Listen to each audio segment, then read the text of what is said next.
Oh, good morning, good afternoon, and good evening. Welcome to Critically Drinking. I am going to go ahead and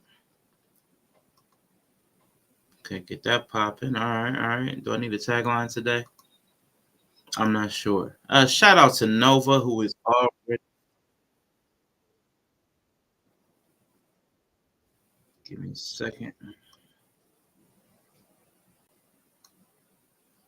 Let's see. All right, cool. So I got this tab up so I can do my polls. Work the poll, everybody. Work the polls. Let me see. What should be the question to open this stream? What is up, Nova? How is your Saturday? I know it's early for you, 9 a.m. It's a little bit early, but man, appreciate you for being in the building, man. Go ahead and get you some breakfast. Go get get you some oats, get you some toast, whatever it is you eat for breakfast, man. Go ahead and it's gonna be a long day today. It's gonna be a long day for me. Long day for me. I'm supposed to be going out drinking, but a little scheduling conflict. Pizza for breakfast? Drake? What up, Breezy Bree? Hello, how you doing? How you be? Pizza for breakfast? Mm-hmm. That sounds delicious, by the way. I'm trying to think of a question for this.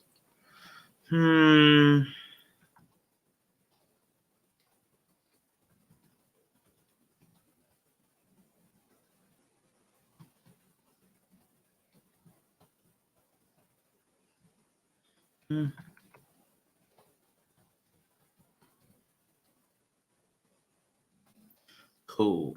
All right. Little question to come in the door with, waving the 4-4 with. All right, folks. I guess I'll get the housekeeping out of the way. Why not? Little sweepity sweep. Little sweepy sweep. Get the dust out the dust off the streamer.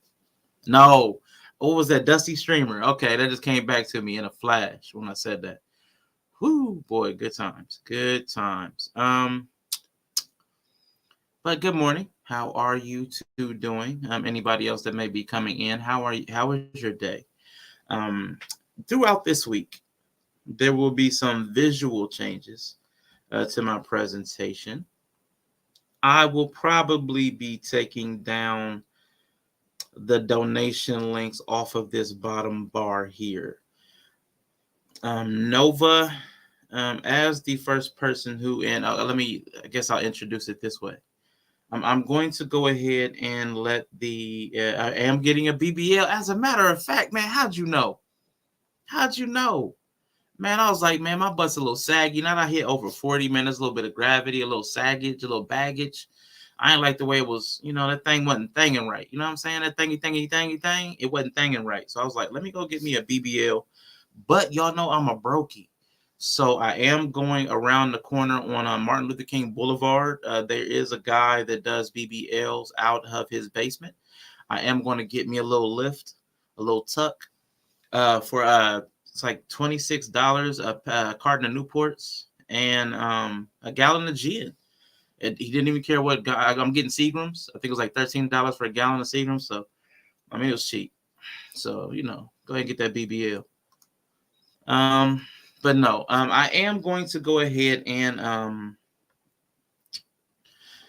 I hate saying this because it has a stigma attached to it to me because of Anton Daniels. Tap into my Patreon. But I am going to go ahead and make public my Patreon. So there are different membership tiers that have different levels of membership advantage.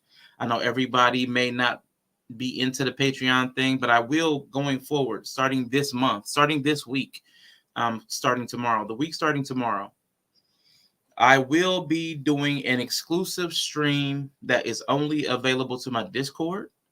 And I will also be doing an exclusive stream that will only be available to the Patreon. So there will be 2 streams that are not available to the public. And one of them will go to the Discord. One of them will go to the Patreon. And anything beyond that will be up in the air based upon my time and inclinations. There will always be at least one free stream per week, staying on the public platform on the YouTube that's available. Anybody that likes to still support via Cash App, Venmo, PayPal, if you do not want your card, some people don't want to put their card information on file. They don't like to do it. They'd rather do a Cash App or something. That's cool. You can send me a Cash App, Venmo, PayPal, but contact me directly if you want the links that would have to the Patreon tier that you would have been subscribing to. So if you send like $5, let me know that you want access to that, because that'll get you like one exclusive stream per month. $10 will get you like 2 exclusive streams, 3. It's there's a whole tier list, so you can go and look at the tiers, because a lot of people who send me Cash Apps, you send me well above what I would have asked you for anyway. I've only asked for $1 from people, but you all go above and beyond what I asked for. So go and look at the tiers, what you would have access to at those various tiers. And if you prefer to do Cash App, that's still cool, but just message me directly. A lot of you have my information on Messenger, you have my email, or you have me on IG. Message me on IG. I'm critically_drinking. So just message me in some kind of way that you want access to that same content. And even if you don't want to put your card on file for Patreon, which is cool, I'm not even tripping. It just allows something that's auto subscribing. People don't have to Cash App me. I don't have to keep asking for Cash Apps. It's a different way to support. And as a reward, I would also, again, be doing 1 exclusive stream per week based upon what the tiers offer. So, check into that. Hello, Inne. How are you today? Tap into my Patreon. But I will have graphics and information available. I'm still learning Patreon, but it looks good. Yeah. And of course, Nova, I just let him look at it to, give it a proofread. And of course, he jumped right in. Is this an April Fool's Day thing? It is an April Fool's Day thing, but it's also actual content. Oh, you talking about the Patreon? No. I'm just talking about it. I'm just giving the information right now. No, the Patreon is not April Fool's Day. It's just a different way for people to support where I don't have to keep asking, because I do have a problem with asking. Am I willing to? Absolutely. Sure. But I'm going to let you know I start to feel a way about it. But what tier do we unlock your social security number at? Man, you're almost there, man. You are like $20 away from getting the social security number. Like, buddy, man, listen. Let me quit. What's up, man? Drill, how you doing today, man? How's it going? All right, but yes, just again, housekeeping. I know what I plan on doing is Tuesdays. Tuesdays is typically the show I do with Bree, Ism show. If Bree's unavailable, I'll do just another type of thing. I may do open panels on Tuesdays if Bree's unavailable. But why am I just getting that alert? That's peculiar. Anyway, Tuesdays should be my tube days. YouTube Tuesdays. You should see me here on Tuesdays, whether it's me or with Bree. That will be on Tuesdays. Any other day of the week, I may do something, but again, I know at least 2 other days of the week I'll be doing something for the other 2 platforms. So just getting that bit of housekeeping out. So after today, you should see me Tuesday. I know Bree will possibly be in transit, so you may see her Tuesday, you may not. I'll be here. And then on Thursday, I have something planned, but that may change. So no, I'm going to be here on Tuesday. Thursday it's already planned, but it may switch up. So if you want to see it, you might want to save that link. Go ahead and copy that link, because it may go to one of the other platforms. I'm just giving you a little cheat code. Anyway, what we are doing today, I had some plans. I was gonna go drink with my homeboy. Had to cancel because of transportation issues. Had a transportation issue. No biggie. Had a transportation issue. So couldn't make it. So I'm here. I am here. So I'm here with you guys. I am planning on doing quite a few video commentary breakdowns. And in the description, I added a link to about a 10 to 12 minute video from Jordan Peterson.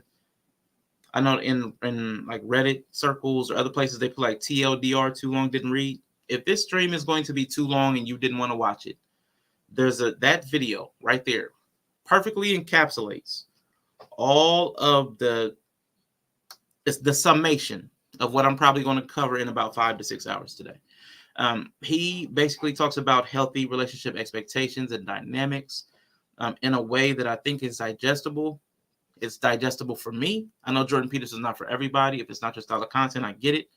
But the way he talks about resetting your expectations and how they should be and what you should expect of a person and curiosity and all that good stuff, that is my ideal vision of how people should interact with each other. That is my ideal vision. So that is too long didn't watch. I did put that in the description. But I am going to go through lots of different forms of media. I'm going to pull up lots of different videos and give breakdowns on how these are problematic in relationships, better ways. Some of them are from like psychiatrists and psychologists. So they're going to give you better ways. So I'm just going to offer my commentary. Several of the crew may pop up. Bree may pop up at some point. Yella may pop up at some point.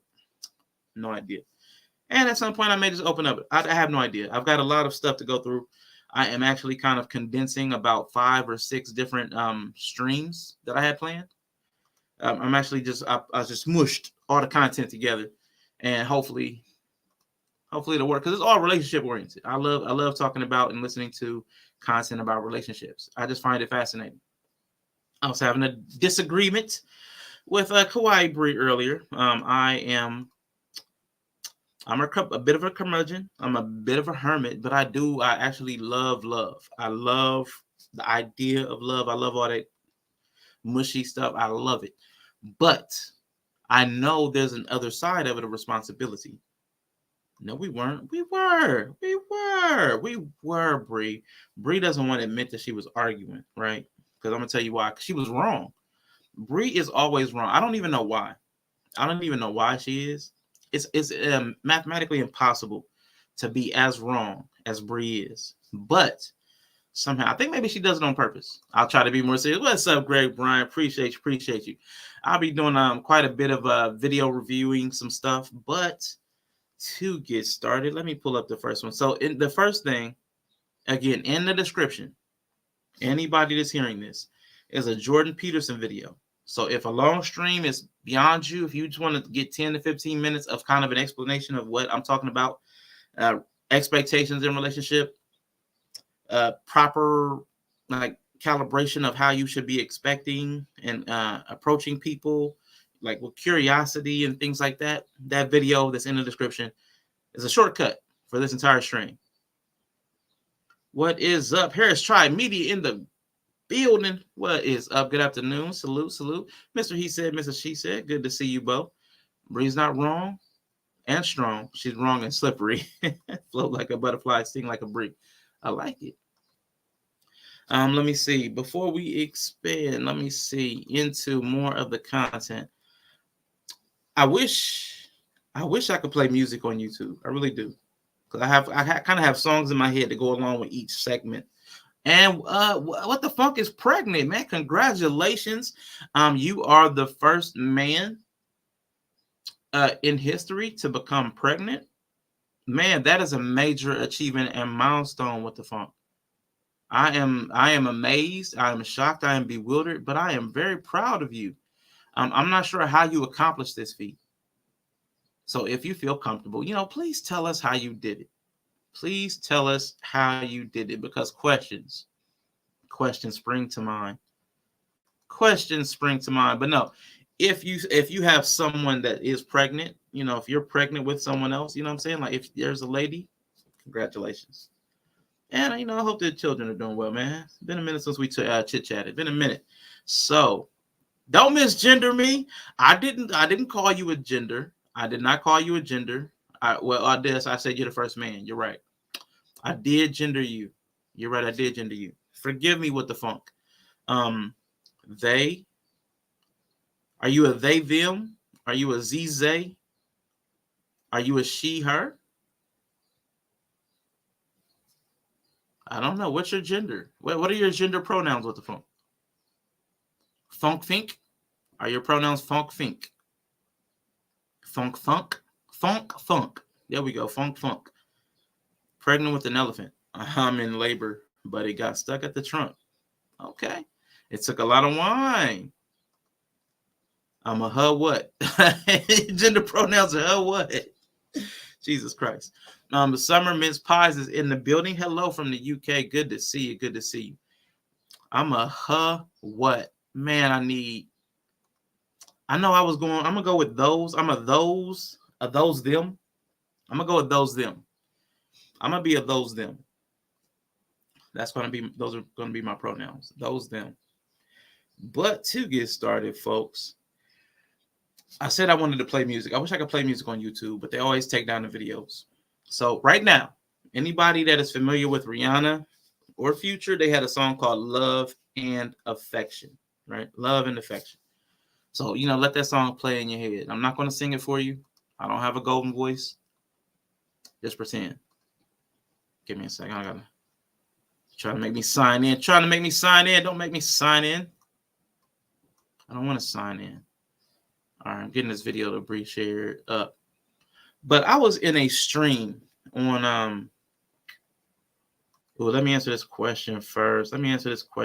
What was your best April Fool's prank? What was your best April Fool's prank? Man, I haven't played pranks in so long that I can't remember. I'm going to tell you because my pranks always cause drama.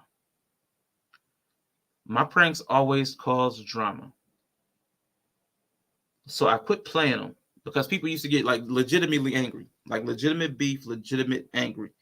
I don't know if he's going to come in or not, but I see Yella in the back. You can come on up if you, I don't know if you're just hanging out for a minute, but I'll let him. There you go.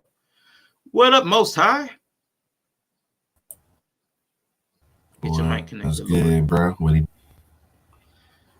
Yeah, what up, man? How you feeling? Can you hear me? Yeah, I can hear you. Can you hear me? All good, all good. I got a delay. Yeah. It might be a delay. You might have that Kendra 7 seconds. 7 seconds. Nah, how you feeling, bro? Cool. I'm all good. Just trying to check in.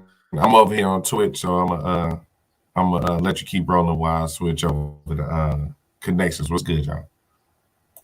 All right, man. Appreciate you. We us, or you're not even on the Pope's level. Think back to evil childhood. It's been so long, man. I think never had a nanny. We grew up broke. Never had a nanny. Let me see. There's, it's an age gap on pranks. Man, let me see. I'm trying to think. It's been so long. I promise you. I used to get in trouble at work. For pranking people. So I'm gonna tell you the funniest prank I pulled for me was there was this lady at this when I worked at this university, right? There was this one girl, she was super obnoxious. She was like that preppy kind of that, I don't even know what to call it. But that preppy, she had that very arrogant, waspy air of indifference and condescension. Me and this other girl, Erin, we were both kind of poorer. So we both we commiserated. But this other girl, she was so waspy. And she just felt so rich and snobbish. Snobbish was the word. And she kept talking about her dog all the time. So we made like a sticker or something of her dog. Like we copied a picture or photo of her dog. No, they were these were both white. I can't remember she was like a valley girl. But I was working in financial aid office, and I can't remember the one girl's name. She was tall, played volleyball. I can't remember her name at all. But Erin, I remember cool. Me and Erin were cool as heck. She was Irish. But the other lady, can't remember her name, but she always talked about her stupid little dog. Her stupid little dog. And she had a picture of her little Pomeranian dog. And we got so annoyed every day talking about this dog. Okay. So we took this dog and we photocopied it. And we put this dog everywhere. We put stickers, Post-its. We put it everywhere. We put everything. We put Post-its everywhere. We put the dog everywhere.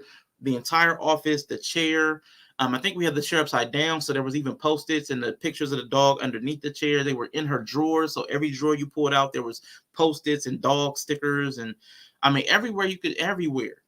Like all across the floor or where the chair was, it was crazy. So we spent an entire 4 hours and wasted office resources. Half of the day because we were so tired. We were so tired of hearing about her. And that dog. We wasted so many post-it notes and we wasted so much photocopy paper just everywhere. There was no wall that was not covered.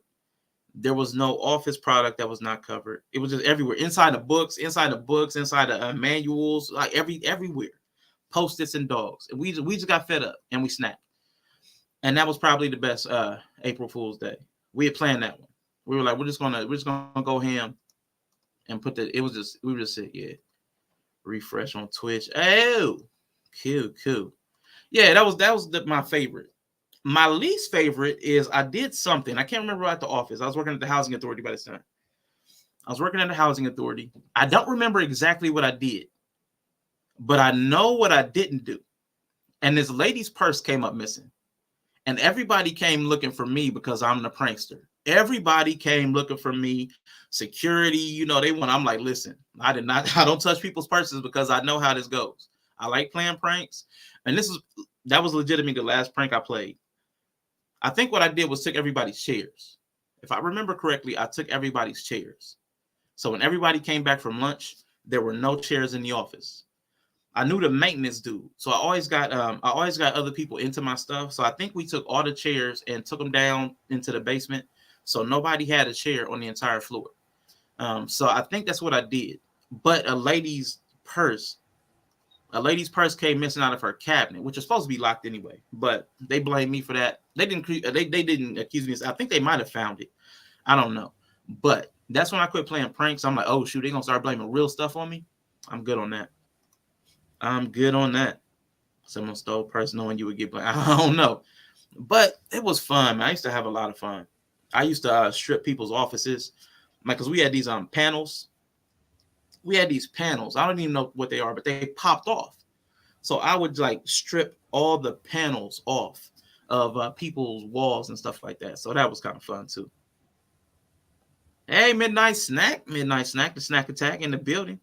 You're not a prankster, you're a liability. Yeah. I used to be quite a terror. I used to be a little bit of a terror in the offices. I was a lot of fun, but I was a lot of hassle. So, I just had that kind of energy. But we're here for Rashawn. Stop talking about our pup from man. Listen, it was crazy back in the day. It was crazy. Okay, so we got Twitch gang in the building. Yella integrated his setup, man. Appreciate the boost. Appreciate everybody coming through on the Twitch side, Twitch gang. Ty Libra in the building. What is up? If I were in that office, that'd make me more happy to come to work, though. Can I tell my favorite April Fool's prank that got me kicked out of the house? I can make it a quick story. You talking about coming up, or you talking about from the chat? Which one? I'll drop the link real quick. Boo, boo, boo, boo. Boo, boo, boo, boo, boo. Cool. Well, link is in the chat. Come on up. What the funk? Man, now what the funk? If you do not know what the funk, anybody that has not met what the funk, he is infamous in these YouTube streets for having Wi-Fi. His Wi-Fi is known around the world. I know y'all not playing on my Wi-Fi already. Come on now. Your reputation precedes you, man, but we love it. I've had good Wi-Fi for over a year now. Y'all still won't let me live that down. But okay, it's so beautiful, man. It's so beautiful. It became synonymous with what the funk and Wi-Fi. Fucked up Wi-Fi in Germany and what the funk is all synonymous. I've done my part. Okay, so a quick story of how I got kicked out the house because of April Fools. My sister can't see for shit. Like, she's blind as a bat. My older sister, about 5 years.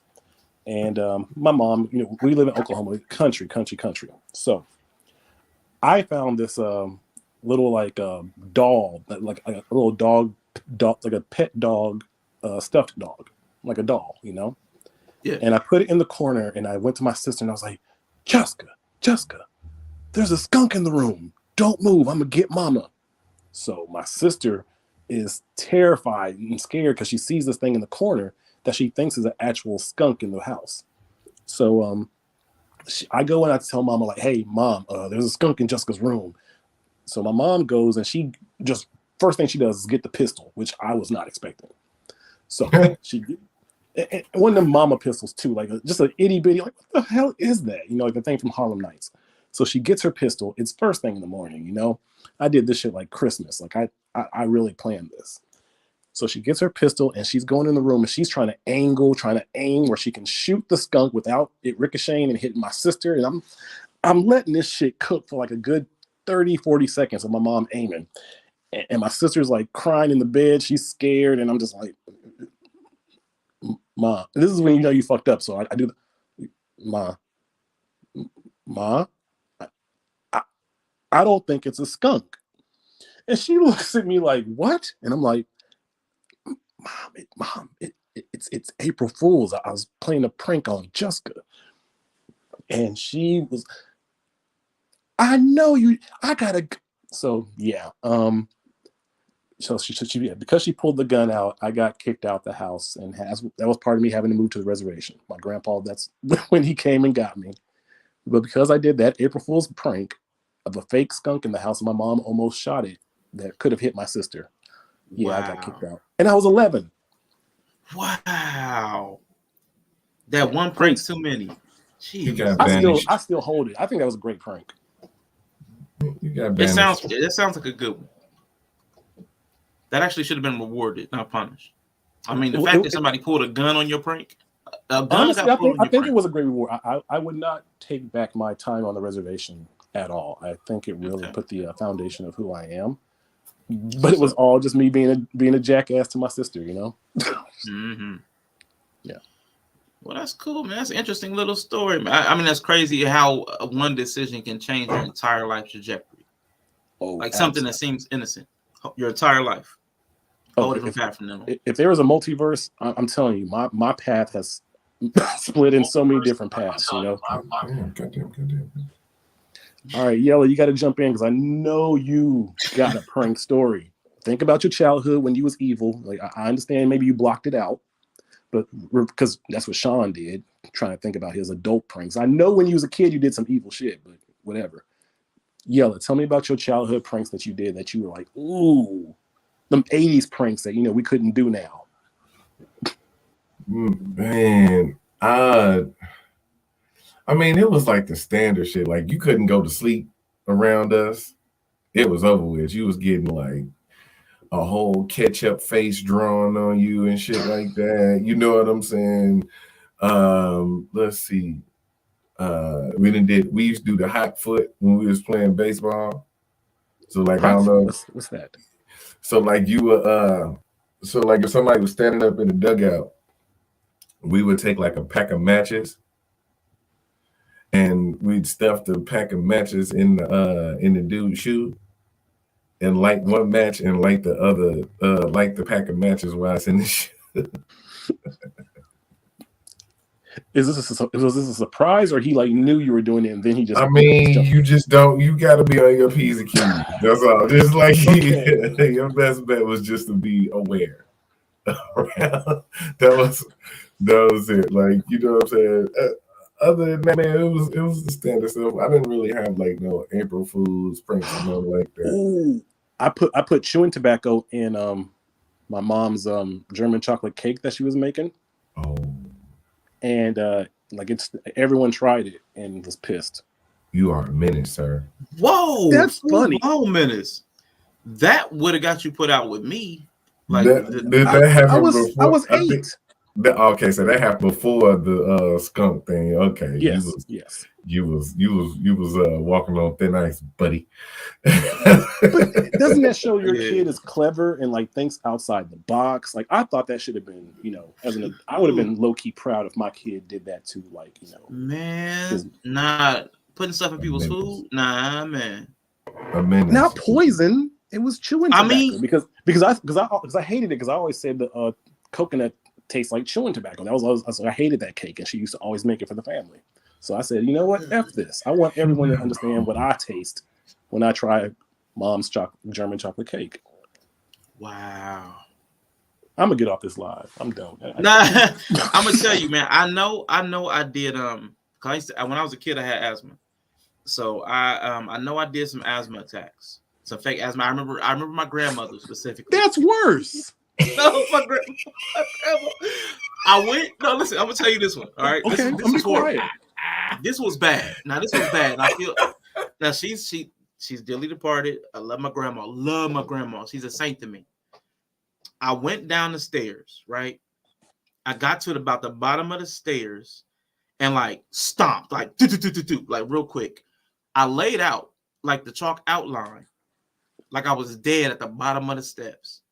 And when she came looking and that worry and that sound in her voice, I could barely not laugh.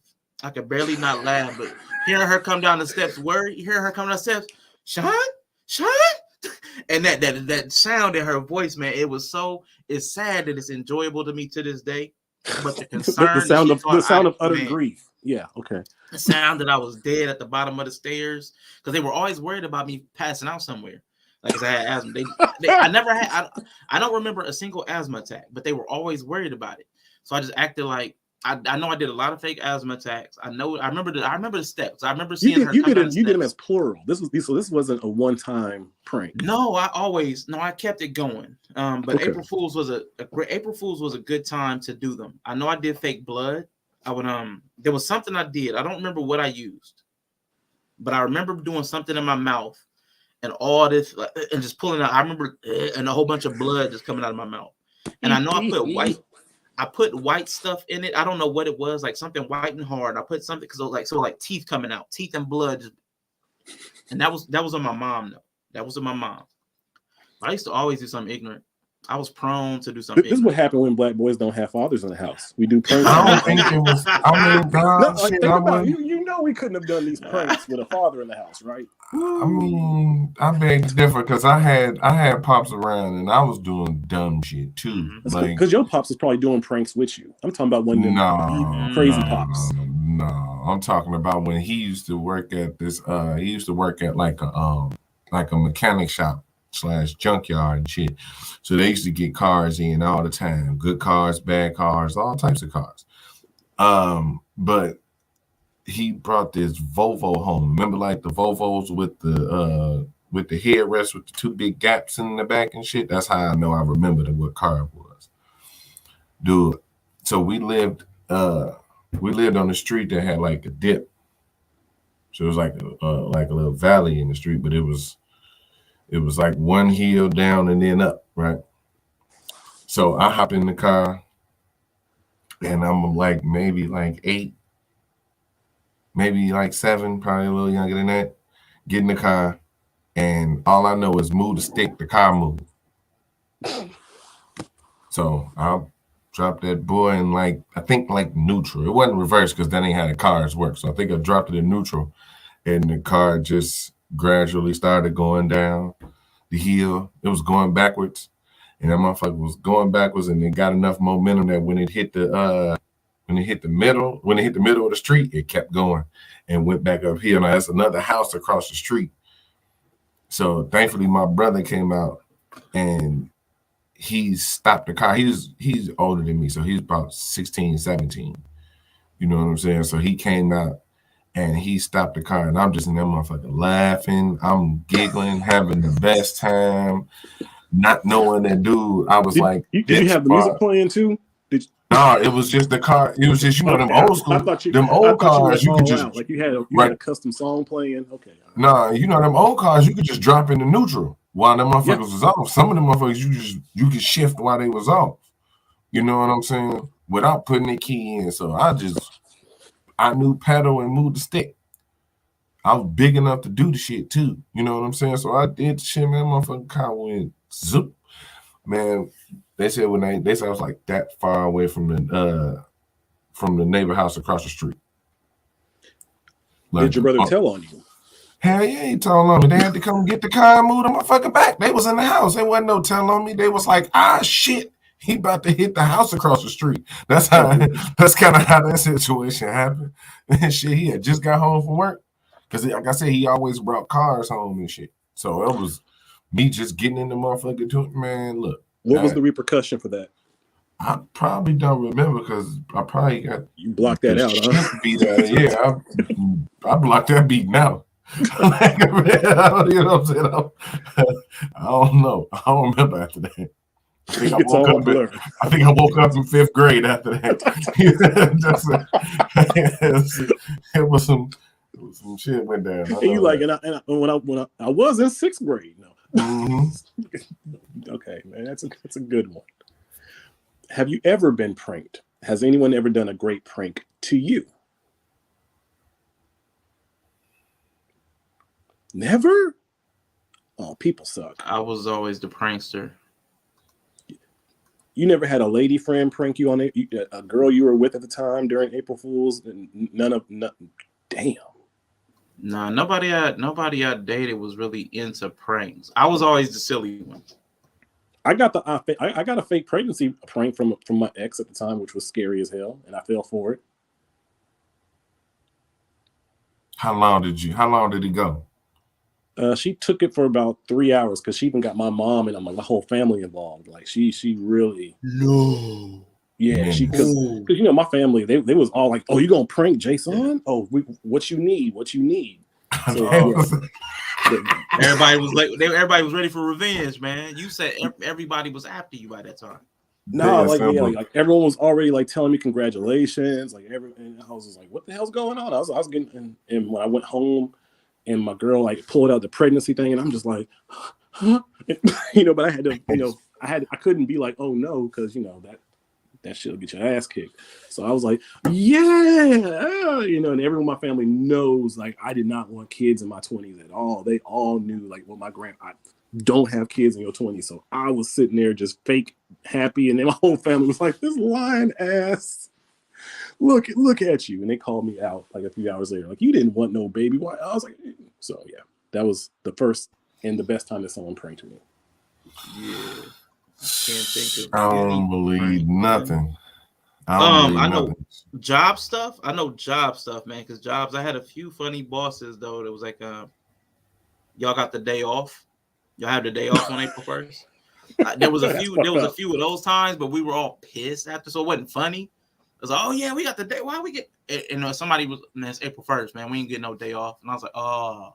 I would have been like, don't call me. I would have shut my phone off. Man, as soon as I heard that phone, I didn't hear that it was a prank. I'm sorry, I didn't know. Like, oh man, it was a joke. Yeah. They never let it go too long. They let it go for about an hour, man. People started to celebrate. My phone would have been off in 10 minutes. But I feel you. Thanks for letting me come up and share. Yes, sir. And for sure, make sure y'all. No, I was gonna say I got my family with the pregnancy thing. That's you should. Why is that? You pranked your family and told them that you got a girl pregnant? Mm-hmm. Oh, how'd that go? Oh, that was glorious. Because were they happy? Or yes, they was excited, dude. Because at the time I didn't have no kid. So they was already on some, when you gonna have a baby? When you gonna do this? When you gonna do this? Please tell me you didn't have grandma involved in this prank. I put a whole ultrasound on Facebook. Your grandma was like, I knew it. I dreamed about it. I put one of them long, stupid ass posts. Oh, you did a good Facebook one. That's dope. Yeah. I went in. Y'all know I can use my words. You know what I'm saying? So wait. Do you still have it on your Facebook? You should re-upload. Man, that account gone. Oh, that account gone. Saying some shit. Damn it. Yeah, that account gone. But man, look, I had aunties calling me. I had the cousins calling me, talking about some. Oh my God, I'm so happy for you. I'm just on the phone like, yeah, I can't believe it, but it's all good. You should have trying to get like a $10 bill out of all of them. Like, yeah, I should have brought it out to the baby shower. Yeah. Get them gift cards and shit. Man, get that new toaster, get all them new kitchen appliances. Yeah. Man, look. You know what? I might have missed it. I let it play out for it. You got to pretend like you lost it. No, ain't that many. No, see, menace. You got damn menace. Then you get a bunch of gifts for that, Minutes. Is there a whoopsie miscarriage gift? That, like, what do you get when your woman has a miscarriage from your family? What do they do in that situation? Do they not okay? Get well soon card? Like, is there a Hallmark card for miscarriages? Not okay. Not okay. Not okay. You're like, well, the fuck, it was great. Go ahead and try. I'll take off now. Leave on miscarriage conversations. And man, happy April Fool's, you guys. I hope you guys have an awesome one. And the day is not over. You can still get someone today. That's true. In fact, I implore you to prank someone and then maybe come back on a stream and let us know about it. Okay.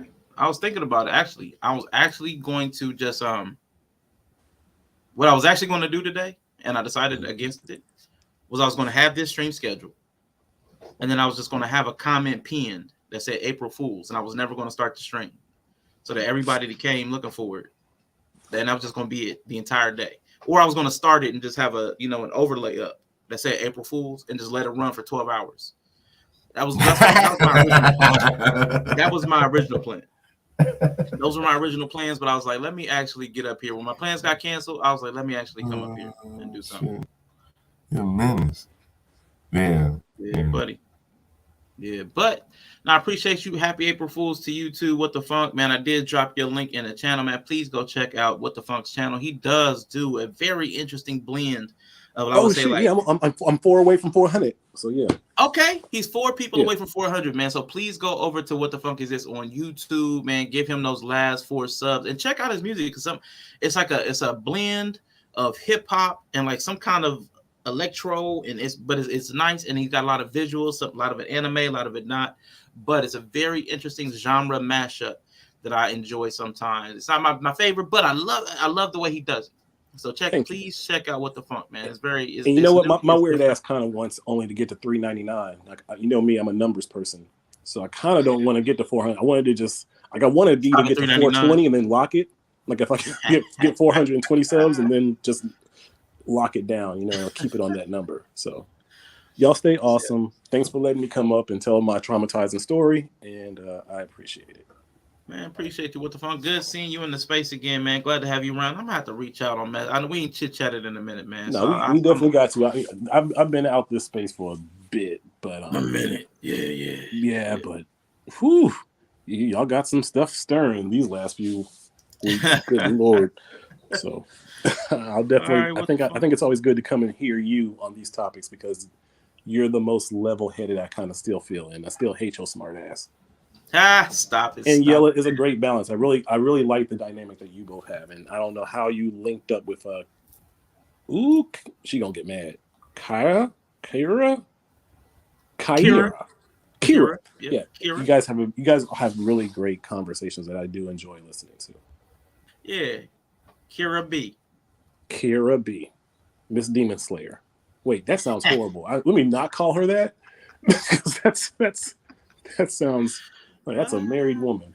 But yeah. Hey, Von Bryant, man, congratulations! Happy birthday to your son, man. Hold on, I don't believe that. See, you already. It is April Fool's Day. It is April Fool's Day. Right. Don't take no compliments today. You're right. So everything could be a lie. Nova Rain said he got you to 400, but that could be a snap, lie. Man. Hey, thank you. I don't know why I'm about to say congratulations to you. Like, I'm about to give you some shit. But thank you. I appreciate it. I'll tell you what. Nova, tell me one of your favorite cartoons or animes or something. Put it in the chat, and one of my next videos, I'll use that footage. The funny thing is, a lot of the style of rap that you use in your videos, Nova kind of likes. I think of all the people that may go over there and sub to support, he probably would actually listen to the content. He would probably listen to that style of music. It's Kawaii Ninja. I'm sorry. I like Kira better. I like Kira better. Kira B. Kawaii. Yeah, like Hawaii with a K. Gotcha. I'm sorry. All right. Yep. Y'all stay amazing, and I'll be in the chat for a bit. Appreciate you, man. Bees in the chat. Kawaii Bree is my favorite anime. She is dope. I had a great conversation with her the other day on her channel. Me, Yella, and Mandrell were over there. So that was pretty cool. So how's your day going today, Yales? I know It's you getting going. ready for WrestleMania. It's fucking awesome. Then that's all. That's all. It's been today. Been cool. Shit. Started off watching wrestling, coffee, weed, breakfast, wrestling, and more wrestling. Hey, so look, this is if this is the day I'm gonna super push my channel. This day I'm gonna push my channel. Hey y'all, I know y'all don't fuck with wrestling. I know this, but it's WrestleMania. It's night one, and hopefully y'all ain't got shit to do. So pull up on your boy.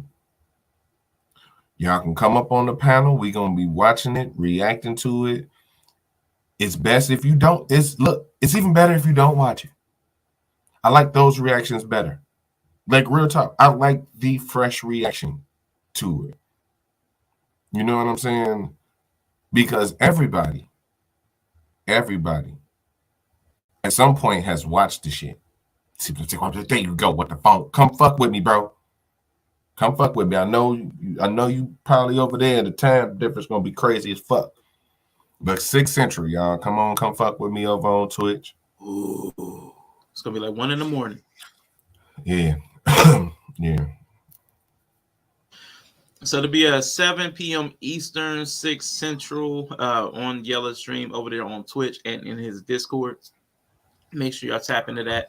I think I have that alert. Let me see. Yellow. Bam. Let me see. I could drop it. I could drop them in. Yeah. See if Nightbot is still working on my YouTube side. Midnight. Okay, that's a good time. Yep. Yeah, cool. Nightbot's on the job. Midnight for you? Okay, cool. Oh, that ain't bad. That ain't too bad. Yeah, it's not too bad. Sure. And that's probably because of that time we sprung ahead. So it probably would have been 6 hours, but now it's 5. It's hard to remember those. I'm still laughing about how many licks. Oh, I missed something. Well. Right. Whoa. How many licks? Okay. All right there, buddy.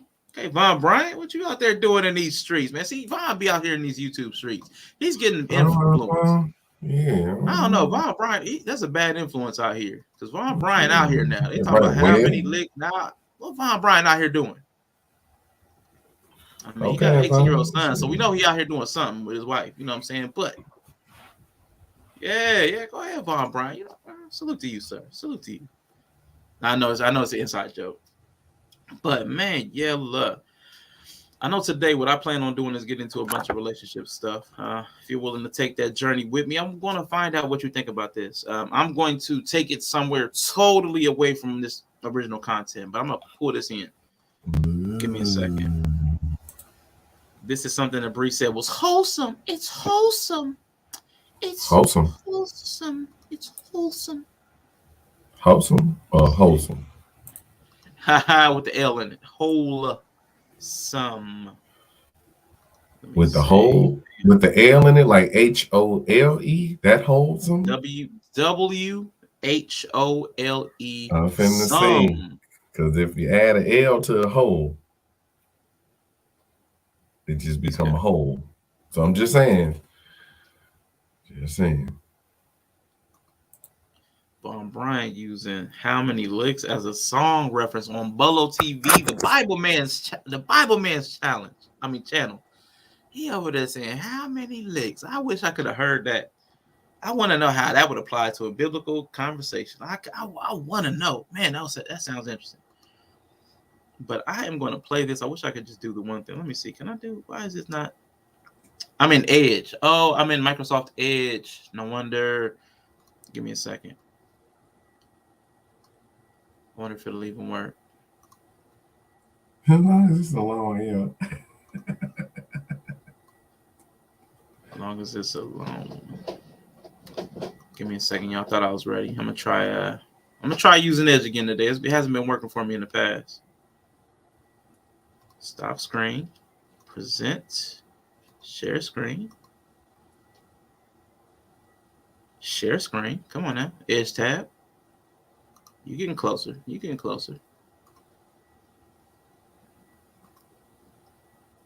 All right. Get in there and let it. All right, cool.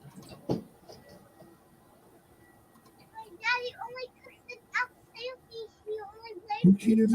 3 hours. Oh, okay. That's why you want a husband? Yeah. What's the husband gonna do? I just want a husband to sleep. Oh, I okay. don't have a husband. I don't want a stuffed animal, and I want a real husband too. That's why I want a husband. Okay, one day you can have a husband, I okay? don't have a husband. I want one. When you're 30, you can have a husband. I want a husband. Come here. And that was sweet. I mean, that was cute. That was wholesome. That was sweet. She wanted a husband. She wanted somebody to sleep with too, because the husband and the wife, they get to sleep together. So if they have a bad dream, they got somebody right there, and all she get is a stupid little stuffed animal. And I was like, man, that makes sense. That makes perfect sense. If you a little kid, you in your room, it's scary, it's dark. You know what I'm saying? Something under the bed or something in the closet. You might want somebody to sleep next to also. See? But go ahead. No, I was gonna say that's a good use of a husband to help you from the bad dreams. You know what I'm saying? Protect you from the bad dreams. But being me, being myself, I feel her pain. You feel her pain, Midnight Snack? Man, a lot of us feel that pain. a lot of us feel that pain. A lot of us don't have that person there that we want to be there. But, of course, y'all know me. Anybody that's been around, that butt was strong. I couldn't just leave it there. We couldn't just leave it there. It's wholesome. Could have just been wholesome. But, I had to be a hater. Had to be a manospherer. And we were talking about, well, that's cute now at 4. But what about from 24 to 44? You know what I'm saying? Because that need to have somebody there, that don't go away sometimes. And it causes a lot of bad decisions. And Bree was just upset. It's okay to just want human companionship.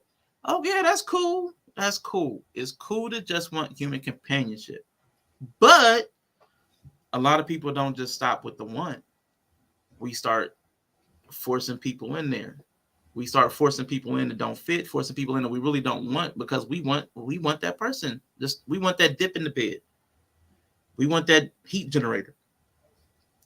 We want that cuddle buddy. We want that. So, Bree was like, she brought up an interesting question, because we were pushing back. We were pushing back on the idea that people just can wholesomely just want companionship. There's nothing wrong with that. Absolutely nothing at all. I'm not saying that at all.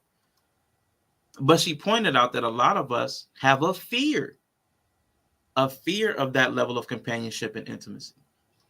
And, of course, she kind of elbow pointed at me a little bit. So I had to ask her, like, are we talking about me?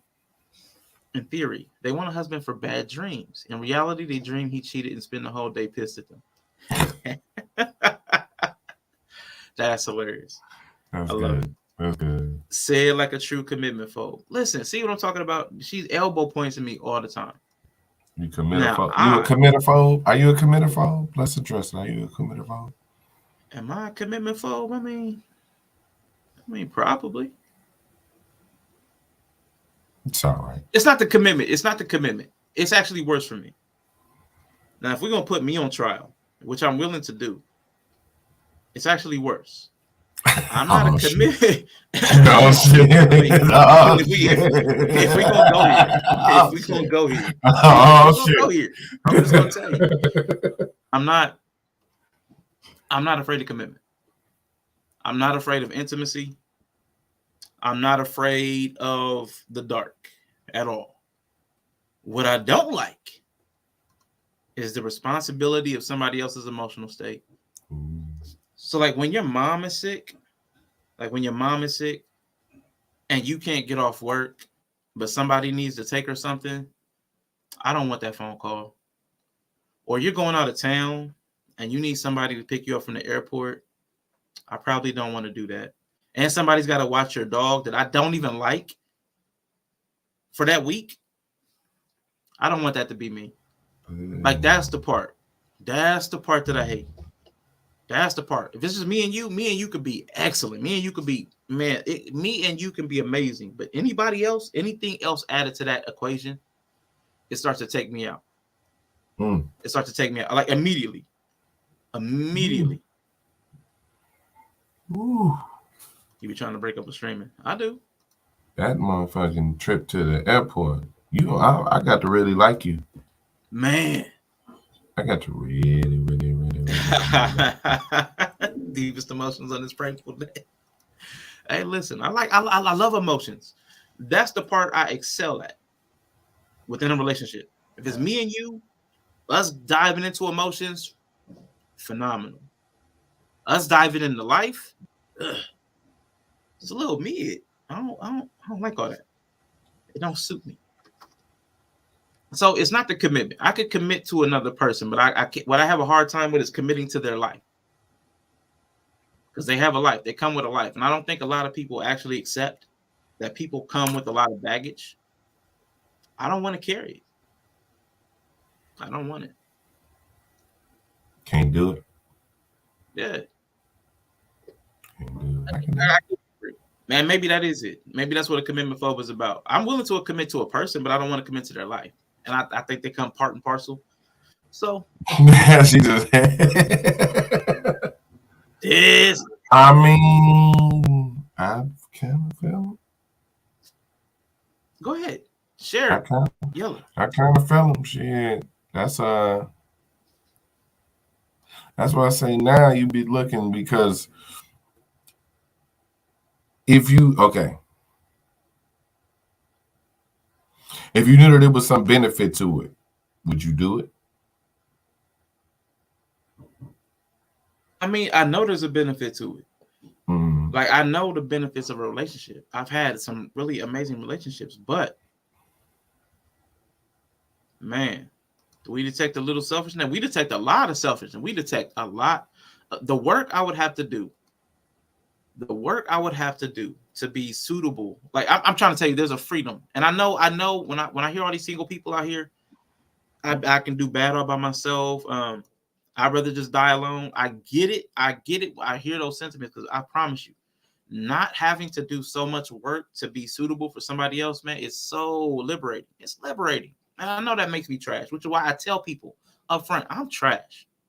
I'm so comfortable not having to do all of the labor just to get to the starting line, just to get to the starting block, just to get into position. I got to do all this training and work just to get to that. Ain't even in the race. The gun ain't sounded. I got to do all kinds of work just to get to that front line. And then I got to compete. I'm like, I'm good. I'd be good with a travel buddy with benefits. Absolutely. I am an advocate. For what is that build a bay, build a boo. I'm an advocate for that. Find what you need. But communicate that honestly. Communicate it honestly. I don't think there's the right person or a soulmate. I agree. It's just finding someone who's willing to put the work in. The work has to go both ways, though. For sure. Absolutely great. So, I mean, that's me. I mean, if we're diving into me, that's where I'm at. Because it would take a lot of work to be a good partner. And I honestly just would rather not. Just being honest. What about you, Yellow? Let's tell us. I would probably be the worst too right now because if I ain't in a relationship with you, I don't see the need to spend any other time with you. Like I can't have no type of. No, I'm just saying, like for real. My father's laughing at the comment. Oh, so I go the other way. If a woman is decent enough to have sex with me, I will build her ass up. Hey, see if you're decent enough. Hey, if you're decent enough, give me some. Build her ass a house. I don't know why I heard that come out like that. He said a house. Have sex with me, I'm gonna build you a house. I love it though. I mean, I can't go. I can't commit that far. But I don't know, man. Like I said, I don't trust nobody right now. But it would have to just be like it would have to just be like a relationship. That's what's up. That's it. That's the only way I can truly have that type of interaction or not. Because either I'm gonna deal with all that. Because even sometimes buddies with benefits, you still gotta maneuver some shit. Like you're saying, I understand that call because you said some shit that's funky and made me. That's why I'm sitting here like, ooh, I was leaning back like maybe it wouldn't be so bad, and then you was like, you need to drop something off at my mama house. You know I don't like her. You know I don't like her, man. She don't like me. No, I just don't like her. I don't care how she feel about me because I don't like her. See? I don't care how she feel about me. I don't like her. Yes, I will. I don't like your mama. I will say that. I will. I promise you. You're gonna be with me. You gonna know I don't like your mama. You can not like mine. That's cool too. You ain't gotta like them. You gotta like me. That's about it. Especially now, because like I said, ain't no cheerings being made or none of that shit. So you ain't got to like nobody in my life but me. I ain't gotta have that expectation on nobody no more. You know what I'm saying? It's just look. Here's a mean girl. I'm just saying. Machine. Yeah. At some point though, I do know this the cycle is going to become complete. There's a place in people's lives where they get to where I'm at. It's typically later though. I got to be patient because people are starting to come to where I'm at. Like the people I would dated and they went and got married and had their families, they're coming back around to nihilism. They're coming back around to, man, what did I do all this for? Which is like, okay, that's just where I started. You're coming there. The divorces are happening. The falling out with the kids is starting. You know what I'm saying? Okay, you should start you should start a orphanage, then, Rashawn. A orphanage? Wow. Yeah, you should start a orphanage then. Because they all coming back like, you was right, Rashawn. You was right. Gone this instead of finding you a wife, you have many wives. You start your orphanage. No. That's the house. That's the house you need to build right there. That's the doors. Yep. You build it. They will move in. I'm telling you. Sir. No, sir. Listen, I am not building. See, Greg is going to build the house. Greg builds the house, but he also reserves the right to burn it down if she's not loyal. I'm not building a orphanage. I would actually prefer dealing with one person. I would prefer to deal with one person. But I'm willing to admit, since we're talking about, the brokenness of relationships, I would prefer just the that sounded so bad. That sounded so terrible and selfish. Thanks a lot, Von Bryan, for putting that word out there on me. Man, do we detect a little selfishness? Okay. I'm gonna say what I was gonna say. It sounds terrible. Once I heard myself say it, because it's so basic. It's so basic. I just want the fun stuff. But that's so cheesy. Like that's but I'm like that. We can cut out a lot of the ignorant stuff. We can cut out a lot of the unnecessary. We can cut out a lot of the unfun stuff. We could cut that out. Because you're already handling the unfun stuff without me. You're already handling the unfun stuff. Don't bring me the unfun stuff. Like, don't hey, man, I'm glad to meet you. Here's the unfun stuff that I don't want to do. You know what I'm saying? Like, don't do that to me. Do the fun stuff that you need another person for. Bring to me the fun stuff that you need a second person for. That's great. That's fun. That's wonderful. I love it. Too many cats under one roof. Live in two different houses. Yeah. They only met their husband. That's cool.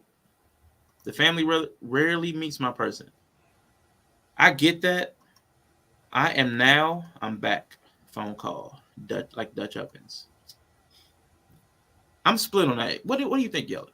As far as when they meet the family, because I actually kind of prefer if I did not have the family I have, I would have preferred for people to have met my family first. I don't really. Meet the family.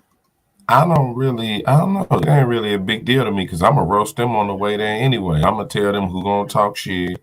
That's going to be the whole ride to the family. Because I ain't going to just send it. That's the thing. I ain't finna, whoever I'm with, I ain't finna just send them in that blind. But I don't give a fuck. Shit, especially if I already said, especially if I got a baddie, we getting around them ASAP. Yeah, look what I got, y'all. Look what I got. Look what I got, y'all. So, yeah. I mean, shit. My family met my husband a weekend. He came to the barbecue. That's what's up. I'm not bringing him around my family unless he's a real prospect. And see, what I learned though, I used to be like that. Once I developed friends that became like family, once I had people I kind of trusted that kind of were around me a lot, I brought people around sooner because it was a better gauge. So I didn't like keep people away from like my family, who I call my family. I'll bring you around sooner because I'm gonna find out how well you can even fit in. Does your temperament even fit in this space? It weeded out a lot of people quick. Mm-hmm. And I wasn't one of the people like try to make you learn people's name. Nah, yeah, that's okay. If he didn't pass the chill test, he wouldn't have made it. Absolutely. I need to know if he was too high, strung, too relaxed. Absolutely. I'm gonna tell you one thing I found out about this one woman I brought around my peeps. She got too invested in my homeboy's marriage. She got way too invested. It was everybody, that moment when somebody's like too passionate about a topic and everybody turns and looks at them. I was like, oh, nah, not you. You wouldn't get that passionate about somebody else's relationship when they're both present. Okay. Oh, okay. No, you wouldn't be like, why I would was you just treat talking your... about the topic. Okay. No, Right, about the topic, yeah, one thing, but imagine like, yeah, there's somebody there, and you started grilling some woman. Let's make it Ty Libra. Why would you do that to your husband? Da da da da da. Your husband. Da da da. You and your husband. After a minute, everybody be like, why are you so into her? And that's their relationship. Why are you so into it? So she did that, and everybody looking at me. I'm like, look, don't worry, she ain't coming back. So I mean, it was just too weird because she was grilling this dude about his marriage. I'm like, okay, you care way too much, and I'm good. Yeah, she was out of line. She was out of line, and it made everybody else uncomfortable too, because she's like interrogating this guy about his marriage. I'm like, okay, if you're doing that to him and you don't even know him, I refuse.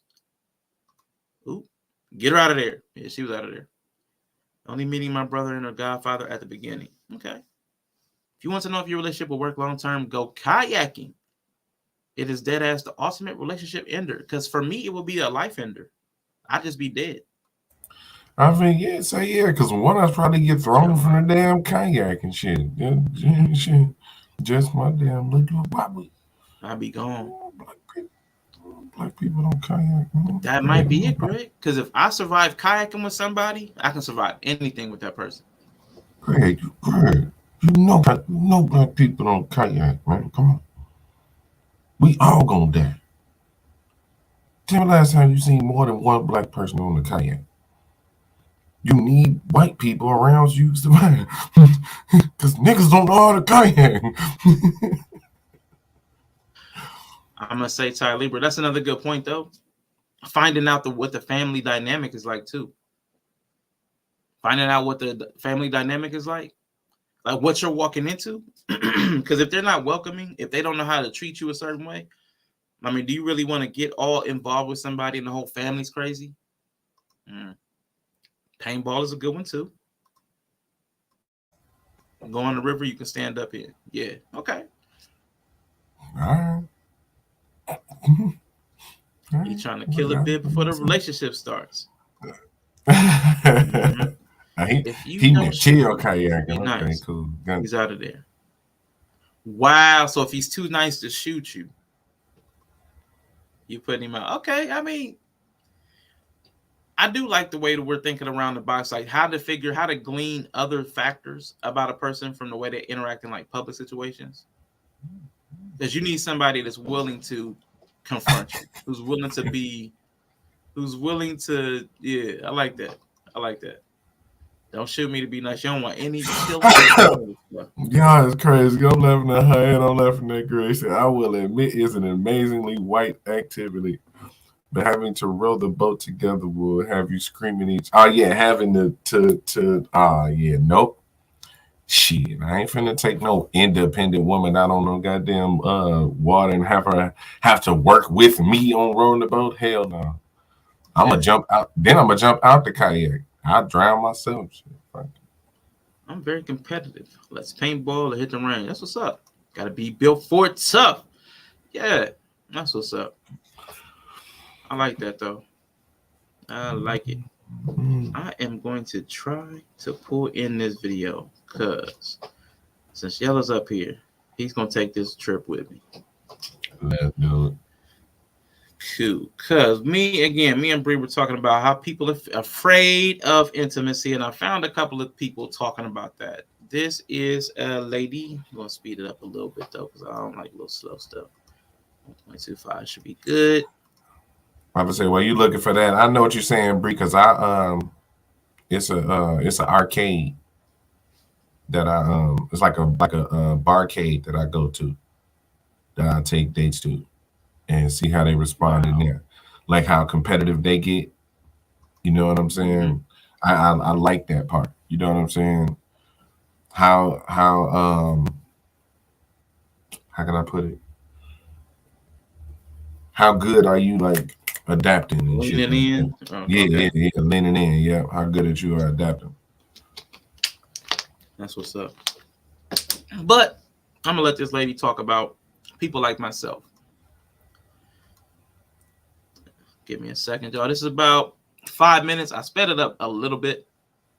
If it's too hard to hear, put something in the chat so I know. But like 1.25. One of the most popular topics in all my YouTube videos is the problem of loneliness and isolation. And I knew that this was common for those of us with childhood PTSD, but oh my gosh, from the comments and the email I've received from all of you, I learned that loneliness is not just common, but a core issue for a huge proportion of us. And I'm going to talk about one aspect of it in this video today. My name is Anna Runkle, by the way, also known as the Crappy Childhood Fairy. And this is the 7th video in my 9-part series on resilience.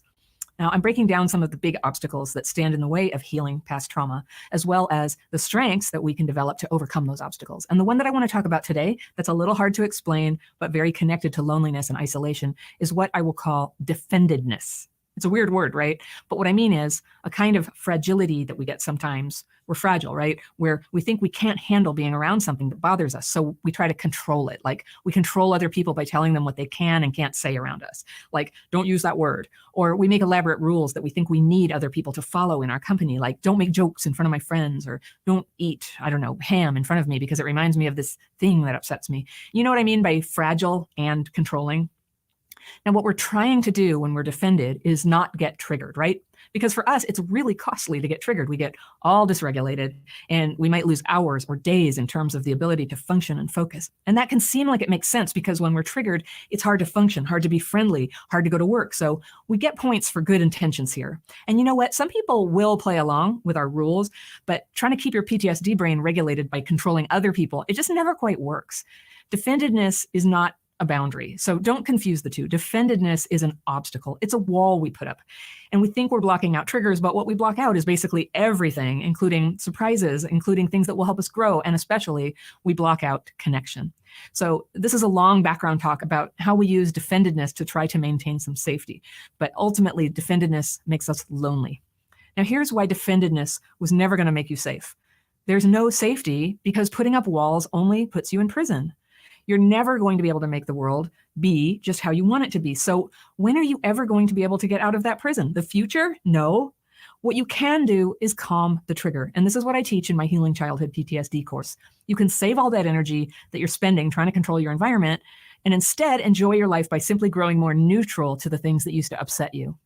Now, of course, I'm not saying that you should be neutral in the face of abuse. We don't tolerate abuse.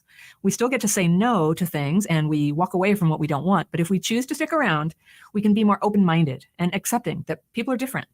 They're not all like us. They don't fit what we want, and that is absolutely okay. When you know that, and you're not so triggered by people having different opinions and wants and ways of expressing themselves, you'll become more appreciative of the goodness in most people, the wonder of them. And when you can start to shift into this less defended mode of interacting, life unfolds for you, and it reveals to you what you were looking for in the first place, which is connection and meaning. Now, I know these are the things that were taken from you when you were abused and neglected as a kid. And back then, staying safe meant defending yourself against people and life. But now there is a way to be more open to it all, to love and be loved defenselessly and still keep yourself intact and safe. There's a way. It has to be learned, but there's a way.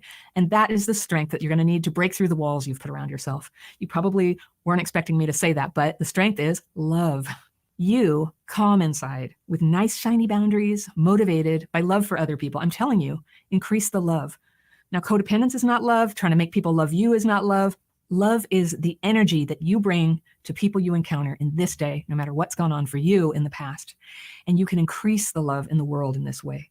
And this is where your loneliness gets healed. You walk the path of love. And if you want my help, you can go look at the links down below. I teach this in my courses, but this is why we heal, and we're doing it together. So I will. Yeah, so I mean, she made a lot of good points. I am definitely, Ty said, very true. This is great information. Midnight Snack said I bought 11 bars of soap. All that's very on topic. But yes, she has some great information in there. I am a defended person. I am one of those people that I put up boundaries. One of the things I'm resisting, because she's, like I said, she's talking about people like me. The reason I don't engage with people is to prevent myself from trying to control behaviors, because I would want to control my environment. And again, from, like she said, a well-intentioned place, I need that's so cute. I need sorry, got a text message. I need certain things to manage my energy. I'm a very particular type of person. Come back from lurking. What is up? That's on the yellow side of the game.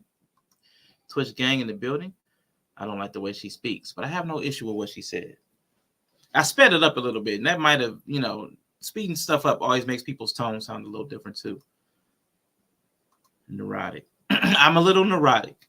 I do experience high negative emotion or whatever. So I do try to control situations that I'm in. I do try to control how I interface or contact with all the words she uses. Yes. So, I mean, a lot of people are defensive. I am one of them. I'm willing to admit that.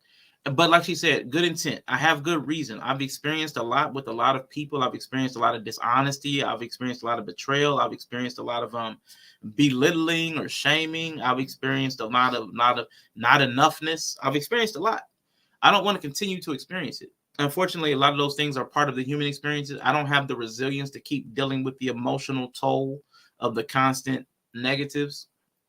So I defend against that. That does keep me from having the good connections, but it also keeps me from having the bad. And at some point, a lot of us get to a place where I'm willing to not have the good so that I avoid the bad. I know a lot of people have gotten to that place. So, I mean, so to Bree's credit, what she was talking about, and she pointed out to me, it's absolutely true. And I'm willing to admit that. A lot of people are unwilling to admit that, and that's where we get some problems. People are not willing to say it's me and my unwillingness to stop defending. I have to let some people in. I have to let people get close at the risk of hurting me. But some of us are just tired of being hurt. So, I mean, it's a balancing act that everybody has to decide for themselves. She said, there's work you have to do. There's a lot of emotional work and labor that you have to do. It's like she's a clinician or a therapist. A lot of clinicians and therapists are required to work through a lot of the damage we get trying to deal with other people. So, and it's great information. If you're trying to deal with other people, there's a lot of hurt that can come from it. But go ahead, Yellow. What you think about that? What part you heard? And then I know your people coming through. Oh yeah, shout out to Reaper. You know what I'm saying? part that I understood was that I kind of got like you. I heard somebody say this the other day, like you just gonna have to trust somebody. Mm-hmm. You know what I'm saying? If you want that level of friendship, if you basically, we ain't gonna say that level of friendship. If you just don't want to feel loneliness, Mm-hmm. you're gonna have to trust somebody. You're gonna have to let somebody in. You know what I'm saying? You're gonna have to be vulnerable. You know what I'm saying? So to me, it's like when you're talking about being hurt and constantly being hurt, we don't have that room to be that vulnerable no more. Because now when we get hurt, it can cause a setback. Like you can't keep breaking. This is like the vase thing. You can't keep re-breaking the vase. You know what I'm saying? Because after a while, you ain't gonna be able to put it back together. You know what I'm saying? So some shit you fix and you put up, never to be seen again. You know what I'm saying? Once you fix yourself enough. So yeah. She didn't put it as bluntly, but understanding that some people are not worth the effort is a valuable life lesson. Absolutely. And that's where I think a lot of people, I'll say for myself, it took me a long time to get to this point where I can understand that I got to make the determination on where I invested my time and energy and who I allowed into my life. Yeah, It true. took a long time to understand that I felt compelled or obligated that if somebody put an ask or demand on my time and I had no reason to not, like I wasn't already priorly engaged or something like, hey, Rashawn, can you help me move? If I didn't have anything going on this weekend, I would say yes, even if I didn't want to help you, simply because I didn't have a good reason not to. I didn't have an already prior engagement. I didn't understand that if I just don't want to do it, I can just say no, I don't want to do it. It took me a long time to get there. Man. That's tough, man. When I say I figured that out early, I mean early. Like I was young when I figured that out. I don't want to do it. That's why my thing has always been. I was like, don't ask me to do something with. Do you want to? Hey, you want to come by and help me with? No, I'm gonna tell you no. Now, if you need me to come help you, yeah, I'll come help. Because I understand the need for you to help. But I would tell you no. And stand on it too. Like, nah, I'm good. I gotta do some other shit. Which might be not doing that. It just don't matter. You know what I'm saying? It might be having free time to do some shit if I decide to do it. It don't even matter. But nah, man. Yeah, facts.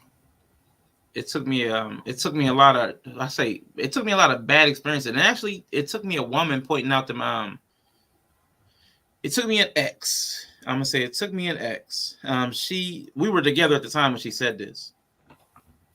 I never want to be extra labor. The fuck? It took. I'm just being honest. It was just funny. When I said that's cute, it was funny because she texted me, but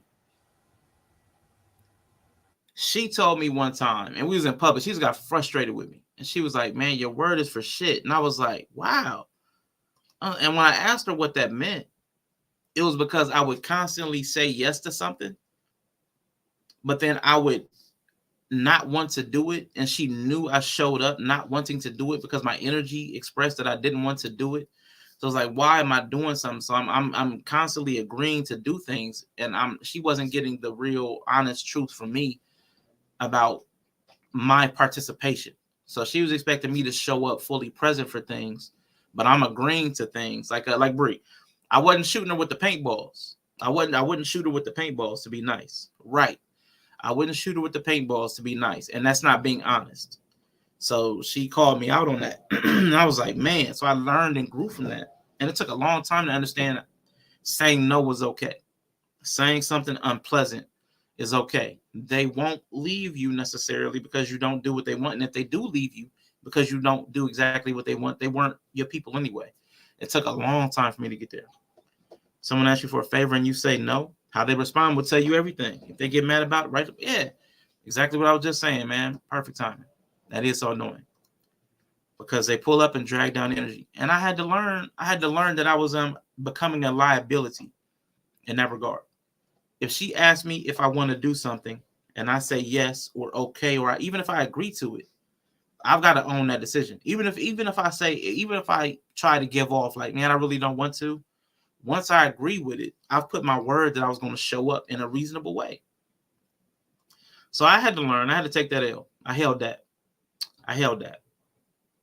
And I grew from that. I'm very protective of experience as well. Anyone is liable to get left behind. Don't come to Disney World and get a buzzkill. Better put them motherfucking ears on. That's what's up. Yellow said to be right back. I'm going to go ahead and drop him off. I don't know how long he's going to be.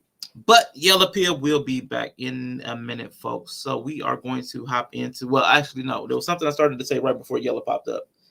I was on a conscious TV stream. I was watching a conscious TV stream. And Saki Speakeasy was in the chat. And she said something I liked. And it's kind of tailoring to this. And if y'all hear the wind, I got my window open. It's really windy day, but I need some breeze in here. Some ventilation. I didn't want to turn the air on. But after food, clothing, and shelter, human beings require three things: to be seen, to be heard, and to know that they matter. To be seen, to be heard, and know that they matter. yeah.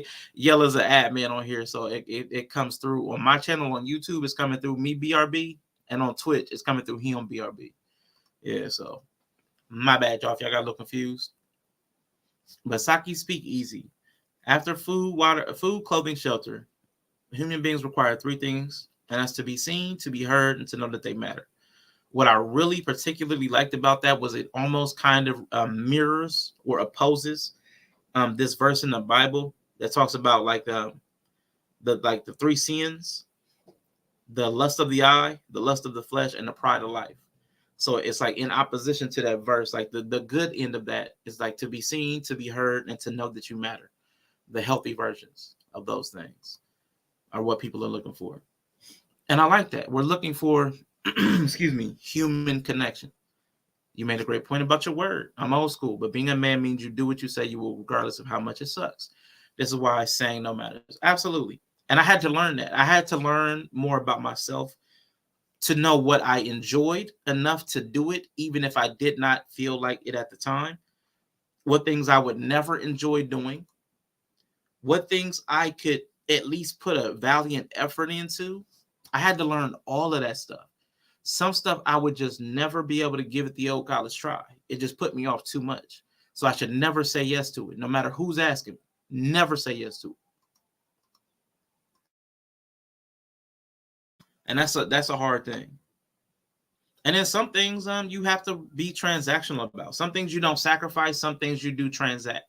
So like if somebody were to ask me to help them move, there are some people, some relationships I would sacrifice for. I'll do this for you for free just on the strength of our relationship. You don't owe me anything. I'll give you my physical labor. There are other people like, hey, what you paying? How much we talking about? 50 for 3 hours? Okay. I mean, it might have to be something like that. So you need to learn the nature of your relationships and what you require. And that can be a hard thing. We make it hard mainly because we practicing freedom in relationships. Yes. What is up, Sima? Good to see you as well. Yes, we do. We were just talking about me being selfish. Brother Vaughn called me out. Bam. Brother Vaughn called me out. Called me out for being selfish. Yes. So we have rehearsed and practiced our freedom to such an extent that it is hard to, what the last lady in this last video said, to stop practicing defendedness. We practice defendedness. I am going to pull up this next video.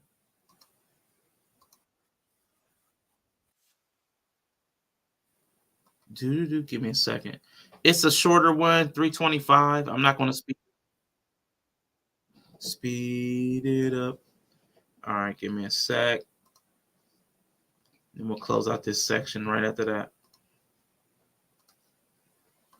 There's many reasons people are afraid of love, which I think most people are, even though none of us would say that. We all say we want love. We may notice that our partner has trouble with love, but we rarely recognize it in ourselves. But when we feel the most loving and in love, we feel really good, but we really value our life and that of the person we love. And that leads to a lot of fear. And that's one of the things that triggers fear in us, that makes us back away from love. We don't want to feel how precious our life is in those moments. So we make it a little less precious by making it a little less wonderful. I think we're also afraid of love because it stirs up any negative images we've had of ourselves. It interferes with them. So growing up, we usually develop some negative self-image, maybe labels we got in our family, ways we were seen, ways we were reacted to or treated. And we often feel uncomfortable if somebody then comes along and loves us in a way that challenges those old images. We think we want it. We think that's exactly what we want, is to be loved like we were never loved before. But it actually causes us emotional pain. And it makes us have to really look at the fact that maybe those images that were put on us weren't true. And that interferes with our connection with our family of origin, with those people who created those self-images. And it can make us feel very separated from them in a way that also causes anxiety. I think another thing that interferes with love in relationships is that people often have a fantasy of what it'll be like when they fall in love. Sometimes starting from a very young age, it's one of the ways that they soothe themselves is with these fantasies of what it'll be like when they get married, or they find somebody who totally loves them and they have this, happy, perfect relationship. And realizing your dreams in reality actually interferes with the fantasy, because there is no perfect person, there is no soulmate, there is nobody who's going to perfectly fulfill the fantasy. And in fact, really getting invested in another person in real life actually starts to destroy the fantasy. The person is different, the relationship is different, it's not the fantasy, and it's not under your control. In the fantasy, you get to control the whole thing. You get to decide what it's going to look like, how it's going to be, how you're going to interact. But in reality, you're relating to another person. And that other person is going to have their own ideas and feelings and express them in different ways. And also that other person is going to have their own defenses that they came into the relationship with, the ways they adapted to their family of origin, the ways they behaved that they learned that were self-protective. And those things are going to hurt you, just as the ones that you have from your family of origin are going to hurt them too. And so it's not very much like the fantasy. And I think people think that if they just find their soulmate, then it's going to be an easy relationship. Or if we just match up on all these criteria, or if we just have chemistry, all these different ideas that actually are just like little pieces of something that has to be there for a relationship to really work. And it takes work because it means challenging those negative self-images. It means challenging the ways that we adapted and cut off from our emotions. And it means really investing in a relationship, even though there's possibility of loss of the relationship partner, loss of ourselves. All right, I thought that was a good one. Give me a second, because I'm trying to respond to this message. Give me a moment.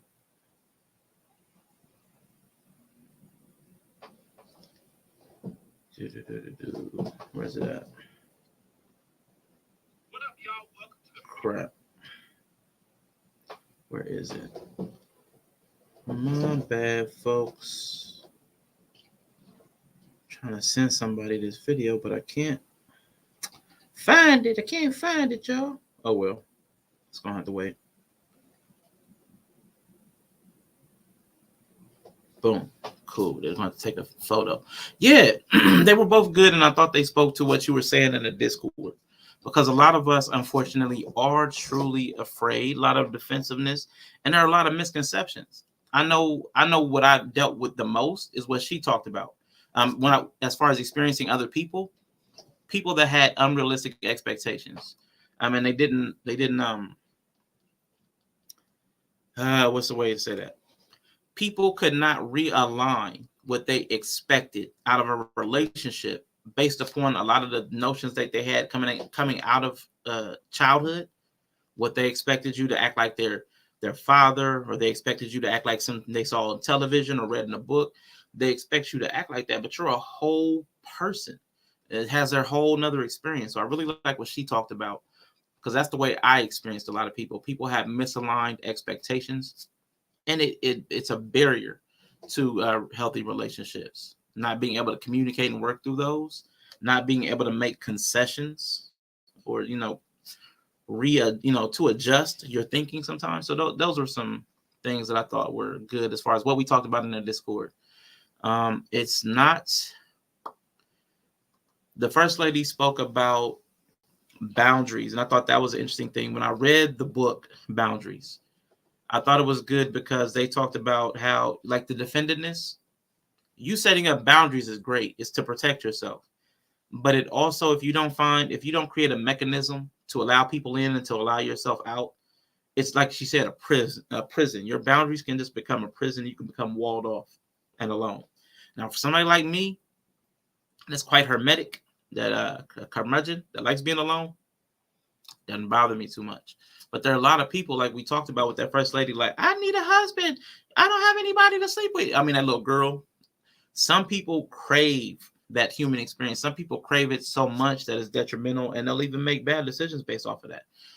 If that is your disposition or your personality type, and you need human contact, you need human connection, like daily, you crave it, you need it. If you need that, then a lot of heavy walled off boundaries and defensiveness is not going to be beneficial to you. It's actually going to be harmful. So that's something that people need to consider. We're all built different. Like that last lady said, this most recent lady in the video said, we come from our childhood with a lot of different programming. We're set up differently. So that needs to be taken into account. You might be set up to really need that that kind of clingy relationship. You might need somebody there all the time. And that's a fine need to have, but you also have to understand that the other person may have something totally different. So that was this first part. Give me a second. Boom, boom, boom, boom, boom, boom. I thought this was this next one. It's like just needing a body, no substance. Yeah, some people do just need a body. I've got a relative. I've got a relative. Oh my gosh, she deals with some of the craziest characters. But man, she needs a body there. And she'll deal with all kinds of nonsense as long as it comes with a body. I'm like, I can't understand. The quality of life has just dropped off precipitously. I mean, my God, the quality of her life. I mean, man, oh my God. Oh, it's crazy. I wish I could just give you a visual. I wish I could just give you all a visual. But man, whew, I want to bring up something different. You have a family member like that too? I think a lot of us either have a friend or a family member, at the very least a neighbor, that we know is dealing with some unhealthy relationships simply to have somebody there. Whether it's like I feel unsafe, so I need to have a man around, or a man will keep a woman around simply for sex or something like that. There's a lot of reasons that we keep people around that we don't care about them being human. We just need a body. Like, we just need a body to serve some kind of need. That's normal now, though. People just date because it's a social norm. That's true, too. That's major facts. Major facts. This was Instagram. Let me see. Bloop. There we go. Present. Share screen. Now, I'm going to show you my boy. A lot of y'all probably saw this week or the last week. I think it's about a week old. About 5 days. 5 days old. So y'all might have seen this within the last week, but I thought this is playful. I'm just going to use it to make a point. I hope that it's not true, like true to the feelings of the people. If it is, she can tell me I'm wrong. Give me a second. I think people just don't think about how much effort it takes to commit to another person. Every single day, you wake up and they are there. Every single day. That takes work. Absolutely. Which is why I say relationships are hard, but I'm going to address that language because Yella did check me on that. Give me a second. I'm about to pull this in. In the DMs. Yeah. We linked up. He wasn't my type at all. My type was actually Paul Walker, rest in peace. But he wasn't my type at all. And my type is not white. I'm just saying I was more interested in touch me. Paul and every Fast and Furious. Don't touch me. And even when I met him, I was like, he's kind of old. I just like his smile. It's pretty cool. This one his really personality. bad. His personality. This just went really bad, really fast. His personality was okay, but I'm getting off live. He didn't understand the Instagram model thing, so he would always talk down. So on you Instagram wanted the homie. models. You didn't want me. I never said I wanted the homie. I just said he was cuter. You said I'm old. Mm-hmm. You know all this already. I wasn't your type either, so relax. And yeah, so now we're here. It's like an actual somewhat of a love story, which is crazy because I didn't know that No. I'm done. No, don't touch me. Don't put on this. How did we meet? Mm-hmm. I slid in the DMs. Yeah. We linked. And I thought that was interesting. First time I saw that, you know, what they say now, cringe. A cringe. I was like, that's a little cringy for me, but I'm gonna read these comments. I don't think it's too hard if you're compatible and both parties are doing the work, but it takes work to find out if you're both compatible. So I'm with you. A lot of people don't think it's too hard, but boy, that was interesting. Yeah. Due to social media self-promotion, I can't take this as truth automatically. Yeah, I get you. But I do want to say it's an example because I've seen people do this kind of stuff in real life. Negging. There are a lot of neggers out here. A lot of neggers out here that like to kind of like to throw a shot at you first. You know, a little bit of shade. You know, they'll shade you up a little bit before they shine. Before they shine you, they'll shade you. I've dealt with that recently, publicly, collaboratively. People that before they pay you a compliment, they have to give you like an insult first. Playful jab. You know, it kind of makes things awkward. Sometimes you have to really know the person to get away with doing that. Anybody know where I can grab a body real quick? Been a minute. The streets are full of bodies, and there are bodies everywhere. Their bodies are everywhere. I think that is what healthy relationships looks like. You have to be able to roast each other again every single day. And see, that's the thing. You have to really know somebody. You have to really know somebody to be able to talk that way. But we've also made it very common to speak ill of each other. We've made it very common to be neggers. Because for me, you do not get online, social media, talking about your partner in such a way. And I'm going to tell you, there's some very specific problems with this one in particular. Some of the stuff was just a little subtle shade. That's cool. There's one specific thing in here that I got. There's a response video from a clinician that I'm going to pull up. And he points it out. And I'm going to let him say it because I was like, ooh. But welcome back, Yellow. Welcome back. What's good? What's good? My bad. Did you see that clip with Tyrese getting shaded by his woman? I'd have roasted the fuck out of her ass and broke up with her online. I know you would have. Yeah. I know you would have. You can find the body anywhere. Good ones is a slim chance to find as opposed to be due to the world we live in. Greg, let's say that was true. You can't do that on social media. You can't because they did. But I don't think it's a good look. I don't think it's a good look. And again, they can do whatever they want. But I know people do these things in real life because I've seen it and I've experienced it. So, you know, again, this is just an example. Those are famous people, right? They're not an example for real life. But they are because they're people. They're still people, Greg, and people still do this stuff. They do this. People do this kind of thing in real life. I've seen this happen. I've seen this happen with a married couple at a party. I've seen it cause friction within marriages. So the human behavior is the example. Their celebrity lifestyle is what's not. RP, I meant to put a kitty cat giggle at the end of that comment. Yeah, we know you ain't just out here just looking for any old body. We know that. And that's the reason. If everybody was willing to accept any old body, I think we'd all be paired up. But some of us have, do I want to say standards? But what I wanted to say about that before I'm pulling this video up, share that video tab. That kind of stuff, that kind of negging can really stoke insecurities in your partner. If they have any trauma triggers, it can bring that kind of stuff up. Feelings that they're not good enough. We all have heard this, the pillow cliche, comparison is the thief of joy. So there's a lot of things we need to be considered when we're doing that. When we're doing that kind of like that negative shade playfulness, we also need to be mindful. Frequency is another problem. If you're always doing it, it might harbor some seed of truth.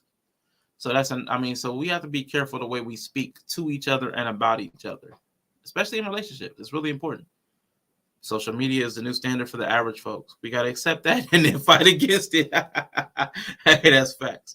But that phenomenon is real. I promise you. If I could tell you some of the stuff I've seen where one partner was negging the other, being neggers, if I could tell you some of the stuff I've heard, I want to, I ain't going to bring it out this time. But I thought this was a video. Let me see. Give me a second. I think it is a video. I might have to scroll through. Maybe it wasn't. Nope, it wasn't. So let me read these. Okay, I thought it was a video. I'm tripping. But in response, this is Professor Odie. He's a clinician, pre-licensed clinician that deals with relationships and a couple other things. Oh, that meme. Let me see that meme. Wasn't her type. Paul Walker, rest in peace, was her type. Yeah, that was cute. With every part of none of that respect you are due, I pray not forget. Okay, that's just a shot. Okay, if you are a fan of the franchise like me, then you know how Paul Walker and Tyrese, you know how their relationship was. For us as men, we don't have many deep and impactful friendships like that. Those are sacred and safe spaces for us. As a man, this made my stomach turn because even in death, you cannot reserve your tongue for long enough to not only respect the spirit of my homie, the depth of our bond, and the deterioration of his flesh. But you fix your mouth to say this as my partner who knows the trauma that exists around that relationship wound. This type of woman is emotionally dangerous. I've said it before and I'll say it again. Women have been socialized to be careless of the range of men's emotionality due to internalized patriarchy or previous trauma. There are some of y'all out here on a get back mission and you know it. If you sit up anywhere and talk shit, ain't you just a pot? Calling the kettle black. To the point of internalized patriarchy, there are a lot of y'all who believe that being able to tell somebody what you feel, when you feel it, and where you feel it with the same intensity that you feel it is the same as communicating. It isn't. In other words, knowing what you feel and knowing what to do with those feelings are two different things. There are a number of women who will become aware of a feeling that has been triggered by a man or their partner, identify with their own emotional reality as absolute, do something emotionally manipulative, aggressive, or outright abusive at the intensity of their emotions due to the internalized belief that men only respond to violence and anger, and blame the response on the person who triggered the emotion instead of being accountable for mismanagement of emotional response. If you or your homegirls have ever said or believed that men are less emotional, you're minimizing men's emotional experiences using patriarchal pseudoscience. Men don't respond unless I do XYZ. You're gaslighting that man into believing that he deserves emotional abuse at the hands of women due to the threat being physically apparent. Due to the threat being not physically apparent. I put my hands on, go through his, pop up at his. You are engaging in emotional manipulation and abuse with the intent of control. Y'all emotionally abuse these men in broad daylight and turn around and wonder why these little black boys are exiting this life early. Stop weaponizing patriarchal values against black men. It is psychologically destabilizing and sociologically unfair when y'all know what type of time the world be on with us.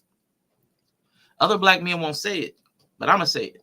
For some of y'all to ask us to be better in areas where we are specifically and actively discriminated against, and then pop shit with us like some of us are dead ass trying through the depression, the anxiety, the suicidal ideation, the abandonment issues, the anger with the self for not being man enough.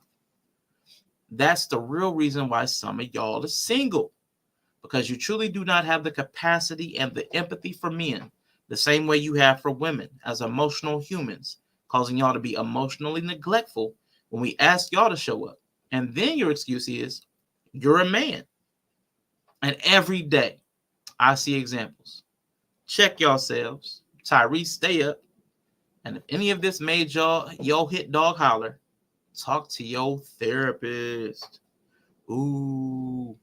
Okay, then let me go back and catch up on the chat. Yellow, you can say something while I'm looking at the chat real quick. My bad. Hey, man, I think he was cooking though, man. And really, shit, I don't even know what to say to that. Everything he was saying was absolutely right. I didn't even hear the part where she mentioned Paul Walker, though. She said that? She said that? Yeah, Paul Walker's her type. Tyrese wasn't her type. Paul Walker's her type. Yeah, I'm going to keep my comments to myself, bro. Like, for real, bro. I'm dead ass serious. I'm not even going to comment on that because that's something completely different. Tell you, I'm going to be cool. I'm going to keep my comments to myself. Yeah, now I get you, Greg. I get you. You have a high threshold of was it? I say not giving a fuckness. You have a threshold of not taking stuff personally. I see you in the Discord over there, and I digress, man. You be cooking a lot of information, and you don't take stuff very personally. So I see it. But a lot of people, I know if my like a former best friend that was dead, and somebody said he was more my type, I would feel a way about it. I don't know if I would react crazy, but I know I'm be like, God dang. Like he was more your type. Like wow, I don't know. It would just land on me. It would land on me it would land on me in a way. I know I would feel that emotionally. I don't even know how deep, but I know I would feel that. Saying that about some other dude, I can see it being playful. Like, that's The Rock's more my type. You know what I'm saying? I could see her saying something like that, and okay, you being funny, like you trying to say I'm small, I'm skinny, and he's big and muscly. You could say all kinds of stuff that's funny, but man, a good friend that's dead. I mean, that it just felt the way to me. Even this is actually a super fire person. Sim, that's what I was trying to read. Exactly. Freedom thinking will make you suffer. Gotta stay in a respectable range. Even just in the context of masculinity in general. Odie always spitting. See, that's what she should have done, Yellow. That's a targeted shot in so many ways. And Tyrese already has, we've seen anybody that's familiar with Tyrese on social media, we've seen him on there crying about a multitude of things. So he does have some other, issues that are going on in his life. I also wouldn't want a woman that's talking about, I mean, she didn't just say that Paul Walker was my type. She didn't like that. She gave about 3 or 4 different things that she didn't like about it. Man, to me, if that was reversed, if a man was sitting there talking about the things he didn't like about a woman, if he talked about he liked this other woman more than the woman he was with, automatically everybody would recognize it as like misogyny, or he's trying to bring down her value to control her. It would automatically be recognized as that. Wouldn't even be a question. If a dude was sitting there like, yeah, my girl, she's not really my type, and she ain't really got the body I like, and she ain't even really my skin tone. You know what I'm saying? But she had a nice smile. I mean, I don't even really like her personality that much, but she grew on me. Everybody would be like, girl, get out of there. Girl, run. Girl, run. How long ago was this? 5 days ago was the post. Right. Now, I remember when the dude made the post about his wife not being the prettiest. Ooh, and all the reactors was reacting to it within a couple of days. How black men don't respect black men don't love black me and this, me and that. And we see this and we watch this happen. And because somebody might feel some type of way about the recipient, we just let it slide by. So that's why I'm not gonna say shit. because I know my response is not gonna be the best right now. Because that would have been some that would have been some other shit. Like straight up, that whole live would have probably been on TMZ. It'd have been a reason y'all would have been reacting to that live, and it wouldn't have been from what she said. So I'm just like, It's cool, man. I respect it. I know you ain't trying to get trigger fished right now, definitely. But I thought that was interesting, and I thought it was worth bringing out because, man, there are. I think a lot of times people get caught playing away games. Like your partner's not a home team. Your partner's not your home field advantage, and a lot of people get caught in relationships where your partner is not a safe space. And I think, and I get what Greg's saying. Some culture, my family's like that. I know said it's a redneck thing. We are polite to strangers, but savage to each other. My family's like that. But I know behind that savagery of my family, there is some latent hostility. The idea is you can't handle being roasted. You won't be good when the barbarians come. Yeah, that I do believe that is also true. If words alone trigger you, then it's going to be really hard when the real stuff is happening. But I would also question though, if somebody is only able to give you hard words, what is the value of that relationship? And if they'll sabotage you with words, would they sabotage anything you're trying to do in real life too? So, I mean, there has to be a trust component to that too. If we only ever exchange roasts, eventually somebody's getting cooked. yeah, and that's my thing. I'm not gonna let it get past words. Because if you got the disposition to say the wrong words to me, I don't trust what other disposition you got. I don't trust what other angle you come from. So if you got the disposition to say those words to me, then I'm gonna have to deal with you accordingly, right then and there. That's why I say it really ain't too much, man. Look, I was just listening to that. It wasn't even the post because that was some whole other shit. That shit he posted though is saying some shit. That shit that Odie posted saying what the fuck I was saying when it was we don't have to hear what you talking about, and you know what I'm saying, you don't, man. All right.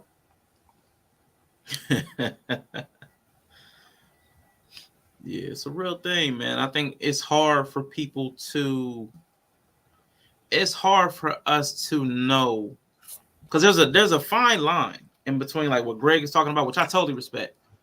I totally respect that some people it's like a battleground, but there's love behind it, and because people will show up for you. But then some people also fall into the trap of having that same battleground, but then there's no love behind it. The person won't show up for you, and you don't know it, and you keep hoping, because you get cultured into believing, oh no, that's just the way we are. We give each other tough love, but then but then the person never shows up. I've seen it both ways. So yeah, absolutely great. Yeah, I'm not coming at you in that way. I'm just saying I think we need to understand. I think what some people don't understand is that there are some things look alike but are not the same. There was something the professors I used to listen to. If you're in Africa and you see an animal with the tail, like think zebra, not a horse. Like it was something like that. There may be things that are shaped or look similar, but depending on where you are and the environment that you're in, it's one more than likely than it's the other. I can't remember exactly how they said it, but it was something like that. He articulated it very well. Hot love here. There's Classic in the building. The Classic Alpha. I know he's building up. I know we got WrestleMania tonight, but I know 10 is coming up. When is 10? Classic. When is 10? June? June. Yeah, not Juneteenth. Crown Point, right? Yeah, not Juneteenth. If you show up on Juneteenth, your ass is gonna be standing outside. It's June 10th. Crown Point, Indiana. C3 Wrestling presents 10. It's their 10th show. We're gonna be doing big things. I'm gonna be there again. At the table, working the mic. You know what I'm saying? Doing some things. Other things might happen as well. So stick around, and yeah, get your tickets. Yes. Yeah, no refunds. Yeah, for real, no refunds. You show up on Juneteenth, you not getting your money back, bro. Bree said, "Fuck tough love. Life be hard. Tough love a cop out." And we got Quantum in the building. What is up, Leo gang? Leo gang. Yeah, June 10th, not Juneteenth, no refunds. I get what you guys are saying. And you should be with someone who gives you what you need. But tough love makes it easier to deal with the hard. Now, that's true, Greg. It's like building a form of resilience. So that's what I'm trying to give a balanced take. That's why I tried to also say that I was one of those people who was defended. It's not that I'm trying to preach one way, because I know I've rejected some of that hardship. Like, I need to pick my poison. Either I'm going to deal with the hardship of life or the hardship of her. Like one of them's got to be I got to work with one of them. Life is hard. I need you not to be. So I try to not be hard for a person. But again, relationships are hard, and we're about to tackle what Yella got on me for, and I'm acknowledge him in this next section. After childhood, I don't need any adults coming to me talking about tough love. What about struggle love, Brie? What about struggle love?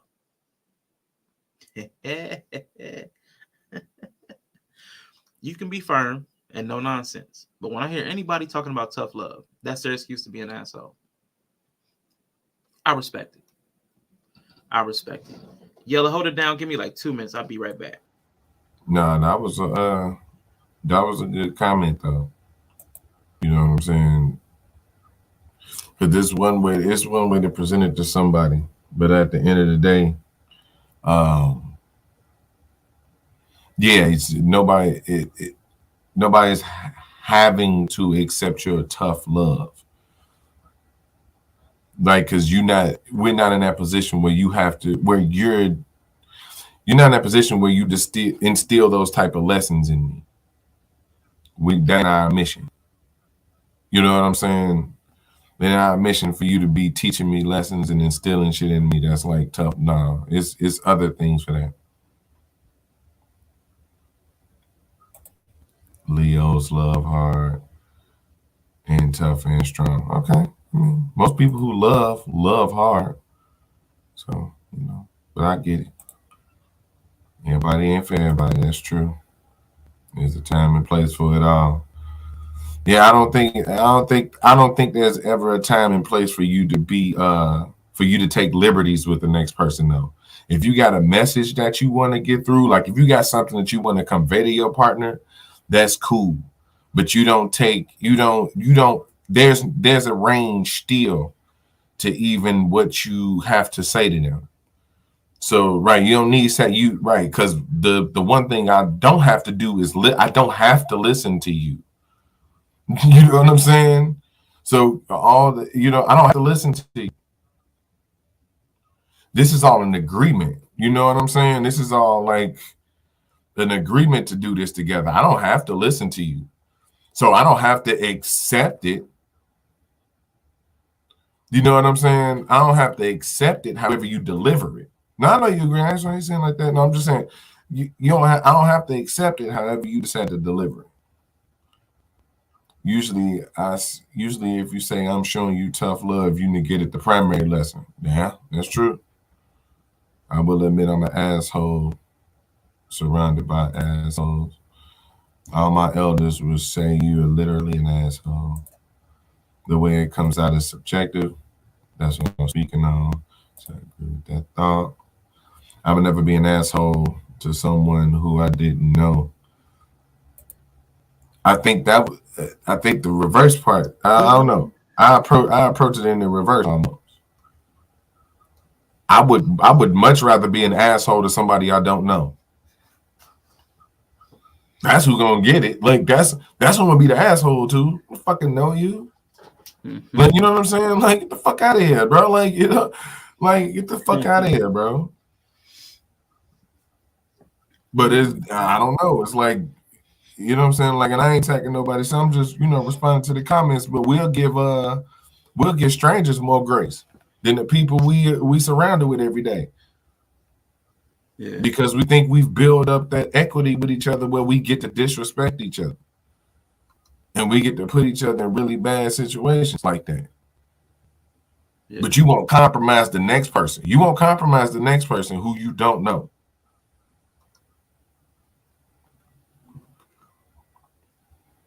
Yeah. They do want to say what they want to say, however they need to say it. But I also agree that tough love is a real principle. I think we misapply it. So I guess maybe we need to separate what tough love is and what tough love isn't. Oh yeah, let's just put it like this then. Tough love let's put it like that. I don't mean to interrupt you, but ain't no room for tough love in relationships. None. Sorry. It's not. Ain't no room for tough love in relationships between two people in a romantic relationship. Ain't no room for that. And see, this is where I would disagree. I would say there is room for tough love, but tough love shouldn't be the only love. Like there is some times where you do have to let somebody else sit in their feelings without you intervening. There are some times that you have to allow somebody to experience their own life without you coming to their rescue. So I do, even in a partnership, there's some times like maybe like we've had a conversation about something 3 or 4 times and you're not taking the steps to improve or to accommodate what a family or household need is.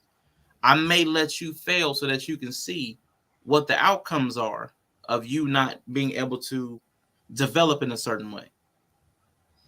Mm-hmm. So tough love for me is something that you do have to employ sometimes, because no matter who you are, you get stubborn. Man, people get stubborn. And sometimes they have to see the outcomes of their behaviors.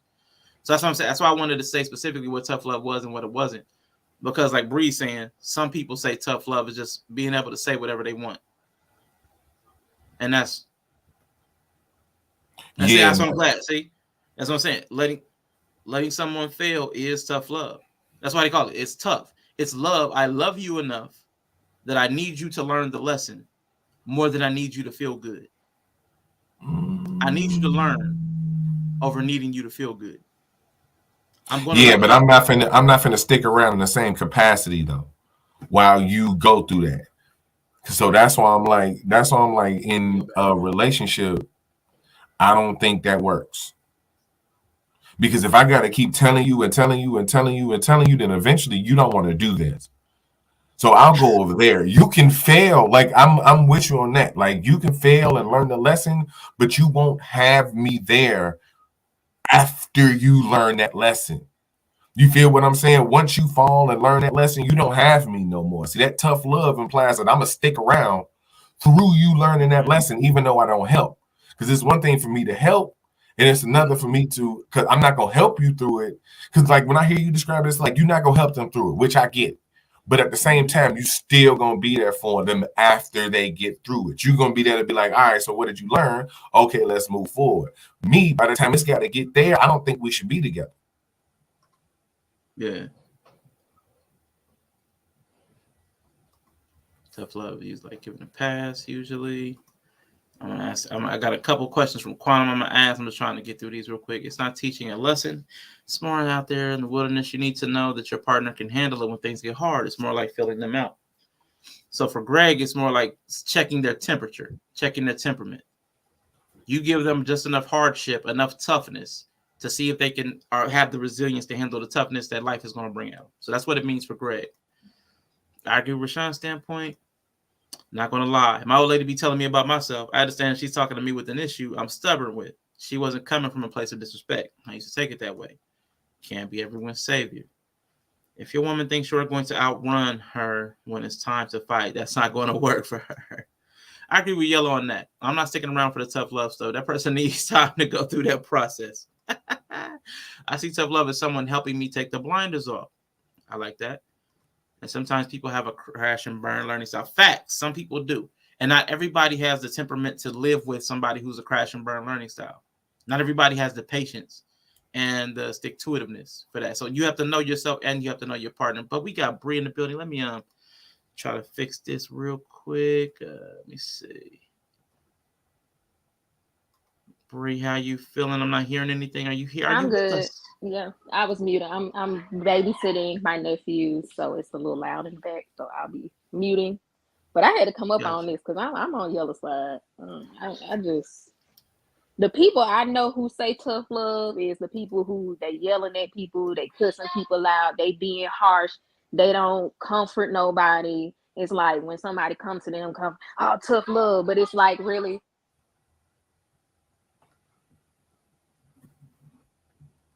Just give us Yes, you the stop. background.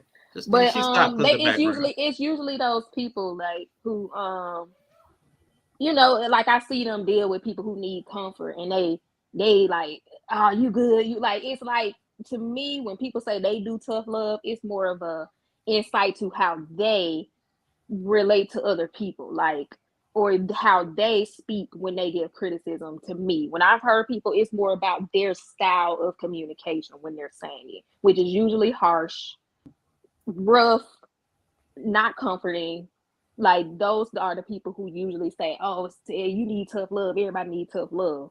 But it's usually after somebody has come at them about, "Bruh, you doing too much," or "You don't gotta talk to me that way," or "I don't need you to be doing all that." Nah, you need tough love. So when I'm talking about it, I'm just thinking about the situations in which I hear people say, "Oh, I'm just giving tough love." It's usually actually defensive statement after somebody been called out them being an asshole.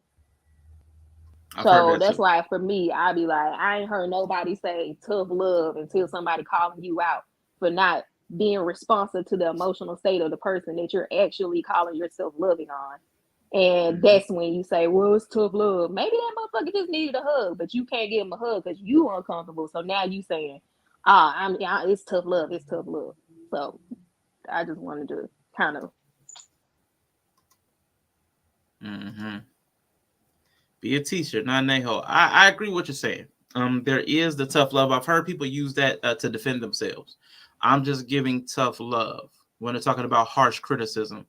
Harsh criticism would be a better word, or like you said, just like being an asshole. That's typically somewhere between harsh criticism and being an asshole, being considered tough love. I believe Or that tough communication can be a right. part of tough love. Tough demonstration can be a part of tough love. Tough love is just there's going to be a safety net behind whatever hardship I'm having you endure. So even if you gave the harsh criticism, you would also care enough. Love would also build up the person that they tore down. You know what I'm saying? So there's a balance, and like I said, it's Yeah, tough, see, and then that's love. why me, if you going through what life is giving you because you're walking out a path, that's not tough love. That's just fucking life. So if you're talking about tough love, there's another person in the situation that has a relation to the person who is giving said love. Therefore, my love isn't tough. I'm there for you regardless of the state you are in. It's unconditional. I'm gonna be here when you crash and burn, when you trip and bust your face open because you was doing some dumb shit. That's not tough love. The state of my love is not tough. Life is tough. Therefore, I don't have to be.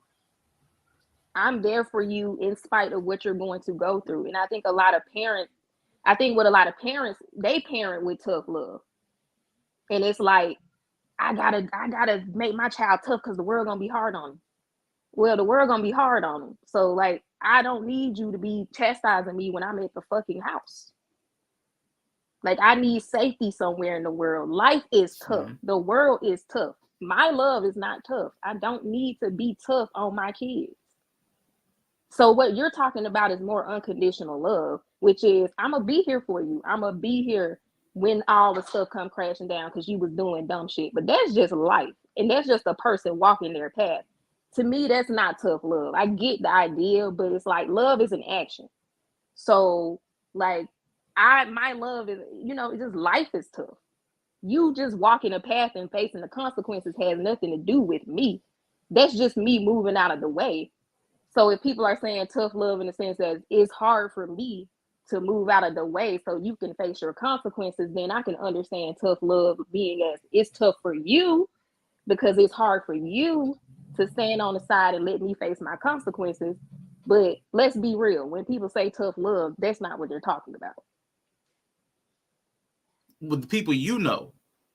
say tough Yeah, love. That's not what we're talking everybody I've heard use it. Yeah, I ain't never heard tough love and used in a way where it's not, where it doesn't come out as demeaning, or you know what I'm saying, as like I'm going to take this opportunity to say this to you however I want to be, however I want, or act to you however I want to, like, and that still comes from like this manipulative standpoint, because now I'm stonewall you until you act how I want you to act. That's too much. That's too much pressure. You know what I'm saying? I mean, that's too much. That's too much effort in trying to get back to somewhere, right? Because like you said, if the world is tough already, and then you approaching it with tough love, I'm already dealing with the problem. You're not making it better. The problem is there. Like, the problem is there. The thing that you want me to overcome is there. You're not making it any better at this time. You know what I'm saying? So the best thing would be, that's why I get what she mean by, like, it's tough on you. Just leave. If it's that tough, leave. Because at that point, you should be removing yourself from any situation that's working on your mental and emotional status like that. Now you fucking just go. Just leave. I mean, not even in a negative space. Sometimes with my husband or my kids, I have to just let them walk the path. You know what I mean? And it's not for me to leave, because it's not my decision. You know, like, and so it is hard for me to sit and watch them walk a path that I don't agree with. But like you said, a lot of times also the point Yellow was saying is true, is a lot of people are using it to stonewall people because they didn't move how they wanted them to move. So usually it's a control tactic as well. Whereas if you really love people and you weren't controlling, you would just move out the way and just let them walk the path without chastising them the whole fucking time, and show them what unconditional love is by being there for them, regardless of how it turns out. So it's still a manipulation tactic usually. I hear what you guys are saying, and you guys are only speaking on the negative aspect of it. And the way I would bring balances to it, because like a lot of these relationships require manipulation. People require manipulation. Like, there's some level of, like, especially if you're bringing up children, you have to manipulate. You're not raising them if you're not manipulating their behavior and their thoughts, and influencing. Influencing and manipulation are a part and parcel of being a person. That's just something we do. There's no way around that. So there has to be some level of control, especially on a child relationship.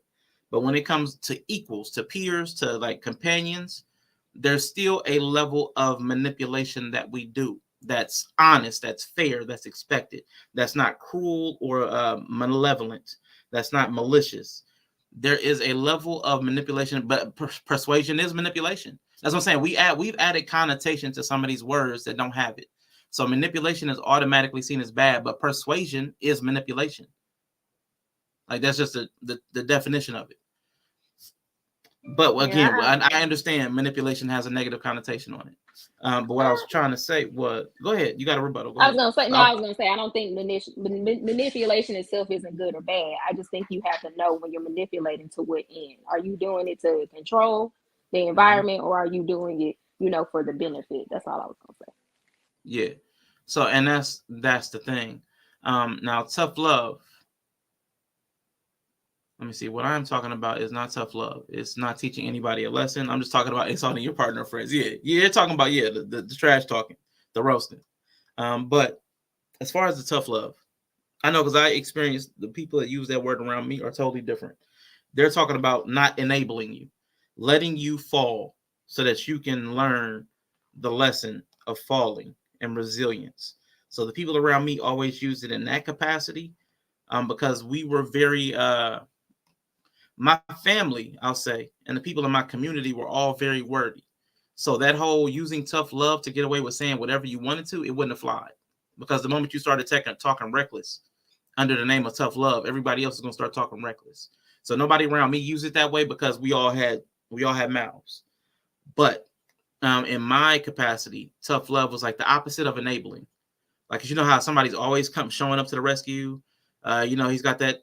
Billy's got that drug addiction, but every time he's going to rehab, I'm gonna go pick him up again, and I'm gonna let him stay with me. And tough love is like, nah, you're gonna be in rehab. I'm not picking you up, and you're gonna have to figure out where you're gonna live after that, because I'm not letting you back in to steal more stuff from me. Like, tough love was sometimes I love you, I care for you, I would love to be able to show up for you in a healthy way, but until you're ready to engage in a relationship in the same capacity, I have to love you from a distance is another way I've heard it said.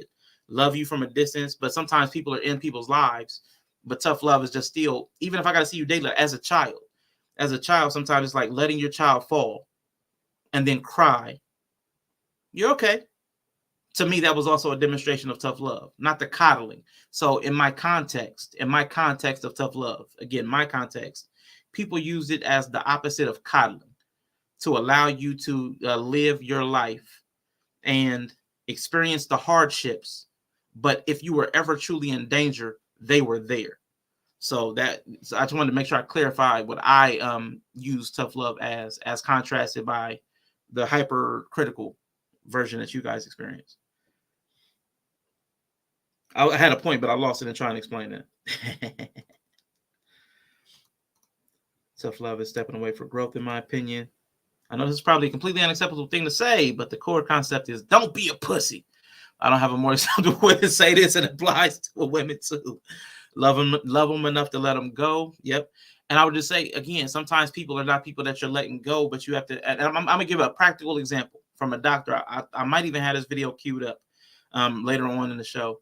But there was a woman who called in talking about her husband was complaining about her memory. She kept forgetting things. And it was causing problems. You know, things were, they go somewhere and they didn't have something, but there were a lot of things that she would just let slip by. She had 2 young children. I think they were both like within the first 4 to 5 years of life. 2 young children, and things would just get forgot a lot. And her husband was on her case.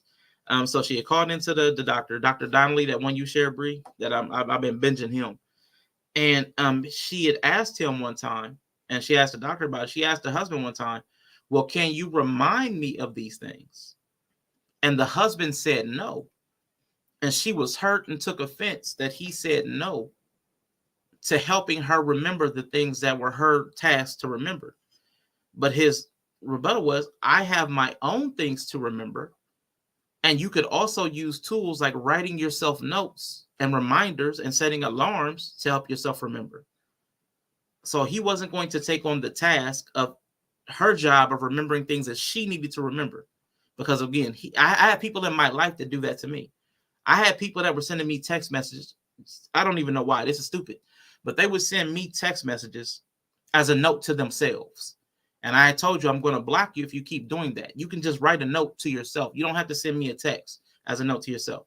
There's this little silly stuff that people do, and I have no idea why. But you can take care of your own responsibility of remembering. There are tools available to you to do that. And trying to unburden yourself and have the other person take on your responsibility is unfair, in my opinion. And the doctor told her that there were things available to help her with that. So that's what I mean by like tough love. I'm going to let you fail. You're having problems remembering. We have tools that allow you to help aid you in your memory, and you're not using them. You're not availing yourself of the services available to you through these phones and devices. At some point, I'm going to let you fall and forget things, as long as the outcome does not harm the safety of my children. But I'm going to let you fail until you decide this is important enough for me to start taking the steps necessary to address my deficiency or the problem that I'm having. So that's a practical example from somebody who had just called into a show that I thought, like, that's for me, that's tough love. It's going to harm me too, because you're forgetting something I probably need when we're going out. But I'm going to let that happen just so you understand that you're causing a problem that doesn't have to be a problem because you won't do some small steps.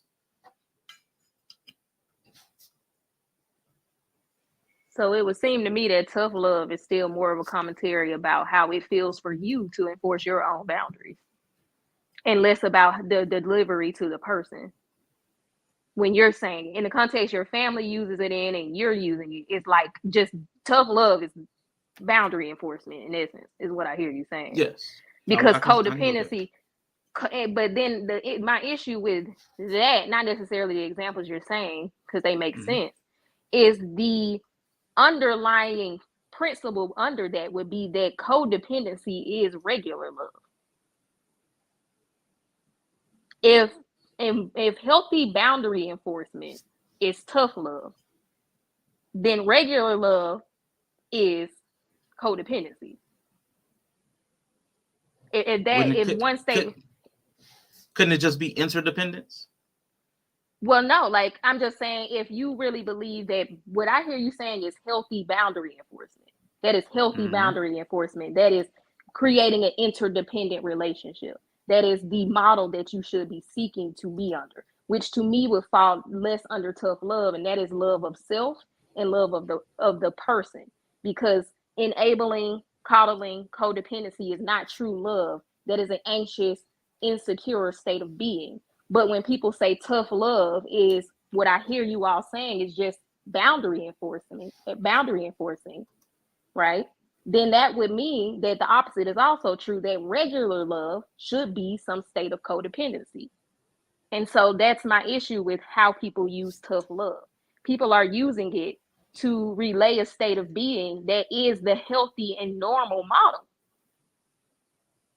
I don't think that's no, you should enforce boundaries. You shouldn't enable toxic behaviors, because that is true love. Because I love you enough not to enable you to harm yourself, and I love myself not to enable you to harm me. That is true love. That's regular true love. That's not a special form of love. That is the secure love you should have for yourself and others.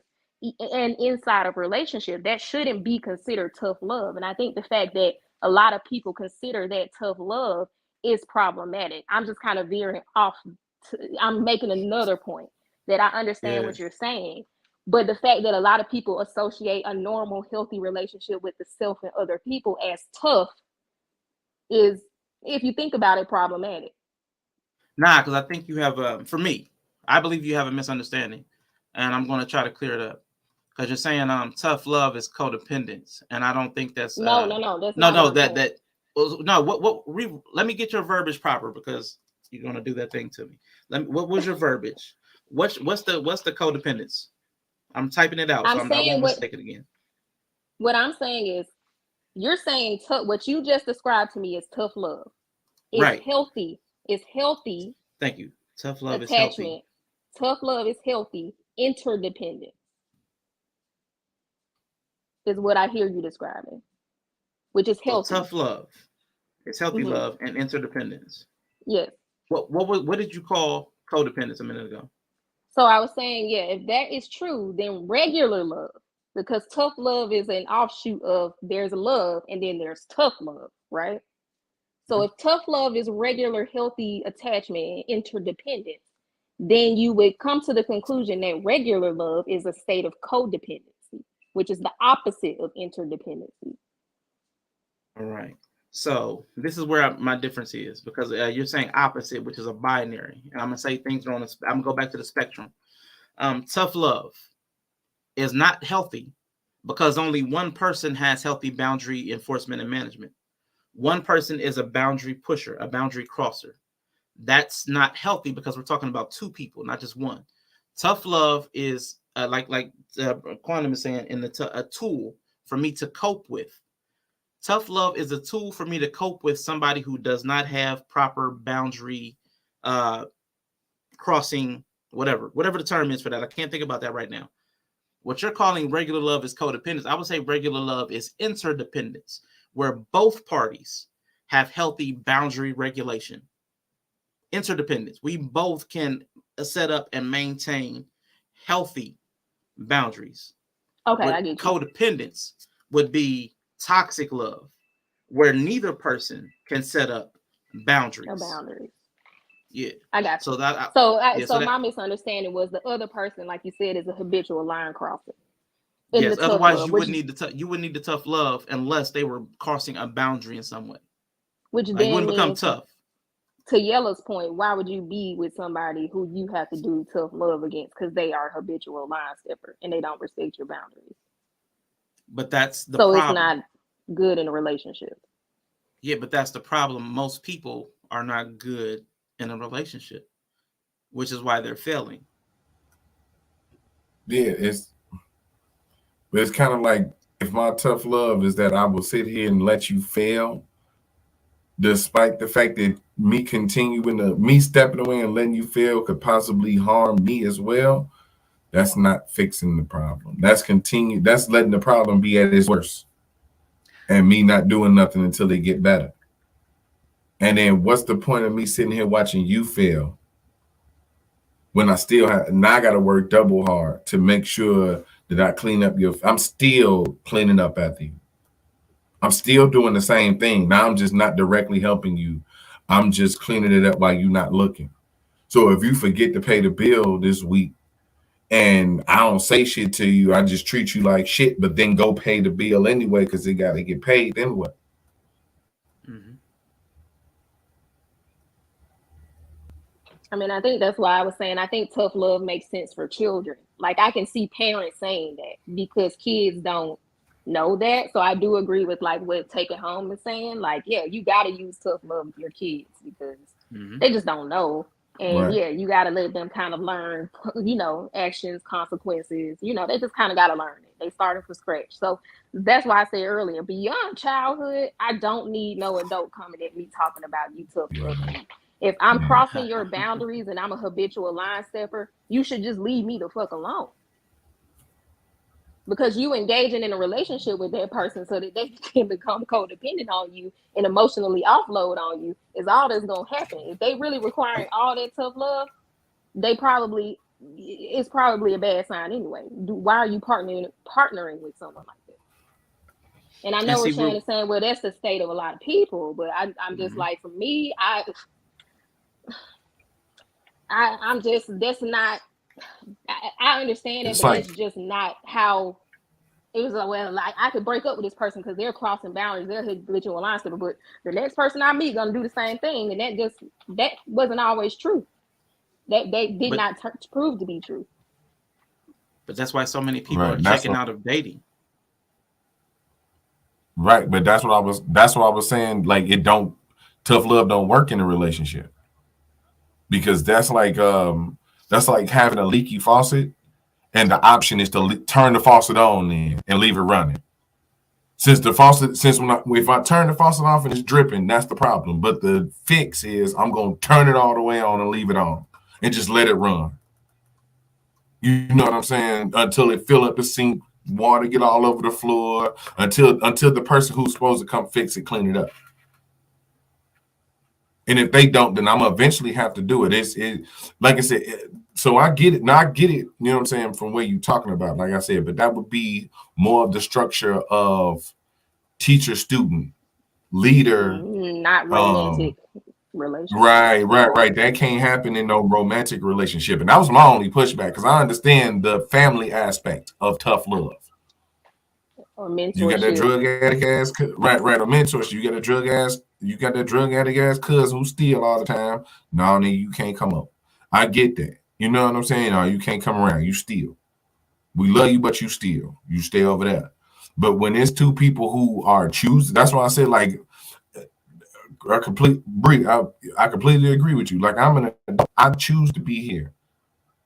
You know what I'm saying? You don't get your rocks off by snapping on me because you feel the type of way how the relationship is going. I would much rather you leave. You know what I'm saying? Because now it's just a reverse of offloading.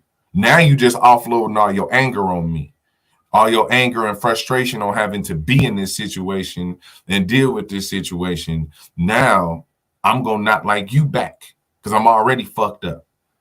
You constantly telling me how fucked up I am every day. Shit ain't going right now. I don't have the person to lean on that I established in that situation. So what the fuck? How useful are you now? How useful is your tough love? Mm-hmm. I'm gonna push back on both of y'all real quick, but I'm gonna read these comments first.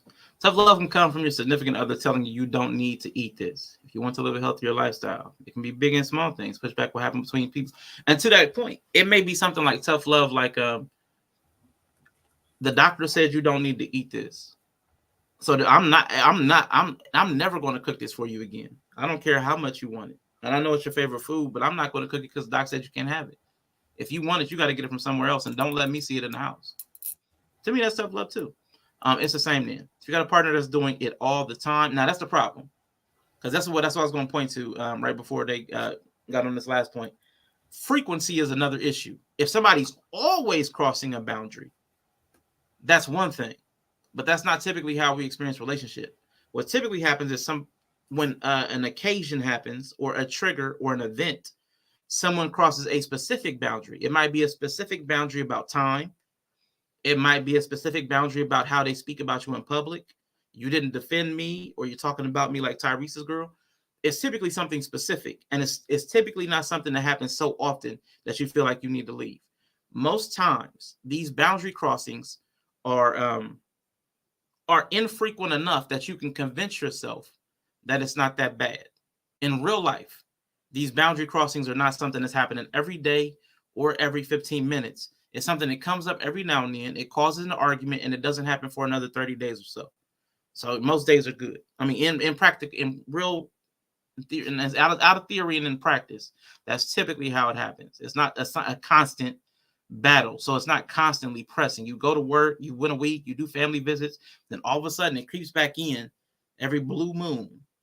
But I do want to push back on y'all. I want to catch up on these chats. Yella makes a good point.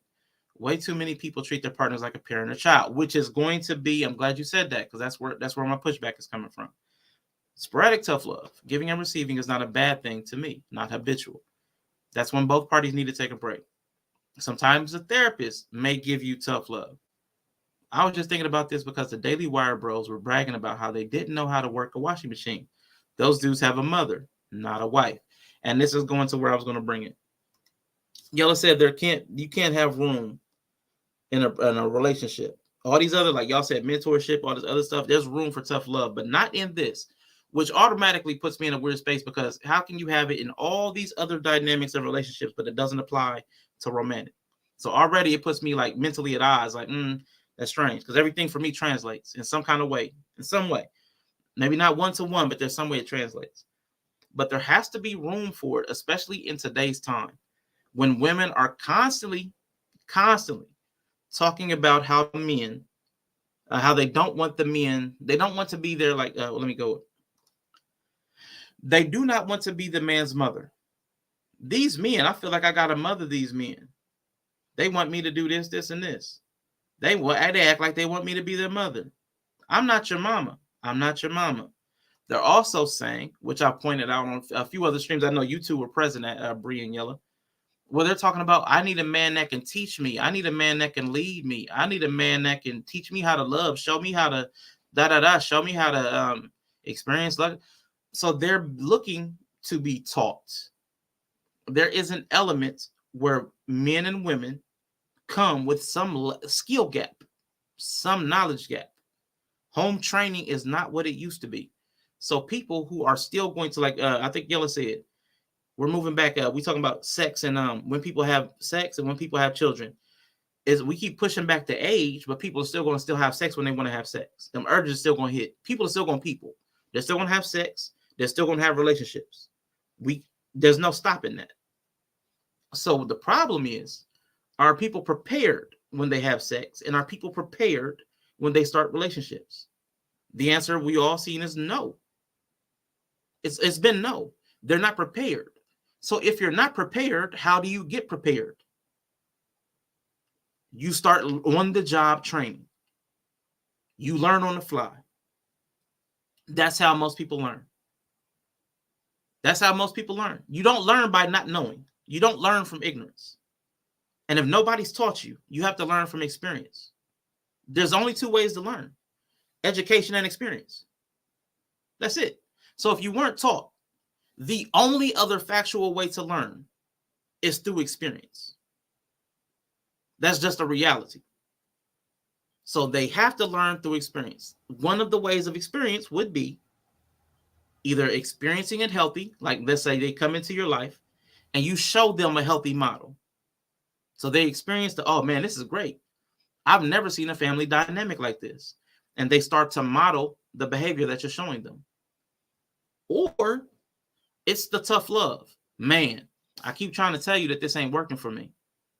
Either you get in line or I'm going to have to leave. And you let them fail or you don't. I mean, but there's a choice there. But there has to be room to teach in 2023. There has to be room for men and women to be able to teach each other the relationship tools that they know, because I guarantee you the other person is coming with deficiencies too. But right now, everybody thinks they have the upper hand. I'm not going to be your mama, man. You looking for another daddy. Everybody has to be taught the stuff that they don't know, because we accept that when it comes to sexual, you're going to know some tricks. Was the trick bag yelling? Was it, you said there was a trick bag? Yeah, you gonna pull out that bag of tricks. We're gonna teach each other some tricks in the bedroom. Why is it so far-fetched to teach each other some emotional tricks? Why is that? I just think because the idea of tough love makes sense with a certain population of people. And for me, I've never had to use tough love in a relationship, because if I get to the point where I'm giving you an ultimatum, I'm getting the fuck on. Like literally, me and my husband have a rule: we don't do ultimatums. If I'm at the point where I'm doing an ultimatum, because on the other side of ultimatum is you got to be ready to go. Like if you come up to a person and say it's this or that, if they say no, you have to be at a point where you're ready to leave. So if I'm already at that point where I'm ultimating, if I'm giving you an ultimatum, I'm already ready to go. And for me, that's bad. Like if I'm already at that point, we already far gone, right? And we're at the last step before it's out. So I would say, like, I do agree, but I don't think a person being deficient in knowledge, a person having to learn along the way, automatically kicks you into a tough love mindset. Like, and I think that's what I'm saying. I think people use it a lot, and I think a lot of parents use it a lot, and I think a lot of people think tough love is just kind of like, tough love shouldn't have to be happening generally a lot at all. Like, you know, like you said, you have those family members who are just terrible, and you're like, I can love you from a distance, which fits the tough love model for me. But I just feel like, yeah, in a partnership that I've chosen to engage in long term, if I have to give you tough love, the population that I think needs tough love, I would not pick them as a partner. But I do agree. I don't think deficits, you're not going to know everything. You're going to learn along the way, which I think insightful criticism is a must. Insightful criticism is important, but you can do that with tact. You can do that. You shouldn't be having an ultimatum conversation, because now you just hype. If I didn't clean the dishes right and now you giving me an ultimatum, something wrong with you. So like, I don't think the tough love ideology of what it really is should fit these things that you're just learning on the go. Like, yeah, I don't know how to live with you. Yeah, I'm gonna be doing annoying shit. I'm gonna leave my socks out of the hamper. That's not tough love situations. Like, you know, that's not really, to me, where I would say I'm engaging in tough love now. Like, no, to me, tough love is like my husband when we were younger and we broke up because he refused to keep a job and didn't realize the responsibility he had. Okay, me staying with you is not going to work, because in a relationship, we're making an agreement that we are going to offload onto each other in some way. That's what I think people don't understand in a relationship.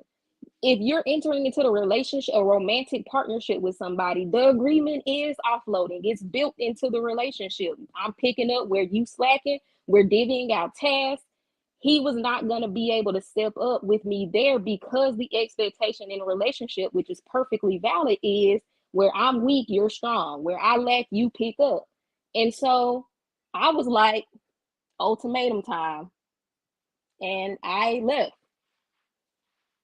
So that was the only moment in that relationship where we needed tough love. And fast forward to the future, he did learn from that situation, but I was not allowed to be with him while enacting tough love, because my very presence negated what I'm trying to tell him he's supposed to be doing in the first place.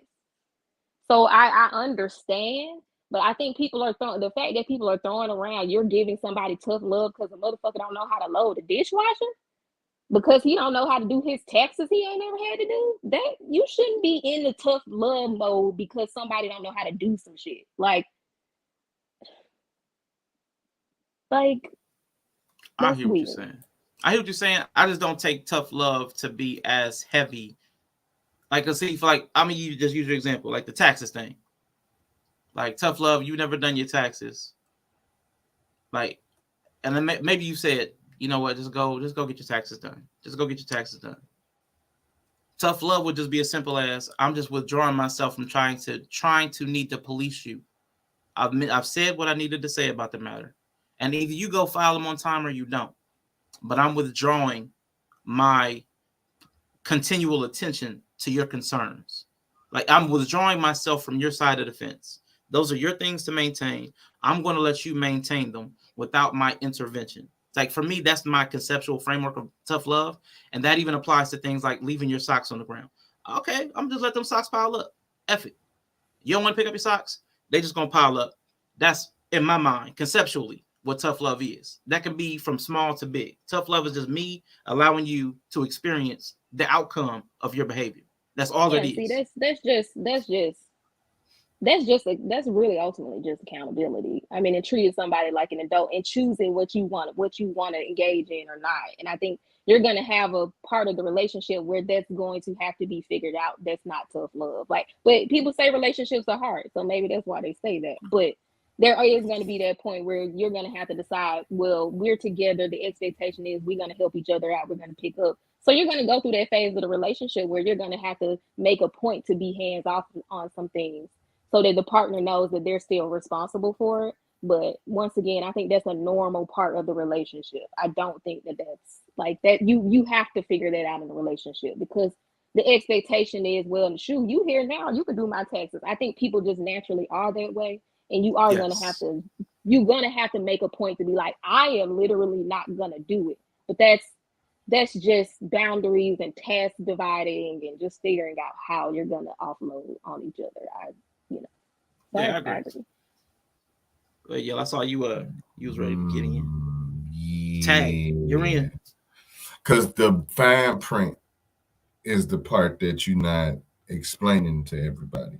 Because it sound good to sit back and be like, hey, look, I'm no longer going to help you and assist you with this thing that you're deficient with. The part that people be missing is that you're still agreeing to the part where it's going to negatively affect you.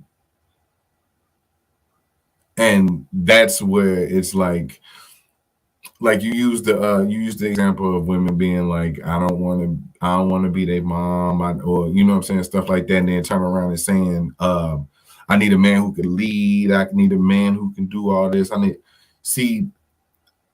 can explain not wanting to give tough love as well, right?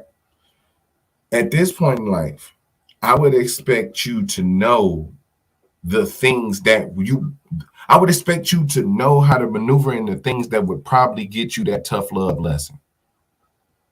Empathy, respect, how to treat another person. We not kids, right? Any life thing you got going on or something like that, we can all work with that. That doesn't get tough love, right? So it is certain lessons like, you know what I'm saying? I like to cook a certain way. You know what I'm saying? You know what I'm saying? I can incorporate into a woman who don't really cook that way. You know what I'm saying? She might she might shop a certain way though. You know what I'm saying? I gotta respect that as well. So teaching each other how to do, she might have a mind for a certain way to move financially. You know what I'm saying? I might have a better eye for how the house moves. How to put together a house. Like those type of lessons is cool, but when it gets to the person part, like who you are, if I gotta give you tough love at the fact that you won't hold up your end of the bargain, I don't need to be there because I'm still allowing that to hurt me. You just don't have my help no more, which means you don't have me to tell you, hey, look, you shouldn't be doing that. You're just gonna keep doing it until you figure no, because it's damaging. It's continuing to sit there and let the person punch on you. Now you ain't even putting your hands up. You just letting them punch you till they get tired. I don't care how soft the hands is. You get enough licks in, it's gonna hurt. You gonna feel it, or it's just gonna fucking annoy you, and that's gonna translate. Because that tough love and those ideas that even the women be like, I need somebody to handle me. They really don't want that, because that tough love is gonna come with your ass getting talked to a certain way. Because if I have to tell you that, I'm gonna probably say some shit to you that's gonna fall in line with me being toxic, me being a borderline abuse. Because if I tell you that shit to fuck up and sit down, because that probably would be the tough love lesson you need to learn, you might not respond to that, because you also a grown ass woman who don't have to have another grown motherfucker tell you to sit the fuck down and shut the fuck up. So that could go left. Is that's what I'm saying? The tough love aspect of it, to where the free range of frustrational projection, like frustration projection, I think that's where it tends to fall into. Because if you're gonna stick around, now you being a problem. You let's say you're not part of the solution, you the problem. I mean, it can be it can be looked at in an abusive way, because most people don't just disengage. They don't just disengage, right? They don't just disengage from their problem and then still be nice to you. Do you see what I'm saying? They disengage from the problem and then everything else gets a little rougher. Tough love ain't just tough love in that sector. Tough love becomes, my words get short. Yeah. My temper gets shorter because I'm tired of you putting me in that position. My words get sharper. My voice gets louder. My tone gets a little more aggressive. After a while, you're not gonna like that. Right. The emotional wall go up. Right. You might be having a really bad day that I might need to show you some love. And guess what? Since I'm in that tough love shit, I'm gonna shut you the fuck down. Cause I don't want to deal with your shit. Cause I'm fed the fuck up. Now, am I being useful to you? Am I bringing am I even creating the conditions for you to become better at the problem? No. Now I just threw a bunch of obstacles in front of you. I've made the one thing you want me to be happy, and now you can't do that for shit. Nah, I wouldn't want to be the person projecting that type of. I know I don't like, contrary to popular belief, I don't like being angry all the time. I don't like being frustrated all the time. I like good feelings, good vibes, that type of shit. You know what I'm saying? I get the bad shit is gonna come. That's why I don't like it. It's gonna come regardless. It's gonna come just as the sun go up and the fucking moon come up. So, no, I hear you, man. You made a good point. I want to say hello to Dory Meta in the building, man. Appreciate you. And Leah, hello, good to see you. You made a good point. It does require a certain level of not giving a fuck. Not everyone can do that. Not everybody has the temperament or the disposition. If you cannot go hands off, then tough love isn't your bag. You have to be able to go hands off. And everybody's not capable. Some people are just too in their heads. And I'm bring Mandrell in after this.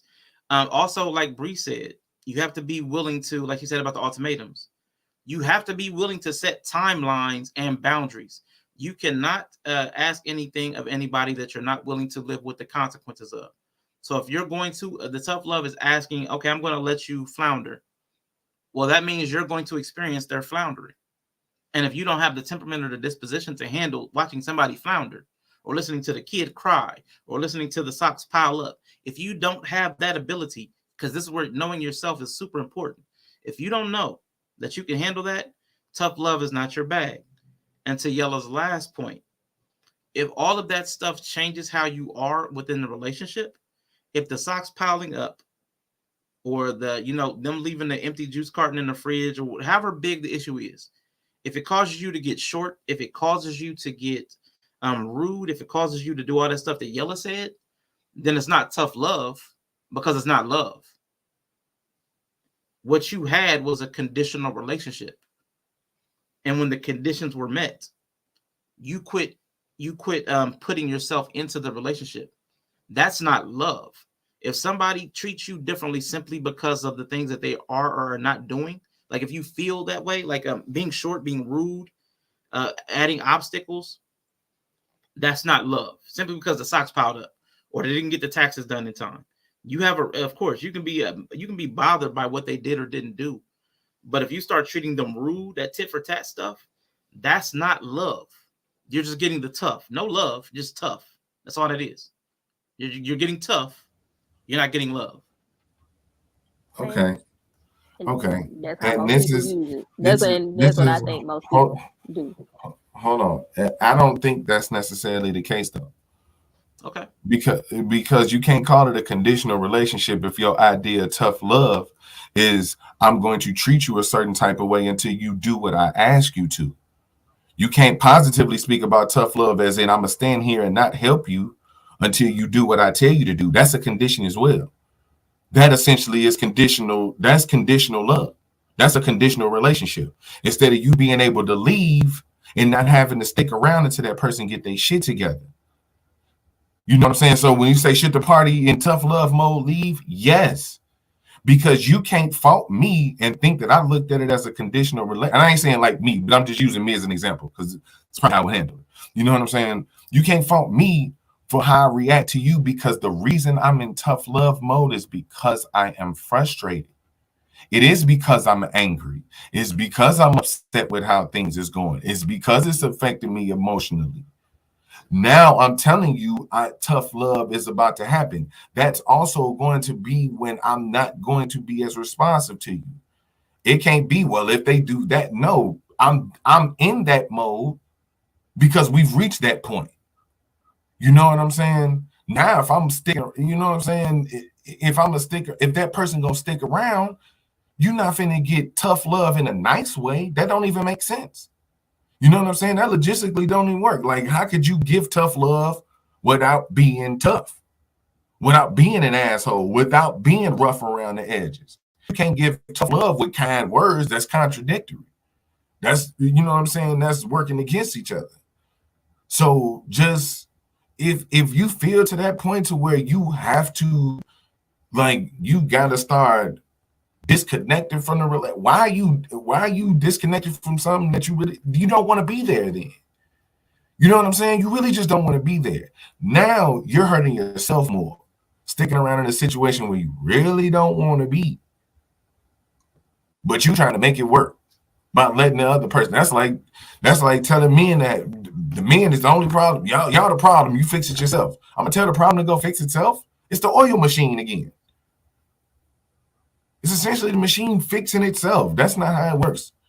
You know what I'm saying? So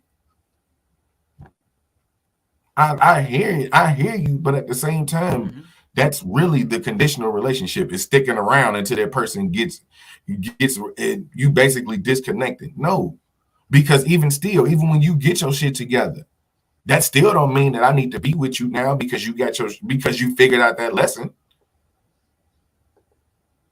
You know what I'm saying? So yeah, right. I'm gonna clarify because you definitely got what I didn't get what I was trying to. You understood it, but you took it a different way. Real quick, Medrill, hey, welcome to the panel. I just want to clarify what Yellow said because he pushed back on my point, and then I want you to jump in. But all relationships are conditional on a certain level, period. That one of the conditions is that both people have to be present for it to be a relationship. Like there have to be two parties. Like if one of them's gone, one of them doesn't exist. Like on a very fundamental level, just on a very simple level, there have to be two people that exist to have a relationship. So there's always going to be conditions at different levels of thoughts. So conditional relationships, just we have to both agree to it. That's a condition. We're both agreeing to be there. So when I say conditional, I meant something very specific. I meant the conditions that we agree upon that will stay in the relationship for. You not cheating may be a condition that makes it like deal breakers. Like, is it a deal breaker condition? So when I say conditional relationship, I mean something where it has deal breakers that have been breached, broached, whatever you want to say. So somebody that has a high degree of deal breakers, that's the kind of conditional, because some people don't have deal breakers, just like violence and cheating. Some people make deal breakers very simple, like they're not vegan.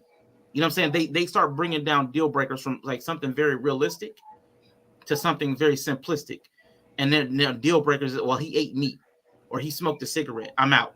So when we get to the superficial level of deal breakers, I call those conditional relationships, because those are conditions that are so easily met that a lot of people get disqualified. So that's my usage of conditional relationship. People that have superficial conditions. Now, then what I was saying, having a positive disposition in the spite of something that is hard, that for me is a part of love. That's just my belief about love. I can't make anybody else adopt that. But like you talked about with Bree, it was Bree and Shy Cutie on Wife Life Advice one time, and you talked about time to process their emotions. If you give them some negative feedback, you push back on them needing to take 3 days to clear it out of their system. I'm just telling you to get the dishes done. Like the dishes weren't clean in the way I like them, and now it takes you 3 days because you took the negative feedback. It was even a problem with you in that scenario that somebody couldn't adjust their regulation emotionally. It took them 3 days to clear that queue, to show you the type of love that they have in a relationship, simply from a piece of negative feedback. What I'm not saying is that's not human. It is human to have a negative reaction to things you don't like, especially things that you're saying that I'm going to make the active decision to allow to persist, even though I don't like them. The natural response, the natural reaction would be I'm going to be pissy about it. What I'm saying is I'm asking for a level of maturity that says, because I'm deciding to allow this behavior to persist, then I'm going to own my decision and not be an asshole and mistreat this person that I'm allowing to experience the outcomes for. For me, that's a character issue. That's character. I made the decision to allow it. I have to live with it as if I allowed it. I can't act like that. Goes to what I said about me keeping my word earlier. I can't show up an opposite way from the way I've made a decision upon. I said, yes, I'm going to do this thing. I need to show up like I said, yes, I'm going to do this thing, not like I said no and you drug me into it. You didn't drag me into the decision to give you room to experience the socks piling up. If I got to come in a room and cuss at you every single time I see the socks piling up, to me, that's not love, especially if I made the decision to allow that to happen. Now, on the back end of that, like I said again, all of these things come with regulation. Like Bree said, I have to say that there's a timeline that I'm willing to allow this to progress, and that depends on the severity. Is it socks? Is it household finances? Is it some kind of relationship that I see you keep in contact with an ex? What level are we on? And that's going to change how I operate. Man, you keep in contact with a lot of exes on Facebook. It's a problem for me. But like, hold on, I'm bringing this guy with this comment up from NA. We're dealing with people, and like you said, like you say this all the time, Yellow. We're dealing with people in the big age of 35, 40. They've been practicing some poor behavior for a long time. I'm the oldest person up here, probably by about 8 years. Anybody my age has probably had some kind of maladaptive, poorly aligned behavior just as long as I've been alive. They're not going to fix that simply because I said so, and they're not going to do it within 2 days. I don't think you're that much older than me, are you? Damn. I'm 43. How old are you, Midger? Oh, nigga, you younger than me. I'm 44. Ah, you beat me. You the first person to beat me, man. You the first person that's older than me. God dang it. I'm always the oldest. Okay. I'm 44. All right, you got me. All right, so listen. Because people do not adjust so quickly in relationships, you have to give some room. But you have to decide how much room you can give based on your attitudes and what your beliefs are, what your needs are. So like this is an internal negotiation that becomes an external negotiation. First, you got to, can I live with these socks piling up? How much will it bother me? Will I start being an asshole because I see those socks still piling up? That's the internal part. Then the external part is now I got to negotiate with this person. You got about a week. I've been trying to be cool with it. 43. Thank you. I've been dealing with this for about a week. And I said to myself before we started this, I said I was going to I'm only 42. This stream making me feel better. That's what's up. I said before we started this that I was going to let these socks pile up. I was going to leave you alone about these socks. But it's been a week now. Like, again, give it a time frame. Like 2 days, they're not going to fix it in 2 days. But give it a time frame that's realistic for you and the other person. It's been a week. And the room is stinking. It does connect back to grace. But grace has a period. A grace period. And you got to put a period on it. Like Bree said, you got to be willing to walk away sometimes. Even if it's something small. If your partner has so little regard for you that you're not seeing any effort to try to connect to what your needs are, especially if they're reasonable, like taking care of the household, cleaning, taking care of your children, finances. Some things are very important for maintaining a relationship. I know everybody thinks they're older than me. Everybody. Some things are so important. What if they do hold up, Mandra. Some things are so important in trying to maintain a relationship that you have to put a cap on it. But I know I done froze Mandela for a minute. Go ahead, jump in, bro. What if they're doing the work and you see the positive results in it? And then that's another step. The next step, if people are actually trying, first you acknowledge that they're trying. You reward them, because what we're talking about is positive and negative. Now we're talking about psychology. Positive reinforcement. I see you trying, baby. I see you trying. Thank you for doing the thing. I saw you took out the trash without it spilling over. Thank you. I appreciate that. I went to throw something away and nothing fell out, and I didn't have to push it down. Thank you, because I hate having to put my hand in the trash or find something to push the trash. Thank you so much. Acknowledge it. Give them the reward. Hit that dopamine. Oh, thank you. Oh, give them the attaboy, the attagirl. Get them with the attaboy and the attagirl. Pat them on the back for trying, and then encourage them to continue. Okay, I appreciate that. Now, I hope we keep that going next week. Again, it's unfortunately, and this is going to sound terrible.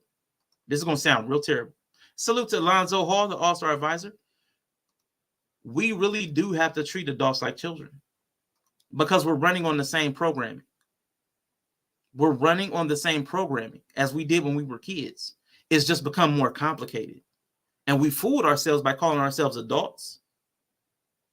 But we're just more complicated children. We have the same reward centers. We have the same flight or fight responses. We're still living off the trauma that happened when we were kids. We're still mentally, there's a child in there that you have to speak to. And then there's also the adult that you believe yourself to be. And the projection of a parent mind as well. But I mean, but this is all psychology. And it's hard and it's complicated, but it's there. What if the guy is doing the work and she leaves anyway? And then that's gotta be, it's gonna hurt from the person, like the person that gets left. You're doing the work and you get left. It's gonna hurt. But then that's where resilience comes in. That's where resilience comes in. You're like, okay, there's this. I learned. Not everybody is going to reward me for effort. Just like a job. Think about it. If you take a person away from it, our expectation of a person, and make this like a business. Everything you do on a job is not going to be rewarded. You're not going to be thanked for everything. And they can still fire you for some arbitrary reason or misunderstanding. That's just the nature of relationships. I could be given good advice up here, and people can still just leave the stream, or y'all can just dip off. Y'all can hit that. Everybody has that option, and you can't control it. And they may never tell you exactly what it is that they made that decision based on. Yeah, I was gonna and say, we you have don't to know live their with threshold. that. You don't know their the threshold. You don't know how much of a deficit you were in. So you could be trying, but shit. Hey, yo, this time still passing, these bills still coming. Hey, I'ma head out.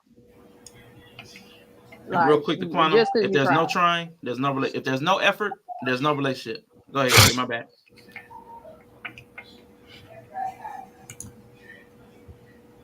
No, that was it. It I was does. just Yeah, saying, just because you try don't mean that. Because some people do that to Yeah. manipulate. Some yeah. people Some people, live some people to, do, some people do it to yeah, manipulate. However, if you see this guy, the results of it over the course of not days or weeks, but months, and it's continuing, constantly getting better and better and better and better, and you still leave, I'm like, yeah. okay, Especially if I had to give you an ultimatum, that's why I don't do ultimatums. I'm just gonna get the fuck on. I don't do ultimatums because I feel like you always hold it against the person. If you got to the point where you was about to be like, get better, I'm leaving. My husband tell you that he told me when we were dating, like after he was like, if you give me an ultimatum, I'ma leave anyway. Like that's his rule. Like if you give me an ultimatum, I'm liable to get the fuck on. And he wasn't lying because when I gave him an ultimatum, he was like, "Oh, we should just call it quits," and I agreed. But I knew that going in when I gave the ultimatum. So once again, that's why I don't think ultimatums are beneficial. If you at the point you got an ultimatum, that's like the ultimate manipulation tactic to me. Now I'm gonna get the fuck on. I'm just gonna go. I'm gonna hear that. okay. And see, My thing is like um like there's no words to describe that kind of pain. There really aren't. And it's a lot of stuff runs through your head when that happens. You ask like, why wasn't it good enough? The effort. Like you told me it was a problem. You see me fixing the problem. In fact, it's a situation where everyone sees the results of the fixing except that person. So, I mean, is there anything like that part I don't understand? And I don't understand like that part. I really don't get that one. Like, how does everyone on the planet, even people who don't know what's going on, no clue what's going on, how do they see it, but you don't? Then it's like, okay, it seems like there's nothing that I can do that's right here. There's a problem with everything that I say. There's a problem with everything that I do. You think I'm taking shots at you when I'm just having a conversation and it had nothing to do with you. There's no subtext to it. I'm just trying to talk. You know what I'm saying? Just trying to have a conversation. I mean, I don't get it. Like, you're a woman. Help me understand this nonsense. They was giving you that tough love bullshit. That's why I don't do it. Because a lot of times it's not based in what Rashawn is saying. It's supposed to be based in with you loving them and you're just removing. And that's why I don't even like using it for that. Because that's a concept of just, I'm not enabling you. And I don't want us to have a codependent relationship. So I'm going to allow you space to exist. That's just for me. That's not tough love, but I got it. I accept that's what Rashawn means.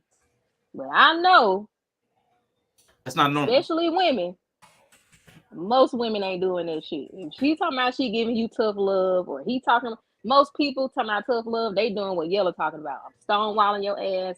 I'm short. I'm gonna be aggy as fuck, and I'm just gonna be miserable until you do what I want you to do. You know what I mean? And so, yeah, if people could do it in the way Rashawn is saying, that'd be great. But that's usually Right. not Like my what brand people of doing. my brand of tough Right. love, my brand of tough love is just telling you straight up what the situation is and how I feel about it, what I think about it. I'm never gonna like take action like punitive action like that. You know what I'm saying? Like, okay, I'm not gonna take you out this weekend because you said this or you did that. No, that to me that's stupid and it's cruel and it's a waste of time. The only thing you do is just talk to communication. The only thing you can do is talk to that person and wait and see if they're gonna do anything about it. At any given time, the best communicator is king. The best communicator is going to come out on top 10 times out of 10. The punitive stuff, that's unnecessary. It's rough, it's cruel, and it's not good for anybody involved. You know what I'm saying? So, there's just some things about people I don't understand. Like, I guess you guys are piecing the puzzle here. So I'm just, I for the life of me, I don't get it. I don't. And you have a person who's not just saying, I'll do the work, I'll do anything, but he's actually doing the shit. You actually see the results, but you don't tell him that. I'm like, okay, then what the hell? How do I know where I gauge? You know what I'm saying? And then, I don't know. Y'all help me out here. Help me figure this out. I don't know. Yellow go. I got 3 points, but I'm gonna let Yellow jump in because he was trying to say something right before G dropped off. No, I was gonna say, if anything, it's a coping mechanism. It's a coping mechanism. You know what I'm saying? Because they frustrated, but I get the love part because that's what's making you stay. But no, I'm not there anymore. I'm saying situation's over. I'm saying I'm talking about the person who's trying to give the tough love. But it's self-serving instead of actually beneficial sometimes. Because like you saying, Rashawn Wade is really dope. Because I get it now from the aspect of this is probably why people leave too quick. You know what I'm saying? This is probably why people. What was his answer to that? No, he's saying like the concept of tough love being great, essentially. You know what I'm saying? Being able to like, look, I love you. I don't want to go nowhere, but I can't sit back and try to keep moseying you along with this shit. You know what I'm saying? You got to figure this out so we can keep moving. I want to be here. It's like the ultimatum. So I get it. It's like giving the 2-minute warning instead of just leaving. So I'm with that. I get that. You know what I'm saying? It's just that that's the destination, right? What Rashawn saying is the destination, and what me and Bree been saying is kind of the road we're on. So it ain't really like a call out Rashawn and being like, no, you wrong. But it's like to be like given the perspective of where it's at right now. And what you're describing is where I kind of be like, even tough love is going to fall different because we have to approach it differently. A woman giving a man tough love is going to always typically come across harsh, mean, nasty.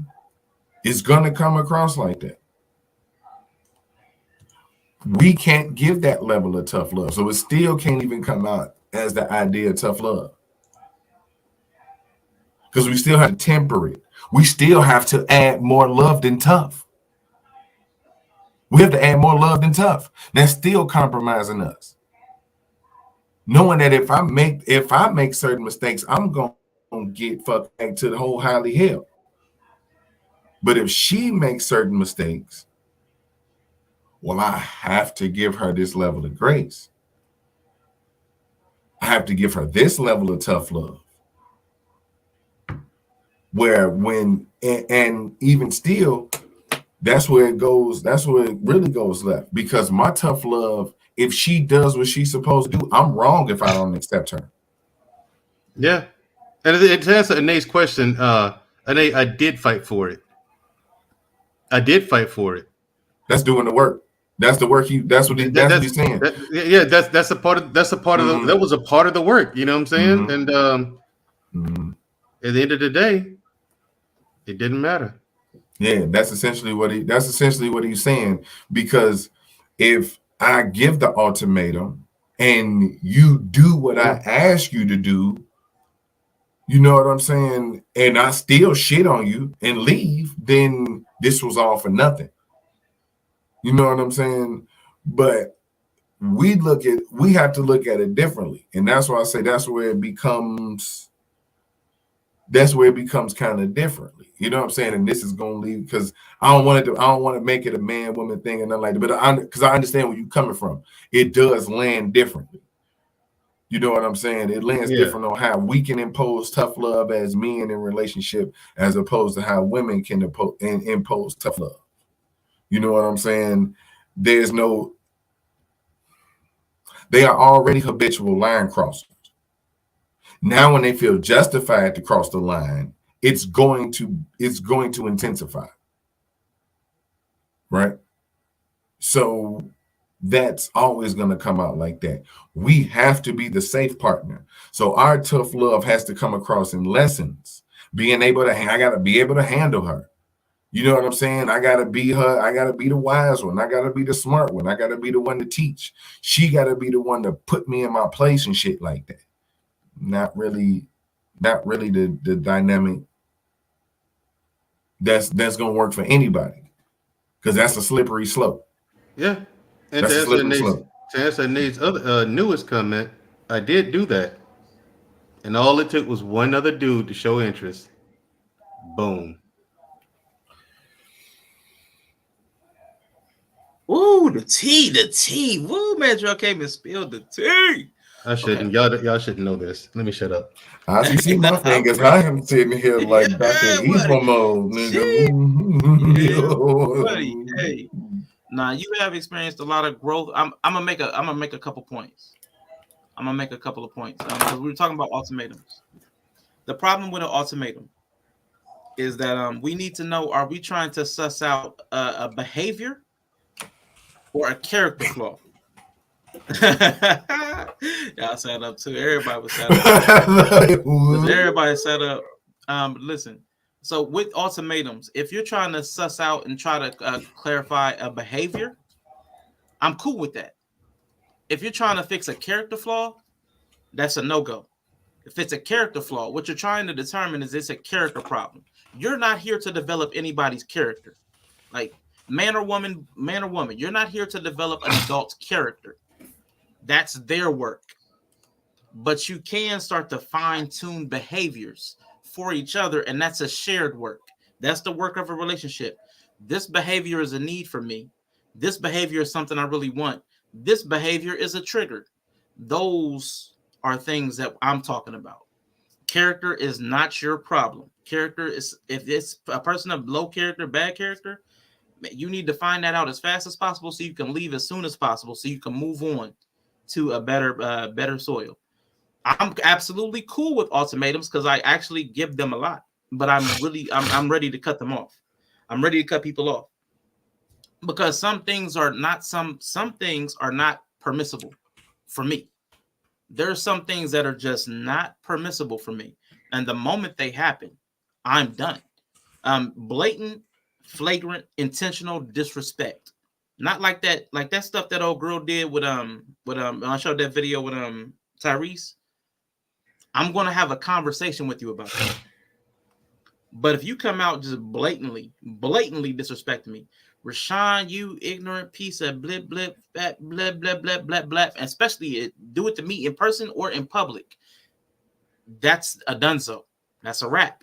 Just blatant disrespect. You're always going to, it's never going to de-escalate from there. You're always probably going to keep rising that. You're probably going to escalate. So that's I'm okay with ultimatums because sometimes there are things you just should never put up with.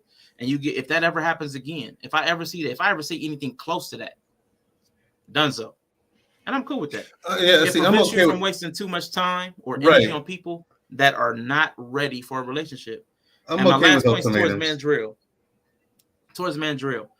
Sometimes, and I'm gonna tell you this cuts two ways. Sometimes when you're in a relationship with somebody, even though everybody else sees growth, they may see things on a deeper level because they know you more intimately and can see deeper blind spots. So there have been people, everybody says a person is one way, but I found them out to be another way because I just knew them a little bit better. And there were things that I was not willing to put up with that nobody else saw. So that's one possibility. I'm not saying that that's the truth. I'm just saying that's a possibility. People also don't always know what it is they want. So somebody may have asked you to put in work towards a certain outcome.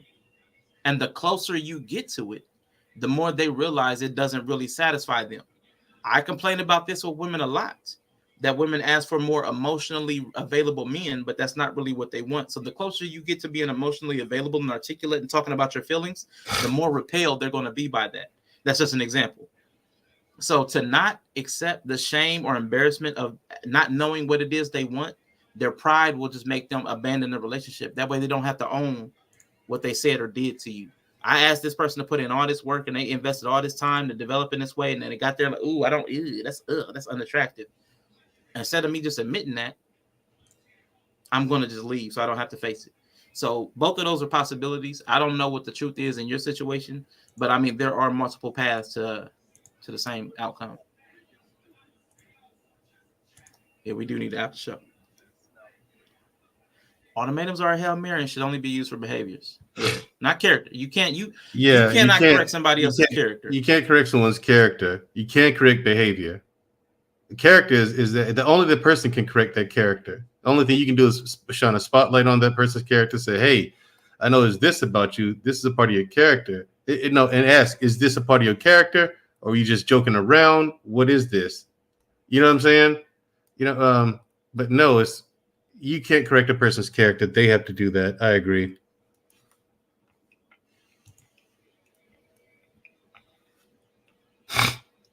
Yeah, that's facts. Always have your standard, easy to vet. Georgia's right to work state, meaning they don't have to tell you why they fired you, kick rocks, yeah. And the parties are privy to every different, yeah. Also depends on how those emotions show up. There's a lot to it. That's what I say. Relationships are hard, but when I move on, I'm going to get into the thing where Yella corrected me. Like that language is problematic, and I want to credit Yella. I'm still going to say it, but I do admit that there's a flaw in continually saying relationships are hard. In the same way, dudes will sleep with a girl because they were there. Some have whole ass relationships because you were there. Yeah. And we did talk about that. And I'm just going to point out some of the things I starred from earlier while we got a little moment. Boom. So what y'all said, motherfucker that don't listen, otherwise the relationship shouldn't get tough love. People that don't listen, people that don't budge, people that don't grow, people that don't try. Those aren't people I could be in a relationship with. Sometimes we need to hear about ourselves as well. We need the feedback. Sometimes if it's not disrespectful, we take it that way sometimes, especially if it's towards building. So yeah, so we got to be able to take constructive criticism. We have to actually, in my opinion, we have to actually be able to take, like Greg talks about with the language. We have to even be able to take harsh criticism, separate our feelings from it, and get the information. Sometimes that's important. I did like what Anae said. I see tough love as someone helping me take the blinders off. Sometimes we have a lot of blind spots, and tough love can help us recognize that. The way I'm talking about tough love, it can help us recognize that, like, oh, this is a problem. So I definitely respect that. And it's not teaching a lesson. It's more that you are out here in the wilderness. You need to know that your partner can handle it. Now, pressure testing. Pressure testing is a thing too. I know people say I use the term shit test, but I know pressure testing. I say life pressure test, but there may be some things you need to let people get a taste of your temperament, not be out here as a representative of yourself, a facade. Bring your full self to bear, because you need to know if they can handle your full self, man. Like, yo, because I can be a bit much. So sometimes the people need to know that they can handle when things get hard. Like, they need to deal with. They need to know, because I can be sarcastic, and if you're in a sensitive mood and I get sarcastic, you might feel a way about that, and I won't care. So yeah. You see, also depends on how much to show up. So we do that. Read that one. I'm proud that you fought before hitting your hand on the mat to tap out. Yeah, man. Woo, man, drill. That makes so much sense, though. Jesus Christ. I like your attitude. It's about trying more than doing. Effort is important. Effort is so much more important than success. Effort, man, being engaged, man, being active, man. That's so much more showing up. Now, listen. Quantum, I believe life will pressure test you. Life will pressure test anybody. But I mean, as far as my personality, sometimes it can be a lot. So I believe I need to show you examples of my personality towards the extreme to let you know that you can, you need to know who I am. Because life, like for instance, for me with streaming, real quick. For instance, with me with streaming, everybody does not, when I was in the comment section, when I was just a chat bot, everybody did not know everything that I knew or that would come out of me. Everybody didn't know how much troll was in me. Everybody didn't know how much insight I had in me. So what I'm saying is, I need to give you a taste of who I actually am, even if life doesn't present an opportunity. That's what I mean by pressure test. Maybe life is really everything's super cool right now.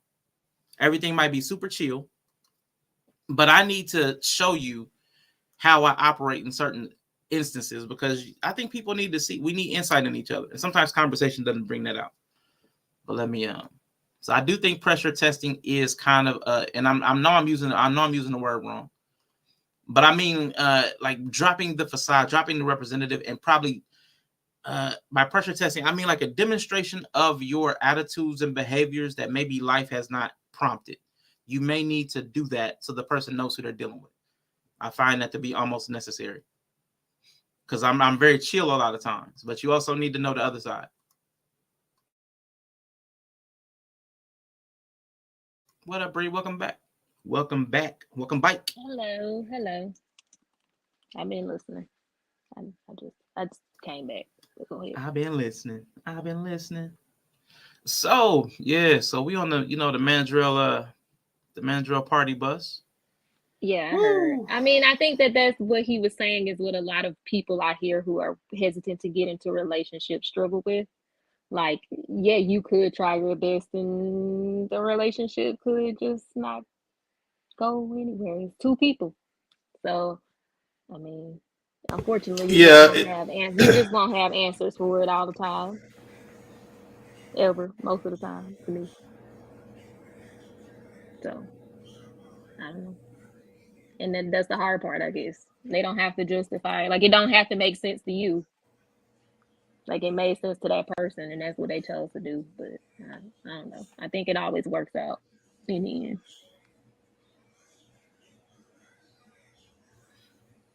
Yeah, you thought, Mandrill, were you gonna say something back? Mm-hmm. Yeah, I mean, you're not gonna get all the you're never gonna have all the answers. You know what I mean? You're never gonna know the real reason why, and you know that's whatever reason you get is not the real reason, because that reason doesn't make any sense. It makes no sense, and then the person can't really, like, that answer doesn't hold. Hold up, that answer doesn't hold up to any kind of pressure at all. Like, you can blow on that answer, and it's like, okay, no, that you can eliminate that because that's been worked on and currently still being worked on, even though it's fixed. You know what I'm saying? So it's like, okay, that answer's gone. So then you're like, okay, what else is there? And you just have to live with the fact you may not ever get that answer. If you're not married and it's a regular relationship, that person doesn't owe you anything, not even an explanation. It's fucked up. It's messed up, real bad. But I mean, the door is always open in a regular relationship, and that person can choose to walk out that door at any given time and choose never to come back. There's nothing that you can do about it. The only thing you can do is focus on what you can control. And what you can't control is your behavior and how you bounce back. You know what I mean? And how you deal with pain of that magnitude.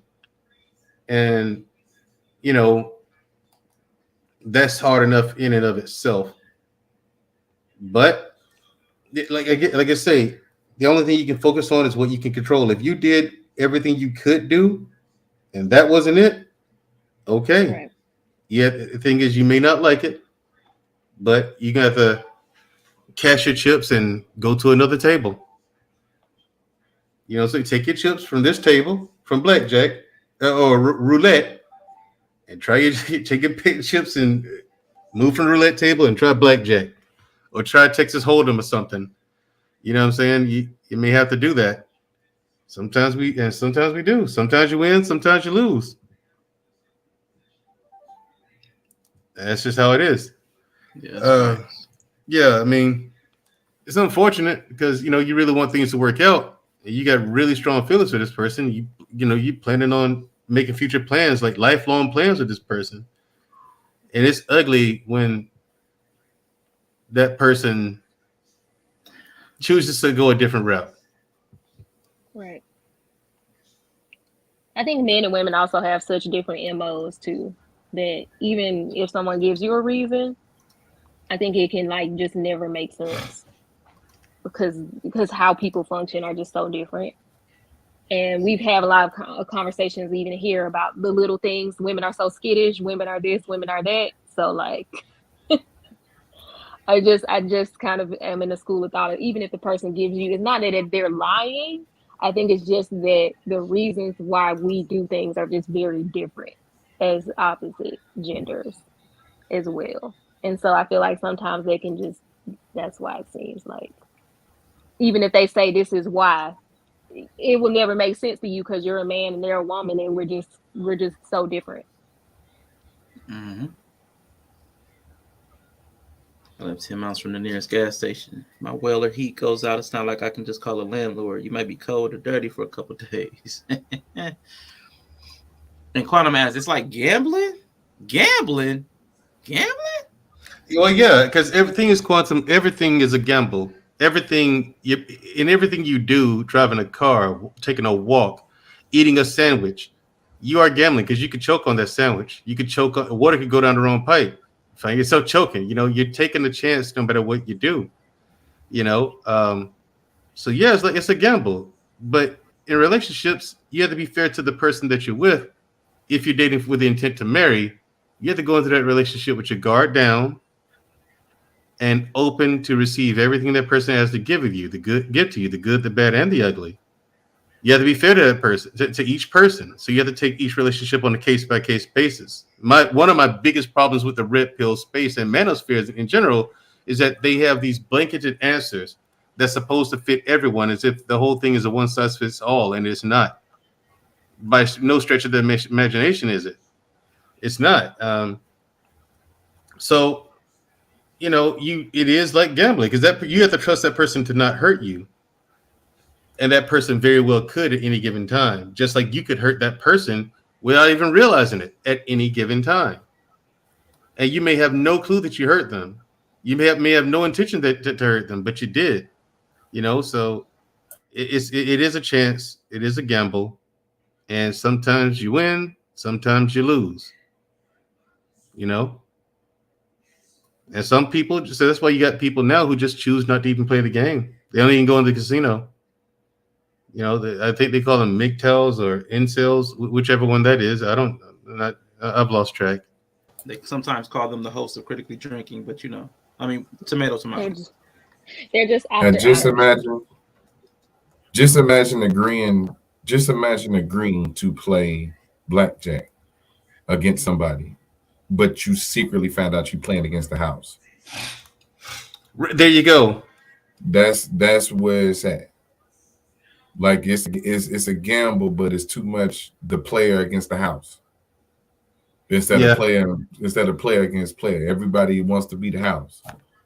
Yeah, everybody wants to be the house because everyone wants the biggest advantage. And if you're entering a relationship with that ideology, no matter how deep it is in your subconscious, if that ideology is in your mind, the game is over already.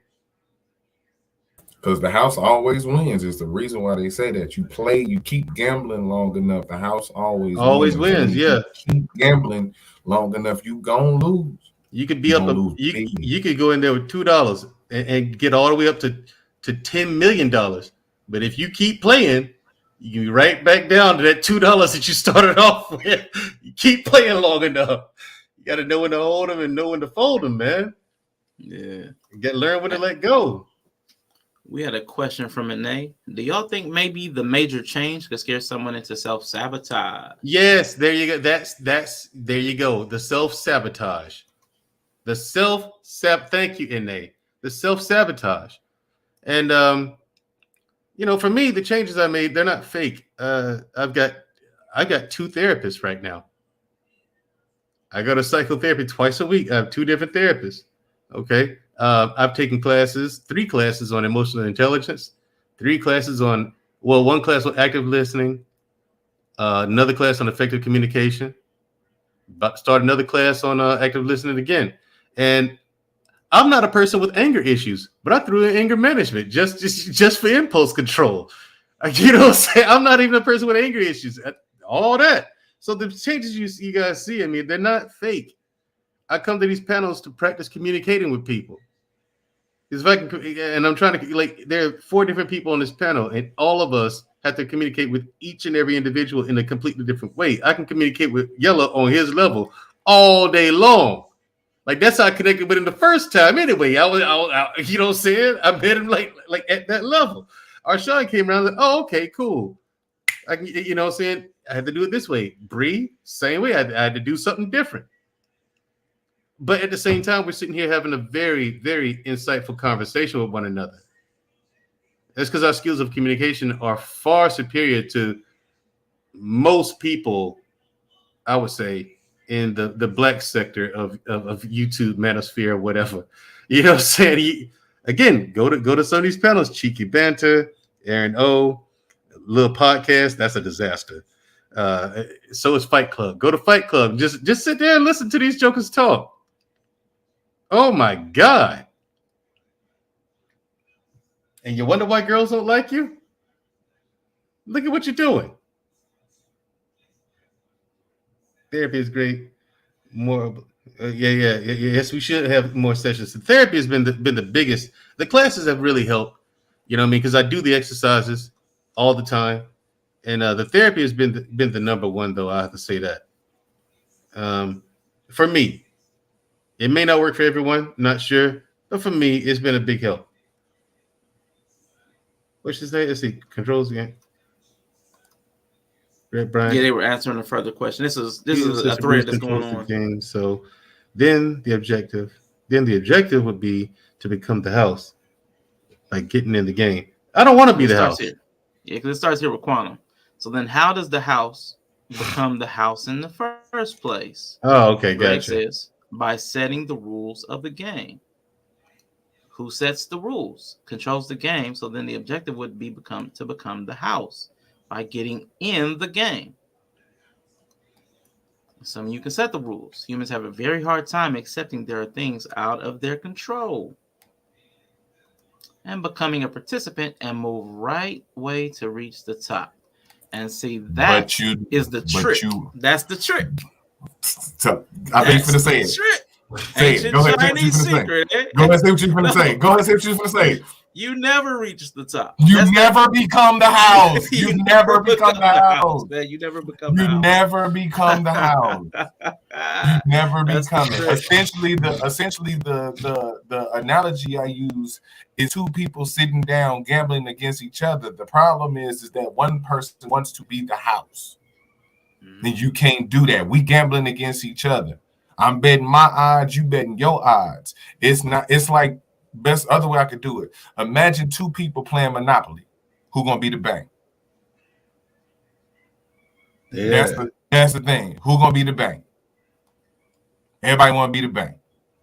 Everybody want to be the one to dole out the money, control the rules, control how the house get bought. Even though typically the person who's the bank is playing the game as well.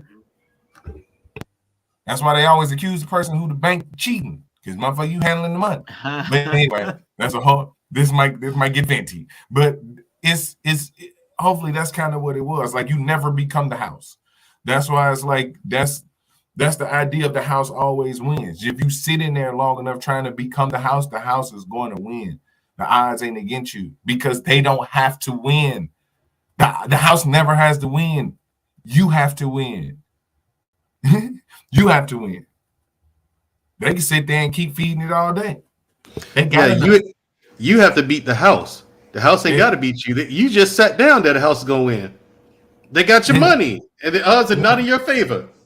Yeah, and that's the thing. Everybody wants to be the house. Everybody wants to be the one to set the rules, set the how can I put it? Set the culture for the relationship. Set the tone, who's the leader, who's in control, who's going to be the teacher, who's going to give the lessons, who's going to do this, who's going to do that. Ultimately, if that's falling down to one person where they have enough power to set an ultimatum to the point to where your activities change, to where you got to scramble around and even still, guess what? When you change it, it don't fucking work.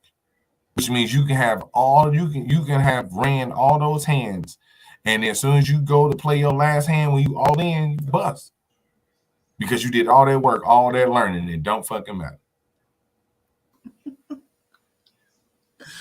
I'm gonna tell you the metaphor, man. I think, man, I was reading applying the metaphor to relationships, women are the selective sex. So the word sex was in my head. Then I heard Yellow say going all in, and then you bust. And I'm like, my middle school brain was just like having a field day with that woman. Now that you said it, I didn't thought it. You ain't making this no worse. I mean, you ain't making this no better. I mean, even with the analogy, man, it's difficult. The person that gets to set the rules controls a lot of the dynamics in the relationship. Because it's a relationship between two people, my opinion is that both people should be contributing to the rule set to their mutual advantage. So it should not be a game or a contest or a I'm up, you're down.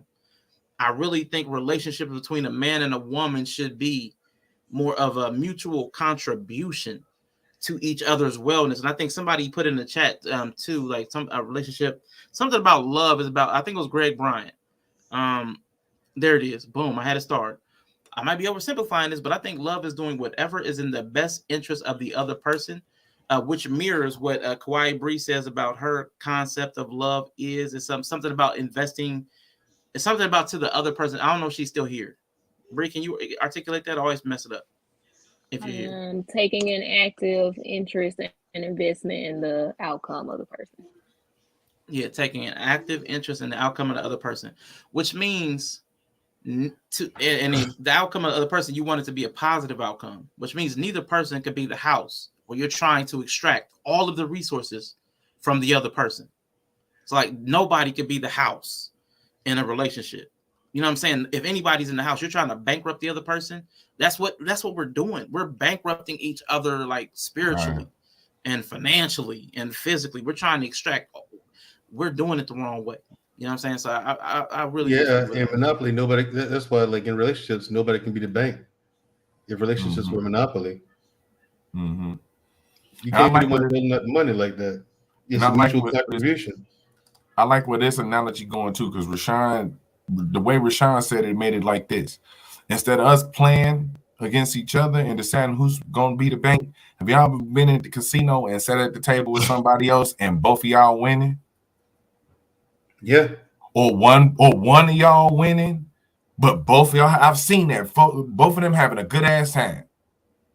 You know what I'm saying? Both of them having a good ass time.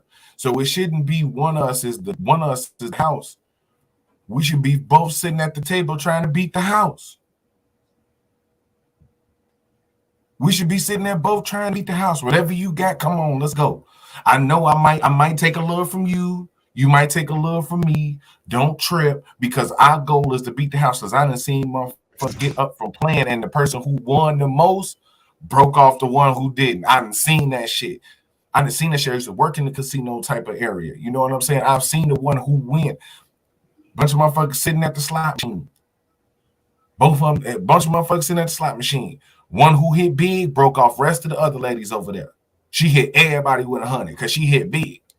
They was all sitting there camaraderie because they know they complaining about these damn machines don't be hitting, and why I know they rubbing on the screen and shit. Y'all gotta see old ladies play slots. It is the cutest thing you ever will see. But like their objective was to beat the house, not each other. You know what I'm saying? So, as you know, that's what I'm talking about.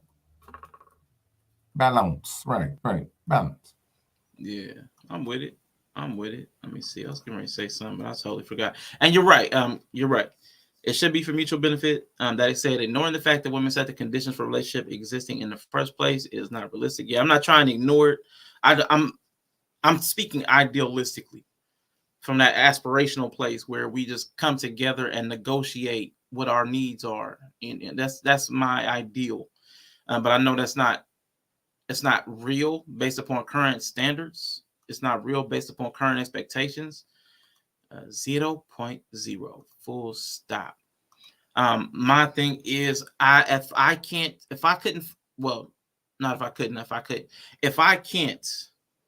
at the time when I was really interested in relationships, because I could not find the person who was on that type of time, like who was willing to like, we're going to come together as equals and figure out what we want out of this thing, because I could not find that at the time when I was seriously looking. Because again, at first I was immature, Of course, you know, young, immature, you mess up. But when I was ready, I could not find what I was looking for. So, you know, and then like the last thing was, you know, then I became the person who was not willing to give the effort. So, you know, things come full circle. Things come full circle. Man, so we are getting ready to move in because I started talking about this thing with Yella.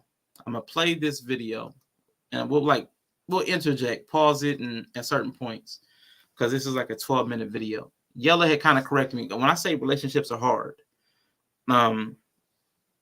Yella was right that language is negatively tuned and it does kind of train your mind to expect hardship. It does discourage a person from wanting a relationship. I get that. But for me, I want it to be hard because I haven't ever respected anything that was easy. I've never catered or cared about things that were too easy for me to obtain and to have. So easy has always been a problem for me. Easy is something that's I can throw it away. I can throw it away because it was easy. It was cheap. So, but I respect what Yella said when he pushed back on that word. I was like, dang, he's right. That is a discouraging language. When you're first if you're trying to entice people to something, most people are not tuned in where they want it hard. They want convenient, they want cheap, they want easy. That is, oh man, hey, we got this free stuff over here. Oh, free. If it's free, it's for me. I think Yella said that the other day. If it's free, it's for me. So I get it. But I do think that old aphorism or whatever word, aphorism, it's some kind of turn of phrase. Anything that's worth having is worth working for. I think relationships need to be seen as that. And Ty Libra said, and thank you for coming over from Twitch. Have you ever watched salsa dancing? They both know which way to move, step, and turn. It's very fluid when you have the right partner. Absolutely. Let me pull in this next video because when I heard this video, it reminded me of what Yella was trying to say. Boom, boom, boom, boom, boom. Being able to embrace the challenge. And that a lot of times that comes with the language and your disposition and the way you look at a problem. If you look at a problem as in like the end of the world, you're probably going to run away from it. That's how most people are tuned. But if you look at a problem as something that's going to help you grow, you can be motivated. It's a challenge, like something that like the game thing. It's a challenge. I'm going to get an accomplishment out of it. And that is going to set you up for more motivation to take on the task. So I'm going to bring in this video. I'll pause it here and there, and we'll jump in and talk about it. Boom, boom, boom, boom, boom. Made possible by Brilliant, a math and science problem-solving website that makes robust circumstances. Sorry, learning fun and rewarding. Learning fun and rewarding. Becoming anti-fragile, a term coined by Nassim Nicholas Taleb, is the best way to grow and thrive under stressful circumstances. It's the quality that allows us to turn stress into growth. Yeah, he harming me. We're going to learn the three. You said what? I said he harming me by how slow he talk. I was like, yo, Jesus. Man, I'm not used to having my stuff on normal. Everything I'm like when I'm watching YouTube, everything be on like 1.5. So listening to this, I was like, geez, I've never heard it this slow. But I'm gonna let him talk for a minute. He's about to mention these books. When I looked at their reviews, they did not seem that well, but I've heard their names before. Let me suggest us some fuck shit. He's about to suggest some books. I'm just saying they're sketch. I'm just saying these books are sketch based on the reviews. Women have more requirements for a relationship. If it wasn't for women, dudes would still be living in caves. Man, yes, we talk about that all the time. Bree trashes us for the way we would behave if it wasn't for women. Stop harming Yella. Salsa dance, the man leads. I love the salsa dance. That's what's up. That is what's up. Best way to grow and thrive under stressful circumstances. It's the quality that allows us to turn stress into growth. And in this video, we're going to learn the 3 qualities that make a person anti-fragile, 2 practices to help achieve those qualities, and the difference between being anti-fragile, robust, and fragile. A fragile person is one that is negatively affected by stress. If they encounter a traffic jam on the way to the grocery store, their whole day is ruined. They're upset and can't get over it, and they take that anger out on the cashier. A robust person is one that isn't affected by stress. If they encounter a traffic jam on the way to the grocery store, they'll simply breathe in, breathe out, and get over it. It doesn't have an effect on the rest of their day. They just go about things as normal. But an anti-fragile person is one that is positively affected by stress. Up to a point, of course. No one is anti-fragile to every kind of stress. But when the anti-fragile person encounters the traffic jam, they use it as an opportunity to learn and grow. Maybe they look for an alternative route so that they can avoid getting stuck in traffic again. And finding a new and better way to get to the grocery store actually makes them happy for the rest of the day. They even share their newfound knowledge with their family, benefiting everyone. They turn lemons into lemonade, stress into opportunities. And so by becoming an anti-fragile person, we improve our ability to learn and grow under stressful conditions. To become anti-fragile, a person... And I wanted to pause it there because I thought that was some interesting. I see this dude spending this much time trying to rephrase "don't be a pussy." Yeah, I mean, basically. And to Yella's credit, I am robustly fragile. He said, if life gives you lemons, make lemonade. And being robustly fragile is saying, if life gives you lemons, make coffee. So that is Yella's remix of what this guy is saying. Alchemist is one of the best books I've heard. What I wanted to point out was, and this is what I've been trying to talk about now. I'm trying to bring it out more when I talk about things. Everybody's disposition and their temperament, their personality is different. So I think that guy said, if you're fragile, if you encounter something negative, it can negatively impact your day. The intensity of the negativity is different for everybody. So it might impact you for a few minutes, might impact you for an hour, might impact you for a day, might impact you for a week. I've known people who have had somebody say something about them and they didn't talk to them for years because of something and it didn't even seem that serious. But I've seen it. So everybody's fragility level is different. Their sensitivity is another word we might use. Then there's somebody they said who is robust. And I'm going to rephrase this in a minute. Robust. Robust person can deal with the same negative stimuli, and it doesn't. Robust, at the very least, is what Greg's talking about. We can sit there and talk about each other all day, and we don't take it personal. That's somebody that's more robust. And I'm going to say it another way. A person, I heard this quote a long time ago. I don't know who it is, but they said you can tell the size of the person by the size of the thing that makes them angry. So that's what that fragility reminds me of. If something can happen to you in your life that's negative, like it's a traffic thing, the size of it matters. So like a traffic jam, a red light, and somebody's flipping out, that's a small matter. But if it matters bigly to them, if it becomes a big matter, that's a problem on that person. A robust person who has a lot going for themselves is not going to trip over a small matter. You stepped in a puddle, a red light, somebody cut you off in traffic. Robust is a motherfucking shield. Robust allows you to absorb. Robust allows you, like, if I were a small person, oh snap! Yella's about to bring this back. Yella's about to come bring this back. If I was a small person and I got hit in the neck with a rock, I might fall. I might hit the street. Yeah. If I'm a fragile person, a rock to the neck might have me almost pass out and kill myself for the night. But a more robust person can take that hit and keep rocking. Yeah, not the rocks. We brought the rocks back. We made the rocks make sense.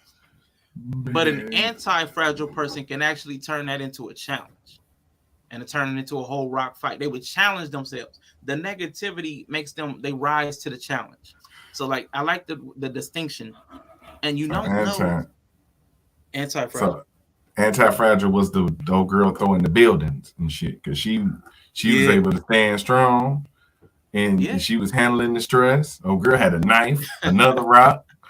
You know what I'm saying? So I get you. Yeah, so I mean, it's important to know people can come in different flavors, so to speak. And that's just one zone. Like their sensitivity level. Are they fragile? Do they break easy? Are they more robust and can deal with some handling? They can take some jostling.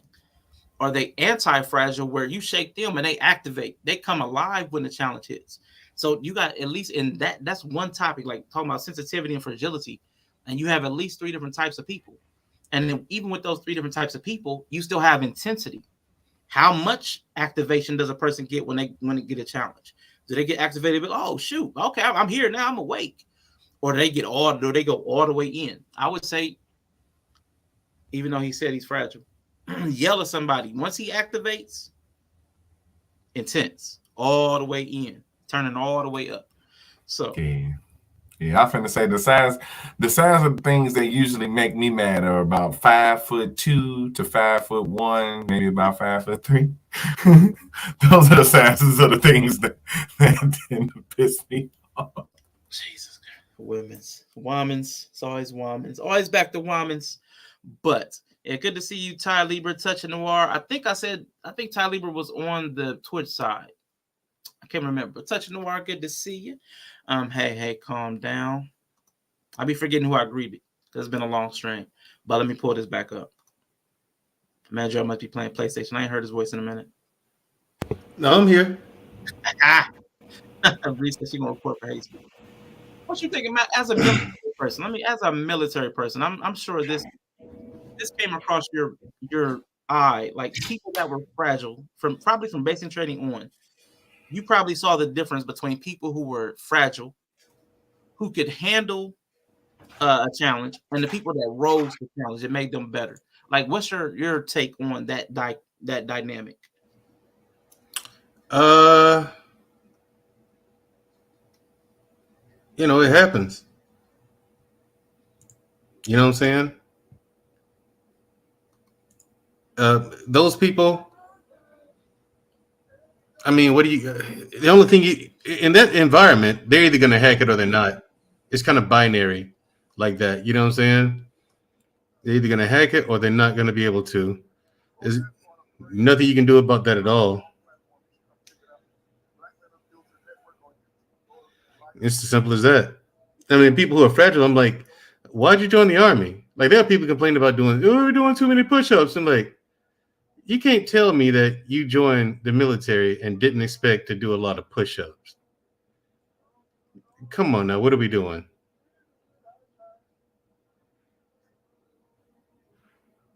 Okay, say that rock, man. That daggone rock. It's 30 seconds of y'all life that will make your day, y'all. Watch it after the stream, or it's 30 seconds. You want to go sneak and watch it now? Whatever you want. It'll make your day, y'all. Trust me. It's the perfect example of fragile, robust, and anti-fragile. Let the weak say I am strong. Let the poor say I am rich. Absolutely. Quantum talking about that, that spiritual alchemy. And that's what actually self-development is changing one thing into another, changing something that seemingly has little value to something that has greater value. So, I mean, and I know people run from those words, but we're talking the same thing. Very educational visual. It is bruh.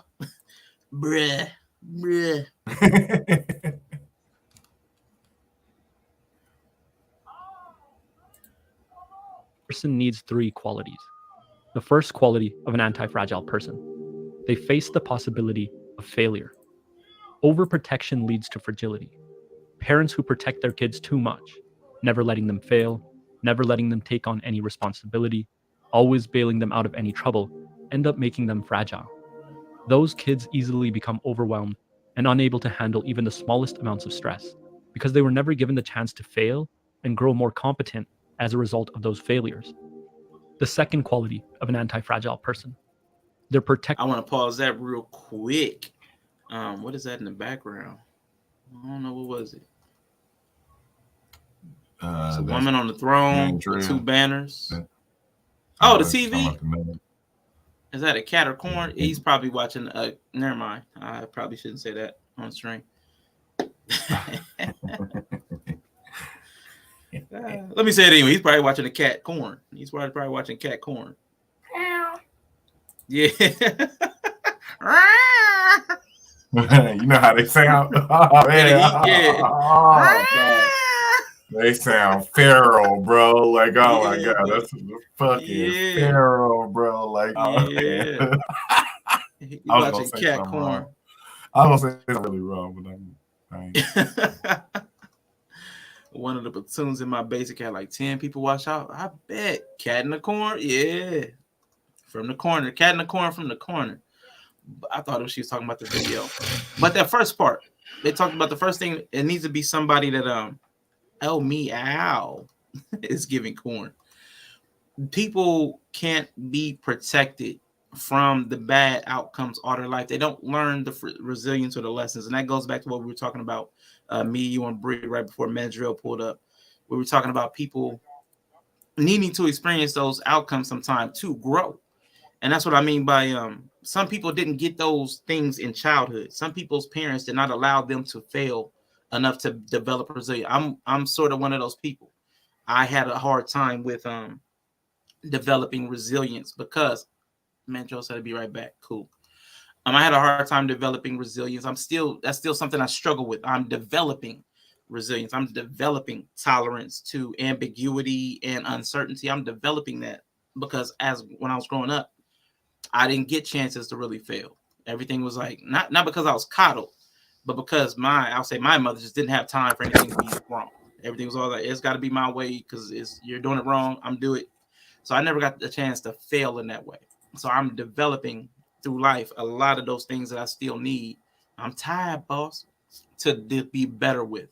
So it is important for people because they don't always have it. They don't come out of their parents' homes fully developed in all of the different aspects of humanity. Because even in again, sensitivity and fragility, we had those 3 different zones: fragile, robust, and anti-fragile. And again, that's just one zone of being.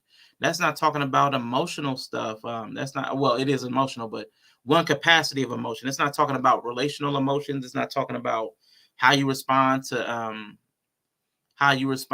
like professionally, how you regulate yourself with your children. There's a whole lot of stuff that's not even touching, but there's at least 3 dimensions a person can exist in just when it comes to fragility and sensitivity.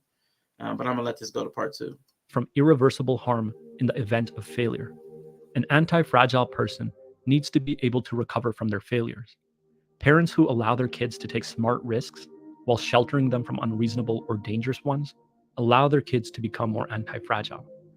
Their kids need to be allowed to fail, but they need to be able to recover from those failures. The third quality of an anti-fragile person: they learn from their failures. A kid who takes smart risks and learns from their mistakes is anti-fragile. They use their failures to grow stronger and mature, and as a result, they become better able to thrive in stressful situations. So an anti-fragile person has 3 qualities. They face the possibility of failure, they're protected from the irreversible harm of failure, and they learn from failure. A bodybuilder is a great example of someone who has all 3 qualities. By trying to lift a heavy weight, he faces the possibility of failure. But by placing a reasonable amount of weight on a barbell and doing a reasonable amount of reps, he protects himself from the irreversible harm of failure that might come from lifting a weight that is too heavy. And by protecting himself from irreversible harm, if he does fail to lift the weight for the desired number of reps, he learns from it and adjusts his approach so that he can lift it the next time. And achieving the 3 qualities of an anti-fragile system is easier when we apply what Taleb calls a barbell technique. Generally speaking, the barbell technique combines hyper-conservative activities with risky ones to protect us from irreversible harm in the event of a failure, while allowing us to benefit from the upsides of taking smart risks. An example of the barbell technique is someone who works a really stable day job and does something relatively risky in the evenings, like making YouTube videos or investing in stocks. The stable day job protects them from going bankrupt if their YouTube channel or investments were to completely fail.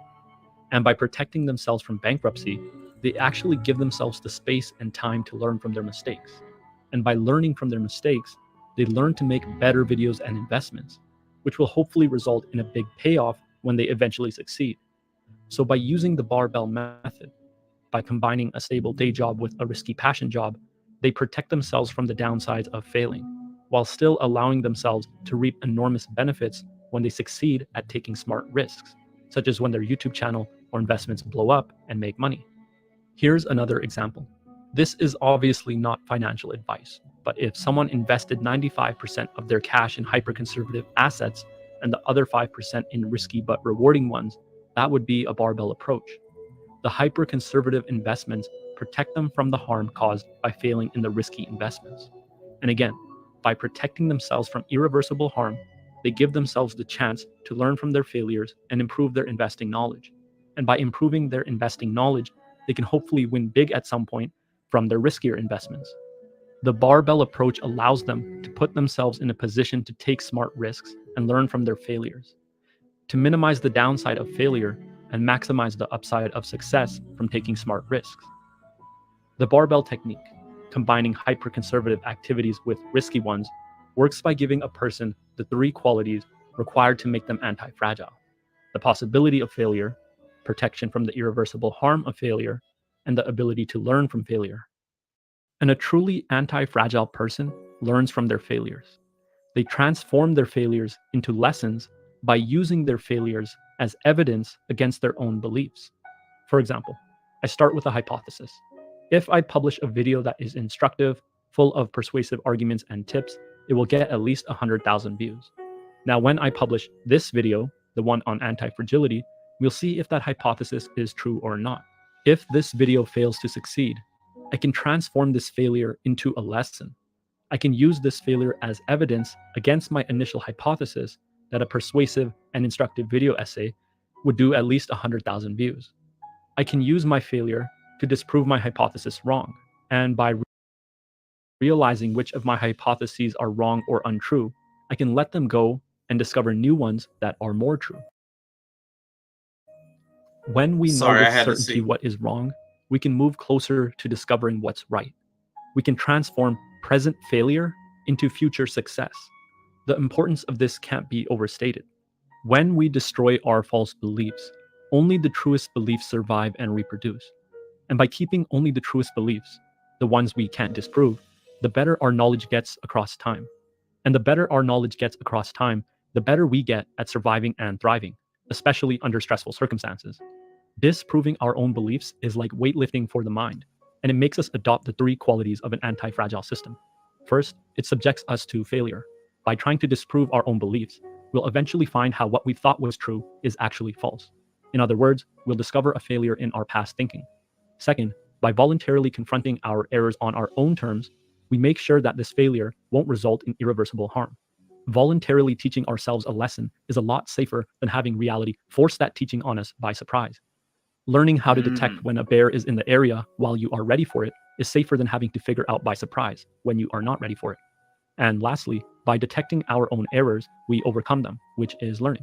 If you're interested in learning more about anti-fragility, I highly recommend reading Nassim Taleb's series of books titled Inserto, in which one of the books is specifically about anti-fragility. There's way more to the concept than I've even explored in this video. I've also recommended his Inserto series several times on this channel, and they're a series of books that I end up returning to every year. But in short, becoming anti-fragile requires taking smart risks that can't cause irreversible harm, and learning from our mistakes.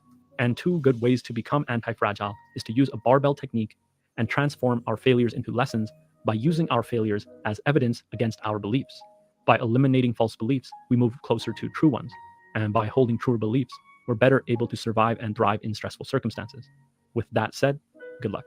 And if you're looking to cultivate your... Boom. Yeah. Thank you. And I thought that was a interesting video. That dude does speak so slow. The bar for risk was low on that one. You know, making YouTube videos is not high risk. I think he's talking about the risk of actually getting return on your investment. That's where I think the risk is. It's not really risk. You're not really the type of risk that we're thinking about. Like, I could lose all my money, but I guess it is a lose all my money because you can invest all in equipment, you can invest in all kinds of services and not get any return on it. Yeah. So I mean, it's risky in that. It is risky in that. The person who created this used a poor AI voice generator. However, a great lesson. I'm probably the one this bothers, but so many of these type of videos are just repeating old philosophy with new age words. He just repeated the Socratic method. Yeah. I know the Socratic method, Socrates. I think that was talking about like inquiring, like asking those questions and introspective questions. But I'm not sure about the full method, but I know Socrates was, I guess, a master of asking questions that made you question your own beliefs. And that's what he was talking about towards the end there. Like you do need to pressure test your own beliefs. That's why I do believe in growth through conversation. That's why I like this channel. I like having people who can. One of the reasons I quit dropping the link, to make the point, one of those people, I like the people who can, the thought was, who can challenge my thoughts. One of the reasons I quit dropping the link is because I found that certain people, and not everybody can challenge my thoughts. Not everybody has their own thoughts. Not everybody is speaking from their own lived experience. I think somebody, it might have been Mandrill, talked about red pill people. And a lot of times they'll start saying things that they've heard, but they've never experienced. So it's I don't like everybody up here because they'll talk from a place of, I don't even want to call it scholarship, because it's not from like study academic circles. It's from, I don't even know what to call it, from a lot of opinion places. And that's not really useful. It's never, I haven't seen it help me too often. So that's one of the reasons I don't drop the link. I'm dropping the link today because it's like it's an off day stream and all that stuff. But typically, like me and Bree or me and Yeller, we got something planned. I try not to drop the link because you never know who's going to come up. And they typically don't come up with their own ideas. You know what is true by finding out with certainty what is false. The believing game is a great exercise that I learned in philosophy. What is the believing game, Ty Lieber? If you could explain that a little bit. You could lose anonymity, reputation, self-finances being a consequence. Yes, you can lose all of those things. But the way I think a lot of people look at risk, like social media feels kind of safe. Social media feels safe, which is why I think a lot of people say this is just the internet. But then you see so many people losing themselves, like you said, tarnishing their reputation, getting themselves fired. If I had moved through the content faster, if nobody had come up, and I'm happy that everybody came up. I had a great conversation with these folks. There was one lady who almost lost her marriage because of social media. So being able to say whatever it is that comes out of your mouth, I think somebody had a great, did I start that one? But there was something about being able to say what you want to say, when you want to say it, wherever you want to say it. That can be problematic. I don't think I started that one, but yeah, that was a good one. But that has become a problem with social media, and that is a risk of being a content creator. You're allowed to speak, and that's a risk. Parroting. Yeah, they are parroting a lot of stuff. Fair point. You couldn't pay me enough money to be famous. Hard pass. I wouldn't want to be famous either. I wouldn't want to be famous. I see people that are not famous. I see how people start acting when they get 1,000 subs. They start getting crazy. If I get 1,000 subs, I really want them to come from like Jersey Mike's or East Coast. Was it Penn Station? Charlie. If I get 1,000 subs, I need to be able to eat them jokers. Forget changing up because I got 1,000 people that click the button. Yeah. You're a famous chatter. And in that way, a YouTube channel is more of a risk. If it's yes, the bigger you grow, the more risk you take on. The more eyeballs, the more criticism, the more judgment, the more likelihood that you run into somebody that's a little bit crazy. Mm-hmm. Man.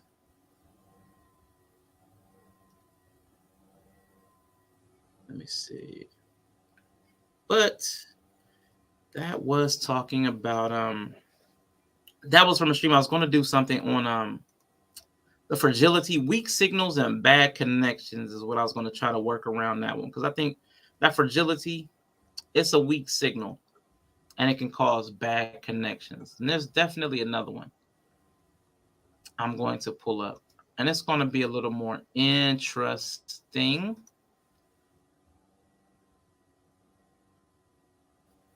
It's not really controversial, but maybe not as it's insightful, but not educational. That's probably the best way to say it. All right, cool.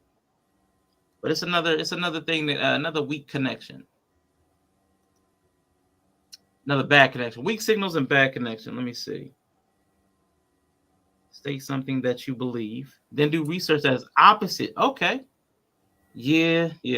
It's really hard to even want to do that. I've seen some people, they can't even shape their mind around the opposite of whatever it is they believe.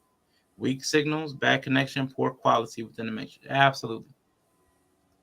Weak signals and bad connections. So that's what this kind of section was. It was going to be on stream. Okay.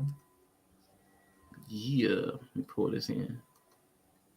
I'm gonna start this. This is a doctor. I'll start, not a doctor. I'm like psychiatrist, psychologist, one of those type things, one of those type doctors, not like a general practitioner. But I've been binging his material because people call in with their problems. So it's almost like the Dear Abby, am I the asshole type stuff. It's kind of interesting. Socrates is still real for a reason. Critical thinking would change your life. That's a good topic for an article of the Metacon. Okay. Rashawn really be trying to make us better people. It's nice. It's wholesome. He do. I don't like it. Listen. I thought you about gotta it. Like it. Thought about it. I don't like it. You know what, Yella? If you don't like it, you can leave my stream. You know what? I will. Give me.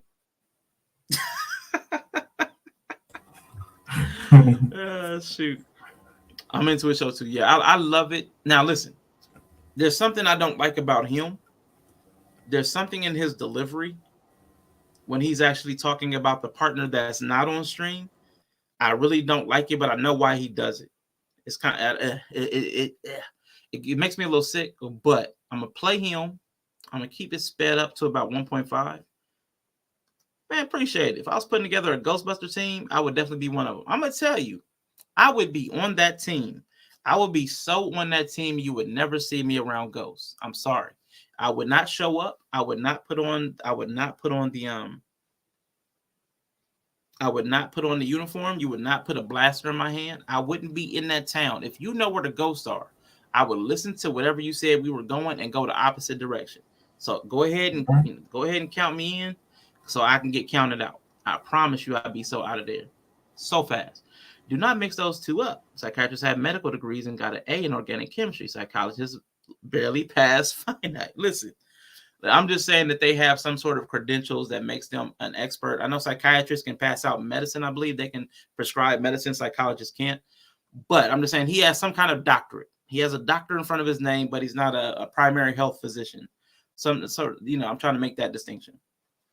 Because they aren't there to give their side. So I think he does that to not dogpile the other party. Absolutely. I would just need you to do research and be the dispatcher. You want me to be Janine?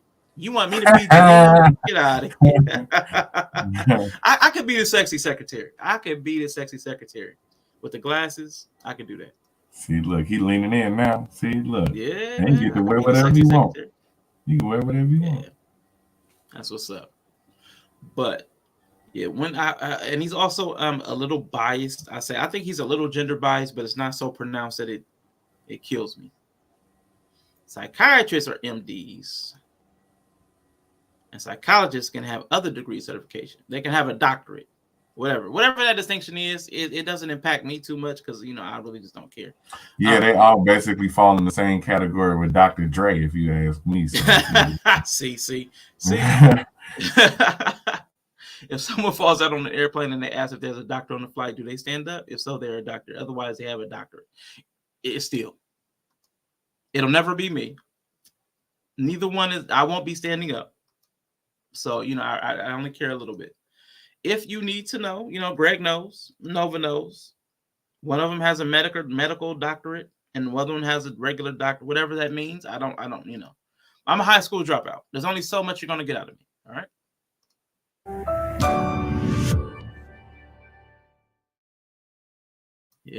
So I recorded this episode, and as soon as it was over, I was just sick to my stomach. Okay, this I don't like this part.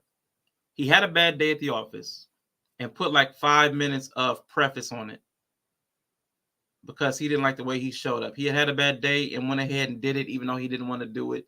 So he thought he jumped in, like Bree talked about the dog pile. I'm going to skip that because we don't need to hear him qualify himself. I think it would have been better to put that at the end.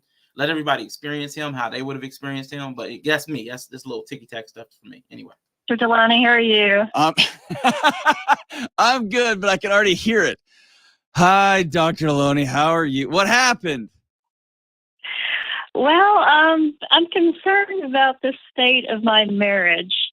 Ruh-roh. Through the course of our marriage, my husband has gained a significant amount of weight, at least 70 pounds, and it greatly affects our activities we can do together, be it from just taking a walk, going for a hike, and our sexual activities.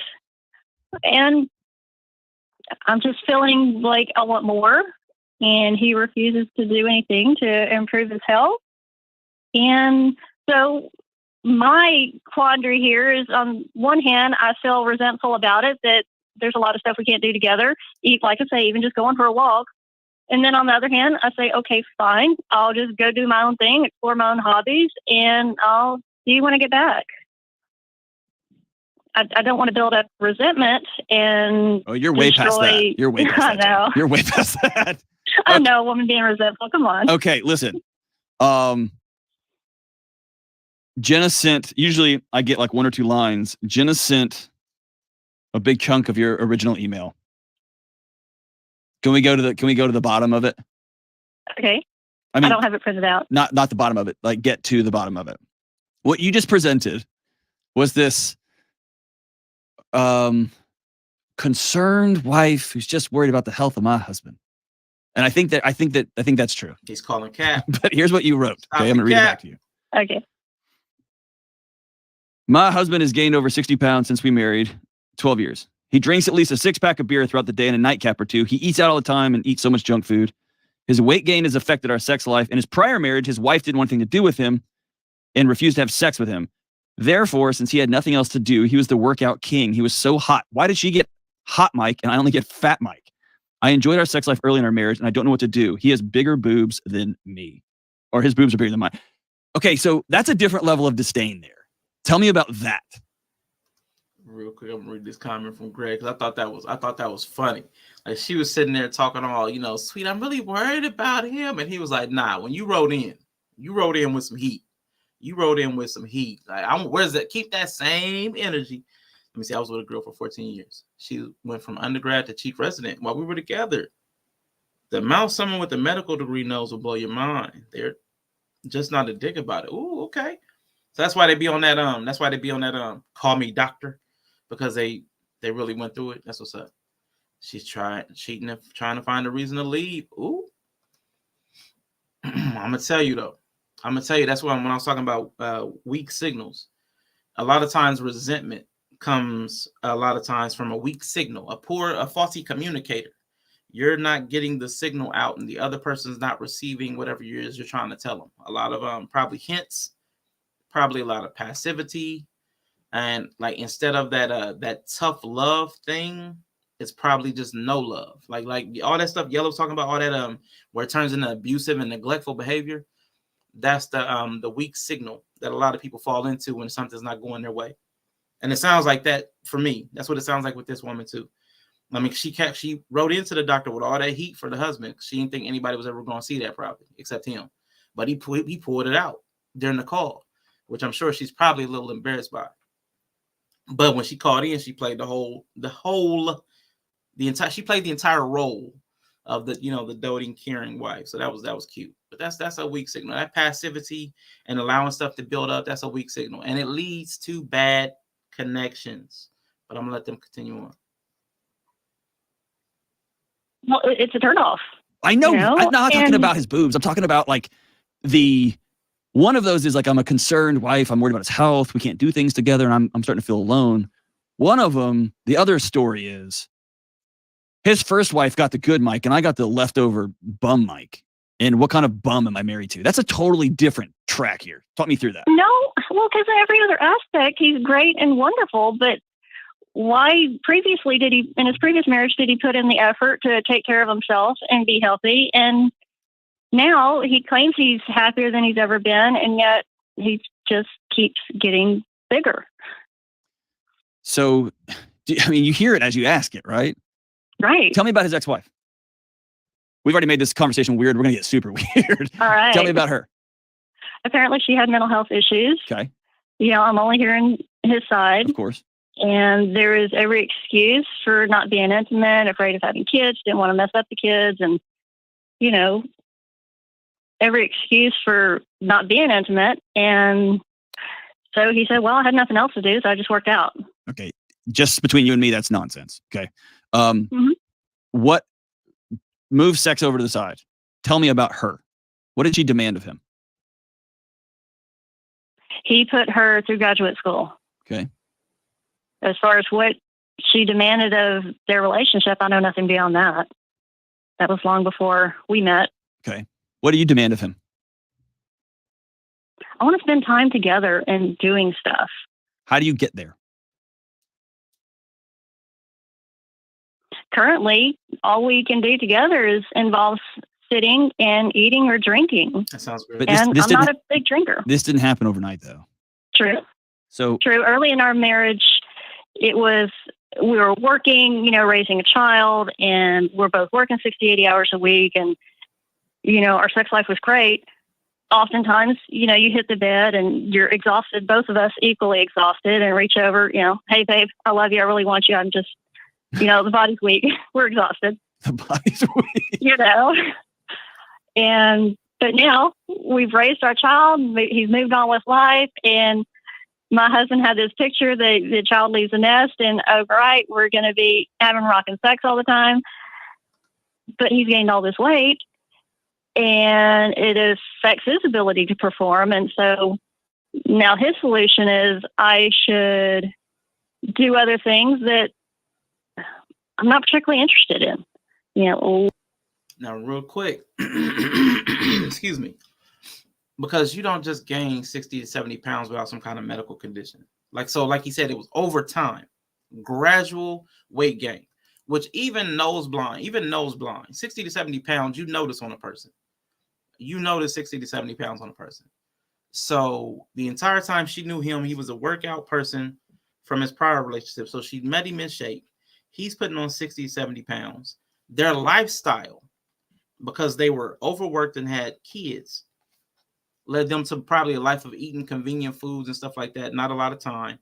So she recognizes all of that. She recognizes the entire path. But then now at the end of the path, now that the kids are out of the house, now she wants everything to be the way it was before. All the excitement, all the interesting, all the in shapeness. Their life took them down a path. And now at the end of that path, where that path takes you, all that overworked and underappreciated, that doesn't work out well.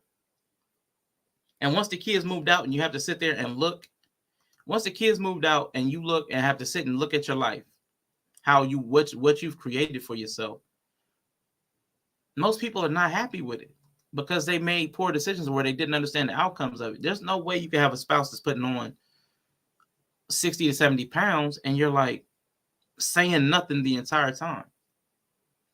All she would have to do is say, every 5 pounds, you get a beard. You get a bee in a Princess Leia outfit. That dude will get a BJ. No time. A beach in a Princess Leia outfit. Yeah, and you gotta incentivize people. And men do complain about that all the time. But there has to be some sort of incentive. And that's the other thing I wanted to say. A weak signal. People will tell you a lot. People will say a whole bunch of mess. People will tell you, they'll tell you everything's great. I love my life. But their actions will tell you the truth. People's actions will tell the truth. It's very rare that people's actions don't coincide with their true feelings, no matter what they're saying. So he's talking about he's never been happier, but he doesn't do any of the things he used to do and eats like trash, drinks like trash. Something's going on. And they're going to address it. But did you want to, before I unpause that, did you want to jump in real quick? I don't know if you were still here or not. Okay. So I look at that maybe. God damn, I hate. Let's just say I don't like the person that I be sometimes because I see that just a little different, right? That man might have been using working out with his ex-wife as an escape. She was dealing with mental health issues. It might have been difficult on him. He said she was like being withholding from him. She wasn't paying him no attention, and the only thing he could do was work out. The crazy part is that when he found that peace, that same peace, when he was able to replace that peace he found at the gym at home with his girl, that's going to affect his fitness. So, like his ex-wife, that's what she said, right? That he said that all he had left was to work out. Well, you made him feel better. That's the unfortunate part about it. Everybody put on a little weight in the relationship they feel good in. Because y'all usually hanging out, y'all usually kicking it, y'all usually going to the restaurants, eating the nice little foods or whatever. That usually happens. So it is weird to hear about it though, because quantum right, it's a lot of men who complain about it. But the fact that she thinks she can complain about it when it's a problem, if a man complains about it, becomes the problem. Because she said she had a kid and all that, and I don't think she would have appreciated him writing in the letter about how big her ass got. Because we don't know how much weight she didn't put in. You know what I'm saying? She didn't say she didn't have kids and all this other shit too. So, but I get it. She's active though. So on the same side, I understand her point too. She's active. She want her man to be active. That's who she got with. So I mean, I can understand it as well. I ain't picking a side. It's just I'm point it out. Yeah. And here's another little tricky thing. Like so, when a woman gets comfortable, the issue is if the comfortable place for your partner is something that you would not find attractive physically, mentally, emotionally. That's the hard part. Like when the representative falls off or some lifestyle falls off, like that's the problem. Because there are a lot of things that mask who a person truly is. Their lifestyle, expectations from a parent, like, they no longer had that pressure to like family business. Everybody wanted me to run a family business. You thought they were responsible, but no, they just had pressure to live up to their mom or their dad. And then when that falls off, like the business folds and you see them like become lost. Like you never know what's motivating a person to do the things that they're doing. So if you can suss it out, if you can figure out what is motivating a person to their behaviors, you can try to get a better location of where they actually exist. And it is true. Although most people who are kind of like in that space that he's in, I don't believe they're happy, but it is possible for himself selfishly. The happiest that he's been is where he has no pressure on him. He's got no kids. It sounds like his wife puts absolutely no pressure on him to perform in any kind of way. He gets to eat what he wants, when he wants. He gets to drink what he wants. He gets to do what he wants. That is what a child would want. That's the inner child. That is a happy place. I get complete freedom, and I have somebody next to me. And I've got a bed partner, and I get to do whatever. Now it's affecting their sex life because, weight will do that to you. But he may be at his age, kids out of the house, he may be at that point where it doesn't matter to him that much.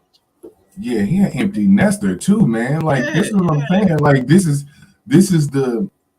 I thought I heard that, not because it just came. Man, if we talking about an empty nester, that means your kids is 20. Now, if y'all had y'all kids young, you his second wife. So I'm assuming y'all didn't meet young. You know what I'm saying? And if y'all done had kids and they out the nest already, like. How old is this dude? Like, you know what I'm saying? Like, for real. Like, because at this point, I don't even think it's, you know what I'm saying? I would look at it as not him soothing his inner child, but fuck. At some point, when can a man be like, you know what? Hey, I'm good. I did it. I'm finished. Now I'm about to sit back and absolutely enjoy my motherfucking riches. We act like, I'm gonna put it like this. And I ain't trying to be like that, but we act like kings were skinny. Like, unless you was a warrior king, you was living like a fat. You was fed, nigga. You was fat. You probably had a little belly. You know what I'm saying? You wasn't no, you know what I'm saying? So it's like, dude, you working all that, man. You work all that motherfucking life. I done supported 2 wives. Think about my existence. I done supported 2 wives. She's just talking about their kids. Ain't no telling how many kids he actually got. He got an ex-wife. Did you say he had any kids with her? I can't remember who Okay. had which kids. Right. That's what I'm saying. So, man, look. It might be a reason why you was able to be skinny and him get fat.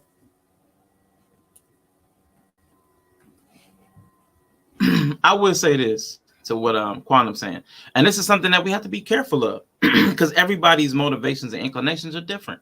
And I'm trying to hammer that home like from here on out because we expect everybody to want what we want and do what we do, and like he should be turning up now that he's loose. He should be turning up, not falling off. What you're considering falling off might be his turning up. That might be his best life. I'm living my best life. I'm picking up the controller. You know what I'm saying? I'm picking up the remote. That might be his best life. That might be turning up. Falling off was for him working out every day because he ain't have nothing else to do. So like that's the problem with some people where everybody is not tuned in the same direction. My situation was different. My husband complained when I lost weight and going to the gym a lot. He started saying that I was cheating with a police officer. I'm in the laugh. He's like, wait, hold on. Where the meats, goddammit? You didn't got hold on, goddammit. How you get unthick? Wait a minute, hold on now. We're not doing the unthick. Fuck that. Also, she's complaining about him being bad at sex. But if he's not always trying to get in there, it could be that she's been bad at sex the whole time. The plot thickens. And bad sex on top of all that. Yikes. She wants that man to be active. She does. She wants that man to be active because now that their careers have settled down, the kids are out of the house, she's ready to start living life. Because some people, I played a video earlier. It was one of those two ladies there about 4 minutes. And one lady says, some people bring into the relationship their expectations of what a relationship will look like. And a lot of people have been told this dream that will work. We'll start to get a little older. The kids will go out of the house. We'll be ready to retire and we'll have our time to ourselves. We'll travel. We'll do all these things. That's great when you're 18 and looking forward.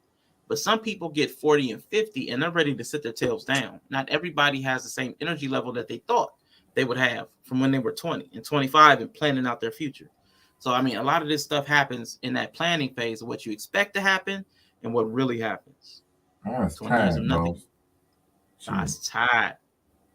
20 years of nothing but heavy eye contact. Missionary is rough. No. There's got to be something else you could do. Hey, because fair is fair. She didn't say he just fell off sexually. She said they both fell off sexually because they was working and trying to provide for the kids. So you can't expect nigga to get all hyper for some half head that you trying to throw around because then now you've been trying to give him half head for 18 years and now that the kid's gone and he like, I don't want that shit no more. I don't even need it. I done got comfortable with not even having it. I still love you. You ain't gotta do that shit. Fuck. What you tripping about? I don't even need it. Yeah. So he changed to the degree that he is now he's fully relaxed. He is resting in his divine feminine. He is, and I'm just being facetious when I say that. They can't handle it, boy. They can't handle it. Nah, but they can't handle I'm gonna tell you though. She could take an active role, and this goes back to that conversation about boundaries that we were having earlier. Maybe she doesn't feel like she wants to police his eating. She wants him to care enough about himself to eat healthier, which is fair. That's a conversation that a couple would need to have. Maybe she does want to take charge of that because everybody's cut different. Some women were like, I'm gonna take charge of your health and I'm gonna cook the meals. And I better not see you sneaking McDonald's in here. That'll be some women. Some women will be like, well, I need you to do it. She's Pat. That's what I'm saying. Weak signals. She got some weak signals. But he changed.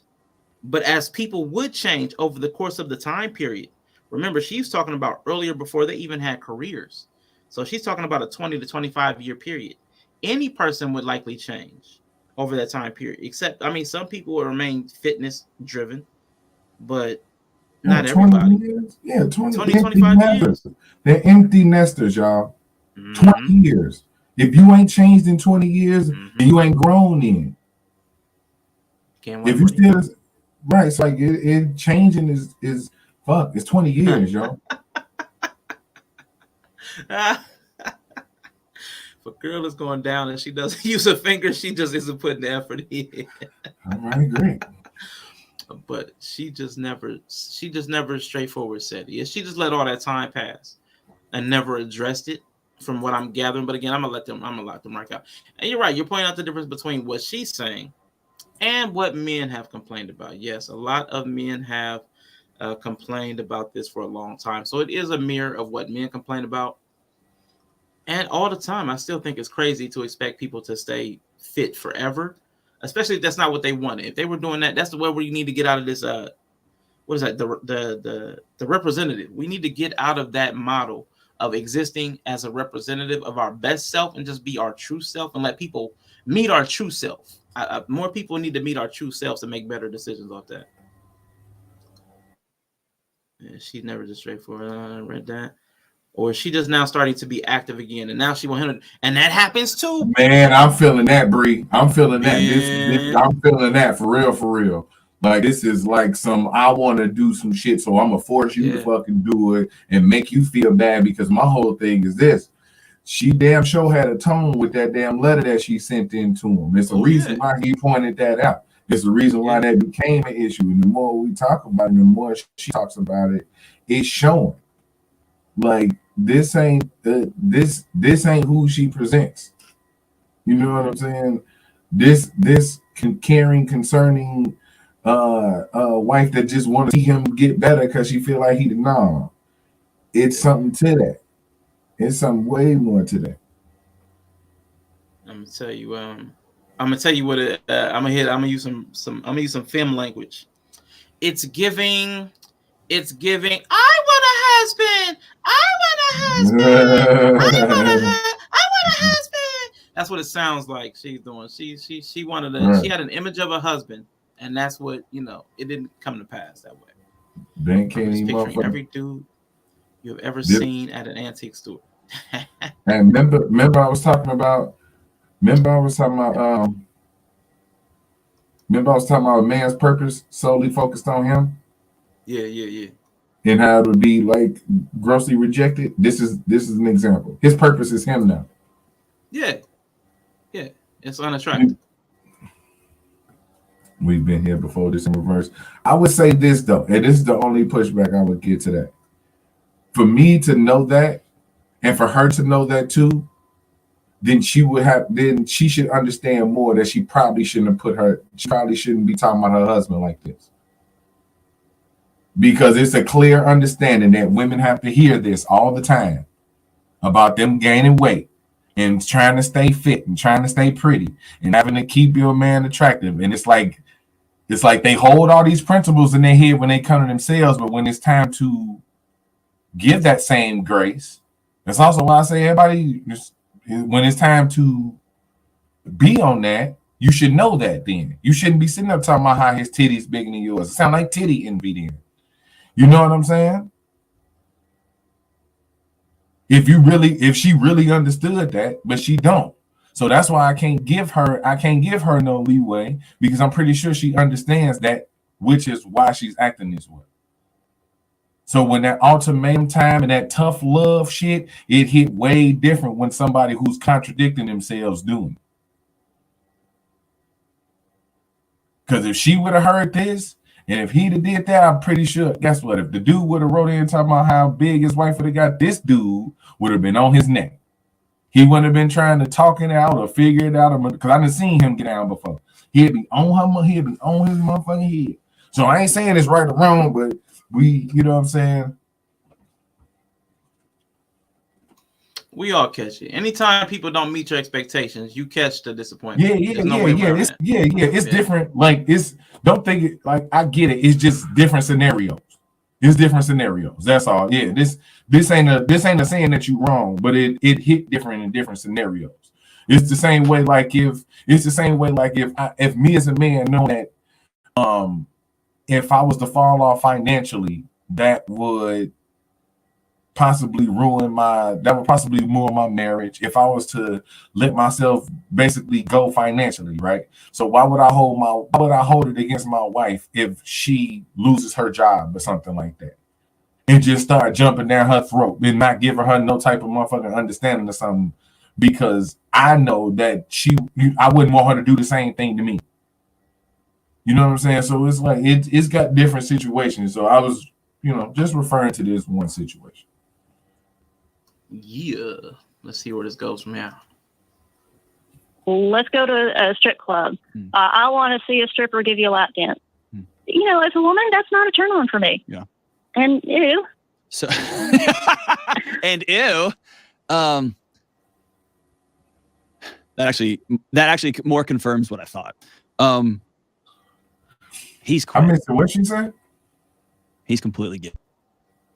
To solve the sex thing, he wanted to go to strip clubs and let a stripper give her a lap dance, and she wasn't into it. So he wanted to see something to turn him on? He wanted her to see something to turn her on. It might have been for him. They didn't give that context. We don't have full context. That's what I said. Go back if you can. Go back, like give us a post pause 30. Hit you that, yeah, I got you. It's called, but the baseline will hit in different points of view, unique to each person, like how music hits each of us different, but it's the same song. Facts. Let me see. Mm-hmm. Yeah, your little replay, your pause replay, boy. Facts. A little too prudish. Get out of here. Come on now. Oh no. Ew. So and ew. Should do other things that I'm not particularly interested in. Let's go to a strip club. I want to see a stripper give you a lap dance. As a woman, that's not a turn on for me. Yeah. And ew. So and ew. That actually more confirms what I thought. He's quit. He's completely given up. He doesn't like who he's become in this new life. And since he's not on the phone, I can only talk to you. Okay. And what I hear is a woman who does not like her husband. You love him. Dude, I love a lot of people that I can't stand. But you don't like him. I want to be able to do stuff. I know. Together. Listen. We're not that old. You're trying to. I 100% agree with you, but you're trying to protect yourself, and I need you to stop for a second. I want to be able to do. You don't like him, and I don't think you've liked him for a long time. Now, real quick, I just want to point out the language. Like, this is the inner child, because the selfish. I'm gonna say that the selfish part of us is I'm gonna say that's the inner child. I want to be able to do stuff. I'm not that old. I want to be able to do stuff. Like, that's the child speaking, that selfish want and need of what I want, because that guy is wanting to do stuff too. They just don't want to do the same stuff. And that's the conversation that they need to have. I'm back. Let me see. He is initiating and she turning him down, basically. It's clear. He right on point. She could have just said, I'm not into that. How you going to be this horny and this bad at sex? Yeah, she don't like him. Right. And that's okay. We got to admit that. I think she's initiating. He's just not into it. And that's my thing. It's like, oh my God. This is the whole asking somebody to do something and they gave you the fucking solution. He needs to be attracted to, can he be turned on to have sex with you, or he just got to do it because you want it done? Like, what the fuck? Like, just imagine him asking her to do that. Fuck me because you don't want to. Fuck me even when you don't want to. We want to complain. We hear that complaining about that too. Damn, can he like the shit? Can he be turned on? Can he get some shit to make him fucking want to get it in? That's why I'll be like, man, I'll be talking about better or worse, and y'all ain't really in there for the worse.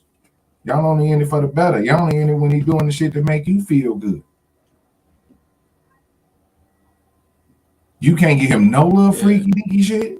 Nothing.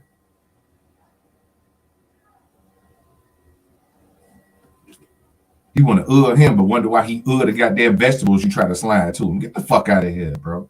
I see what you're saying, Bree. The other context. He wants to have sex, but she's not attracted to him because of the weight. Yeah, I'm with you now. I'm with you now. Yeah, it makes perfect sense. Which I ain't even gonna lie.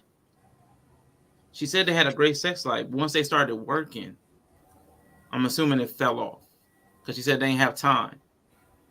I'm thinking if I'm gonna put these three pieces of evidence together, they only had a great sex life because she was trying to woo him, like Greg was talking about.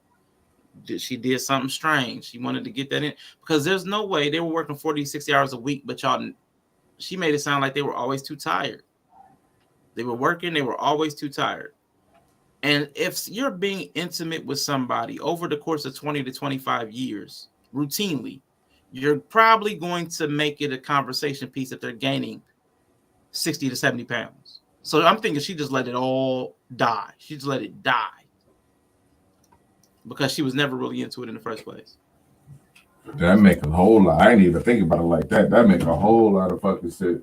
I ain't go from great. It don't go from great to terrible. Just it don't go from great to terrible. It can slow down because it can definitely slow down because motherfuckers get older. That's why I'm like, how old is these people? She talking about they ain't that old, but fuck, you hit second life and y'all empty nesters. Motherfucker, damn, at like 50s, like men don't be wanting to be on that shit at a certain age. We ain't got to keep trying to motherfucking rock your boat every night. What the fuck? I done fucked the shit out of you for 15 years and I gotta keep going even in my old age. Damn. Go travel by yourself. You know you can do that too, right? You've reached the point in your life where you can go do shit by yourself, right? Go make yourself happy. You want to go somewhere? Fucking go somewhere. Like, you know what I'm saying? You ain't got to. You want to go be active? Go be active. This is also the time for you to go be you now. We've been married 20 years. Go be you. Can he be him?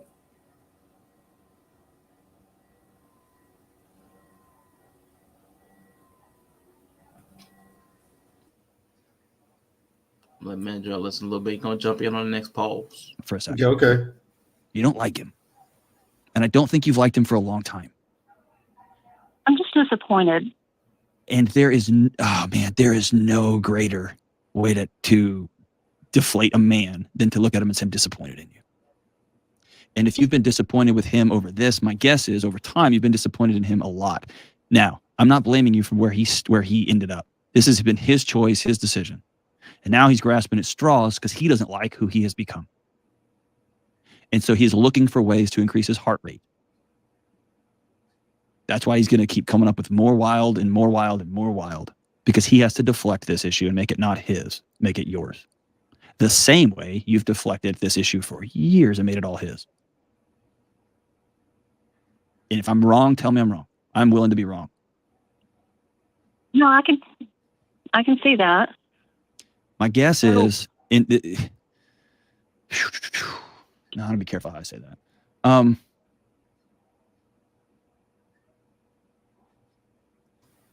Hurry up, John. I don't know that he sees any value in what comes next, other than to keep you from hassling him. And please quit hassling him. And whose son was it? Was it your son bringing to the marriage, or was it his? Mine. Yours. He loved that boy? Yes. You were right, Yelly. You called that one. I'm wondering if putting his first wife through grad school and feeling like he had a role to play there, even though that role killed him because it wasn't reciprocated, and having a young man to raise, stepping into that boy's life and seeing him off to his next adventure. And it sounds like a guy without a purpose, other than just to stop being hassled. Ooh, man. Hold on, bro. Hold on. Nah, fuck that. Fuck that motherfucking video. Man, what the fuck I've been saying this last couple months?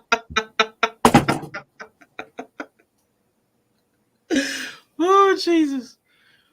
Yeah, that's what I'm saying. I told you this dude has some bias that irks me a little bit, but he be dropping some gems in there. But some of the bias be killing me. The girl being selfish in bed is now his fault. Yeah. Whoo, boy.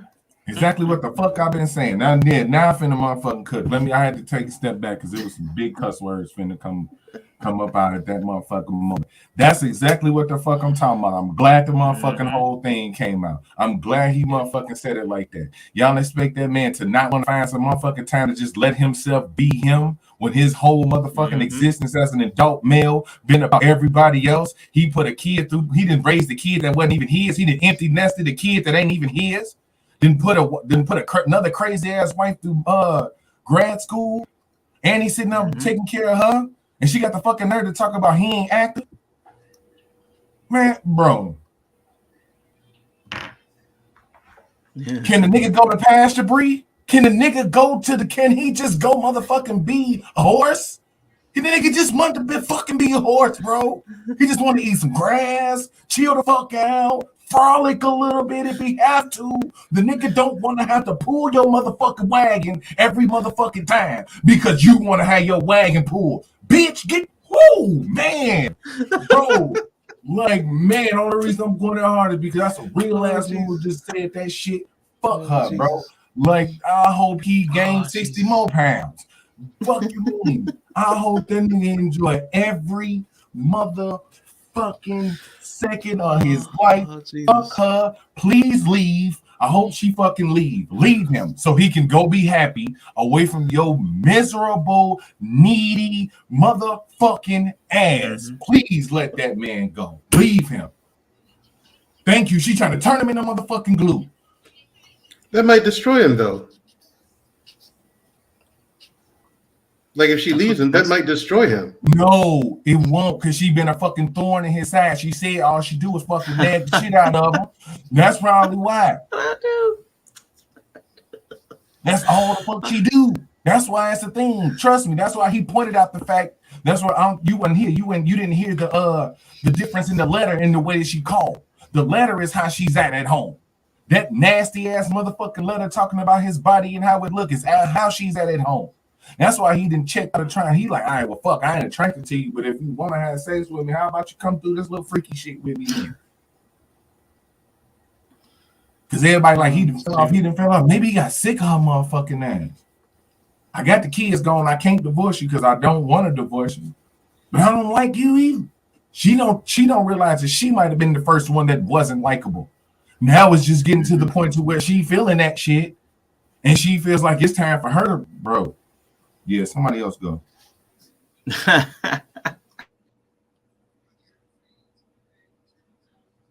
Oh shoot, man, Quantum. I know you're right. Decisions need to be made, but I've seen this. I've seen one of my friends get done dirty like this too. I've seen a guy invest his life into the woman, into the woman's children, and then at the end of that, when that nest is empty, the commitment doesn't get honored. All of the sacrifices that he made all of the years, like this, if this were something else like a business or a house, everybody, or even an insurance policy, people would talk about all of the equity, all of the investment, how much equity, how much of a stake you have in the relationship. Unfortunately, when it comes to men and women these days, you can put in 5, 10, 15, 20 years, and all of a sudden, because of a feeling, all that equity gets wiped away based on a new interest, a new position. So, I mean, there's a problem there. But there is a question. He's biased. He's biased towards women. It's not just based on who he's talking to. He's biased towards women. I peeped that a while ago. And the physicality might have been something when she was attracted to early, but it just, the stuff ain't adding up based on what she said. Because, the sex wasn't there during the whole totality of the relationship. It was early, then the work took it out. And that just sounded like a cop-out. But they are at a crossroads. It's going to be up to her to decide if she's committed to the relationship enough to deal with him with 60 to 70 extra pounds. Because he said... Ooh, my bad. I'm sorry. I call him delay. What you mean by he biased? The host, he's biased. He always kind of leans towards the women's side. Kind of like who's that? Somebody else does that. They kind of Kendra G. All right, where she uses softer language for women than men.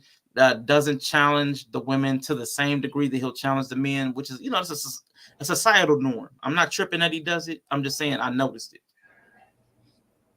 But he said but there was a preface I skipped at the beginning of his video. He said he had a bad day. He challenges her more than he challenges most people. But again, he challenges women far less than he challenges the men. He's softer with them. And again, I understand that's a societal norm. I'm not tripping. I just noticed it. But decisions do need to be made. Sadly, some people stay and end up really hating each other, which is a problem. Yella is 100% on that. I can't just let these people bother me anymore. Can't be with an old boring goat. That's when communication is required. This might be tested big time. Decisions still need to be made. Facts. That man sound like he make good money too, and he tired. Of course, don't have time to think about who they want to be and do. Now the kid's gone, and she wanted him to become different. Yep. If he had all them desires and free time, he would have never been a workhorse in the first place that she married. Yeah. How do you communicate with a woman about sex when you throw out a suggestion and she says, ew, ew? Yeah, there's nothing else you could do. Please let that man go get his strippers in peace, because he can't even go to the strip club because your weird ass gonna complain about him going to the strip club. So he can't go to the strip club and get a pre-stiffy and come home and have sex with you. He gotta be turned on by you, only you, the sight of you, while you standing there complaining, talking shit. I don't give a damn how good you look. I don't. Yeah, he's a supportive dude. He's carrying the weight of the world on his shoulders. Before I bring it back in, man, George, you want to pop in or you good? Yeah, so my thing is, you telling me that this woman complained about a lot, had been complaining about a lot, and bringing it to her husband's attention. Was he putting any effort into fixing the problem? It seems like a new issue. Just a recap. It seems like they've been married for about 20, 25 years. In the beginning, he was in shape because of his prior marriage. Whatever the relationship dynamic was, he didn't have anything to do but go to the gym. So he stayed in shape. So when she met him, he was in shape. While they got together, the sex was good in the beginning. Then they went through a long period of career building. During the career building phase, they were working 40 to 60 hours a week and did not have sex as much. Career building plus kids, the sex just wasn't there. Now they're empty nesters. And now he wants to bring sex back into, let's get back into this sex thing. And she's like, no, you've put on a lot of weight, 60 to 70 pounds. I'm not attracted to that. So that's where we're at. Then he needs to lose weight. I mean, that's something he could do. The solution is she needs to leave this nigga. Leave him alone. Is he happy being fat? He said he's the happiest. He said he's the happiest he's ever been in his life. Bro, how about this, man, Drill? No, we know. Okay, let's take this out. We know being fat ain't healthy. He happy being done. Nigga, I'm done.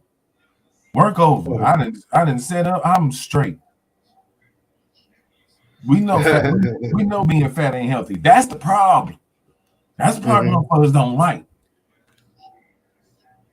When a man say I'm done, hey, what the fuck? I done did all the work. I done did all the work I'm supposed to do. Oh, he happy. Yeah, he happy.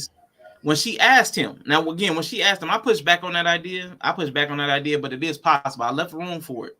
It's very unlikely that somebody is just doing absolutely nothing in their life and they're completely happy, but it is possible. So he said he was the happiest he was in his life. And I said, excuse me, some people when there's nothing to worry about, they've done everything, they're happy doing nothing. His happy place might be somebody else's, like, give up, like, because people are pitched different. So some people are homebodies, some people are outdoorsy people. An outdoorsy person would not want to be outside. Indoorsy homebody would not want to be outside in the woods, and a woodsy person does not want to be at home watching Netflix every weekend. So I think we have a different person. They didn't even know each other's personality after all these years. So that's kind of weird too. Yeah, and I just want to respond to one thing real quick. I just want to kind of put something in perspective, right? Let's see. Ty said there's another woman out there that would treat him like a king. And you absolutely right. Because she needs to leave him and just let him go be that. But it's kind of fucked up when that king treated her like a queen all these years. And she not willing to reciprocate that type of feeling. Because he ain't stopped being the king. The king just decided to do some different shit. That don't stop him from being the king. She made him less of the king by judging his choices. He was the king, but he was taking care of business, and they were putting kids through school and all that other good shit. But now when the king ready to relax and chill and enjoy his kingdom, oh, they said, well, you know, now it's a problem. Now the throne too, you know, that throne too small. You know what I'm saying? We gonna buy a bigger throne. Shit, get used to it. Or, you know, because she can always lead too. My bad. No, go ahead. She can always lead. Yeah. She can always lead. Yeah. I just want to get to Quantum's question, because from what I heard, and Bree kind of reframed it based on what was said. He was trying to introduce exciting sexual stuff. He's trying to bring sex back to the table. And this is where I put the onus on him. He allowed the sexual ball to drop because of career, because of family. When I talk about weak signals, the weak signals is on both parts. Because at this point, like when you talked about a crossroads, he now has to decide if he wants to fulfill his sexual needs outside of the relationship. Because if she's not willing to, because she doesn't find him attractive, and he's happier living this kind of lifestyle, now they're at an impasse. Because like Greg said somewhere, I might have skipped it, there's nothing attractive about someone fucking you out of obligation. Bruh. So I wouldn't want anybody that's unattracted to me, repulsed by me, touching me. If you don't want to touch me, don't. I wouldn't want you there. But like Ty Lieber said, somebody else would be happy to for what he's providing. So I mean, they do have decisions to make. Yeah, he can't do that. He can't do that with us. They're aggravating the hell out of him. God damn it. Go ahead. Yeah. Part ways. That's what I'm saying. Like, I get it. You know what I'm saying? I get the part where, you know what I'm saying, we want to try to find a way to fix it. But no, at this point, she undervalues the person she's with. Whether he's less valuable or not, she has already put a lesser value on. There's nothing he's going to be able to do. You know what I'm saying? So, hey, look, because that's what I'm saying, bro. Like, that man did a lot. Let him go be fat and happy. Please, let him go be the Sultan. And the Sultan's the one with the Indian dude chilling, big old belly. Yeah. Remember the dude the one from Aladdin? I could just picture that as him. Like, that's him. Little chubby dude, walk around his house, chill. Yes. And I think the issue is, and I want to catch it because Quantum's questions are helping me clarify too. They both want to try new things, but he wants to try new things sexually. She wants to try new things experientially. She wants to do the trips. She wants to do the vacations. She wants to go places and hike and do stuff like that. Those are her new things. He wants to do new things sexually. So like Greg said, he wants to do like we're taking the strip club too literal. I mean, I don't think so, because he said he wanted to go to the strip club and see another woman give her a lap dance. Yeah, that's what she said. Yeah, that was very specific. Yeah. I mean, but that also is, like you said, also, he wants to make sex more interesting. He's trying to ramp it up sexually in all of the ways. She's not sexually attracted to him, so that is a put off. You want to have sex with me, but I don't want to have sex with you. That's one problem. The second problem is, okay, he wants to have sex, but she's given up sexually. Let me use that language. He wants sex with her, but because he's now unattractive to her, which I don't believe that's the issue, she's given up sexually. That time, she's done. She's tapped out on that. It wasn't a priority in a relationship. It's not going to be a priority now. And the weight is an excuse that she can give that's convenient. That'll put the onus back on him. Like the guy said, you're trying to offload to him. He's trying to offload to you. She's using the weight as an excuse to avoid, because she never wanted to do it. It fell off during the career path. It fell off with the kids. It's not a priority for her. Now, what he gave up on was doing all the life stuff. Like everybody said, he's been a workhorse. Now he wants to chill. He wants to relax. He wants to chew the grass. Cool. But she now wants to go live the life that they were trying to build. But he gave up on that part. So she wants the experience life. He's ready to settle down.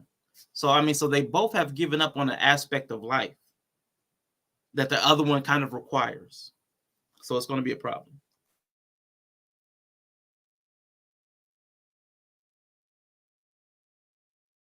She wants a man that's prettier than her to do a bunch of making out submission bed clean sheets. Some people are vanilla. She just can't accept some people are freaks. So where does her wanting him to be who he was fit and getting her wet fit in it? She wanted him to be the, I guess I don't know where that specifically, the way you're phrasing it, wanting him to be who he was. No, we didn't finish the video. Does her wanting him to be who he was fit and getting her wet? Because that's who she was originally. That's who she was originally attracted to. She wants the first version of the dude she was with. That's why it's like that perpetual boyfriend. You got to always kind of stay a version of the boyfriend, no matter if you're the husband or not. You still got to be hot, alluring, attractive. You know what I'm saying? Shit like that. You know what I'm saying? So who he was the dude she fell for, was the dude she was attracted to. She want that. You know what I'm saying? Well, Greg was saying she was the one complaining she wasn't getting laid enough, so then it was say. I would have to replay the video. I'm not about to replay the whole video, but in any case, what we can agree upon is that neither of them are satisfied with their sex life. So let's phrase it like that. I'll quit saying it's so absolute. Neither of them are satisfied with their sex life. Her accusation is that he's put on too much weight, and his request is that they spice things up. So I think that's safe to say. Let me see. EV, hello, good to see you. Do both then. Travel and have sex while traveling. He would have to lose weight first because she said he's too fat. I think he was trying to spice it up. I don't know. I think Yella has a good point. Like, we all know that being fat is unhealthy. We all know that. And that's something he needs to do anyway, is to at least lose weight. Lose like 30 pounds, dude. If you're 70 pounds, lose 40 pounds. Lose 50 pounds. Holy shit. Just lose 50 pounds. Just do that. You know, man? And that's a good compromise, I think. You know what I'm saying? So, I mean, like Yella said, but like Yella said, or like Yella said, you know, maybe the guy's just done. Maybe just like, fuck it. I'm tired. I'm just going to sit down. Holy shit. You know, maybe that's the case. Yeah, because if you hey, work yourself to the bone and die on the job, then what? Can't, you know, I get it. It ain't necessarily, it's a shit balance. I like to see the mirror flip. I mean, it ain't no point of flipping the mirror around then we all just gonna be doing wrong. You know what I'm saying? Then we all just gonna be trying to take guys, y'all got me in trouble. Take the shit out of it. You know what I'm saying? Hell, man, I'm trouble. But if we gonna also sit back and say the men is wrong too, then we can't hi and giggle when the situation presents itself on the other end. You know what I'm saying? So that's why it's like, hey, if you want men to look at you and you gain a little weight and still think you're attractive, you might need to treat them the same way. Because your ass started spreading before his did. Trust me. Gravity ain't too fine for y'all people. Just naturally. And yes, Bree, we are going to start playing the video again. I apologize. Forgive me. Please don't. I know two guys who have been with women who stabbed him. What? I'm sorry.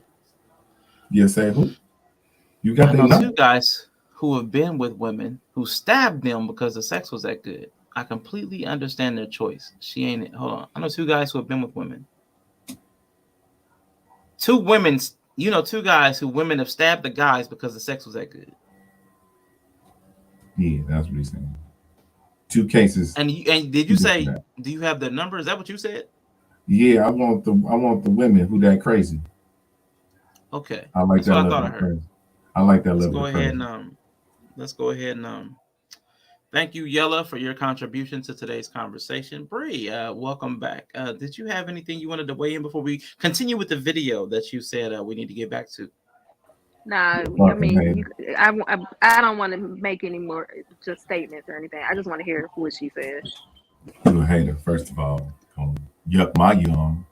I like sharp objects. What the fuck? See, that's what it is. A man can't get to a point in his life where he might like a sharp object or two in the bedroom, but no, I want to look at me great.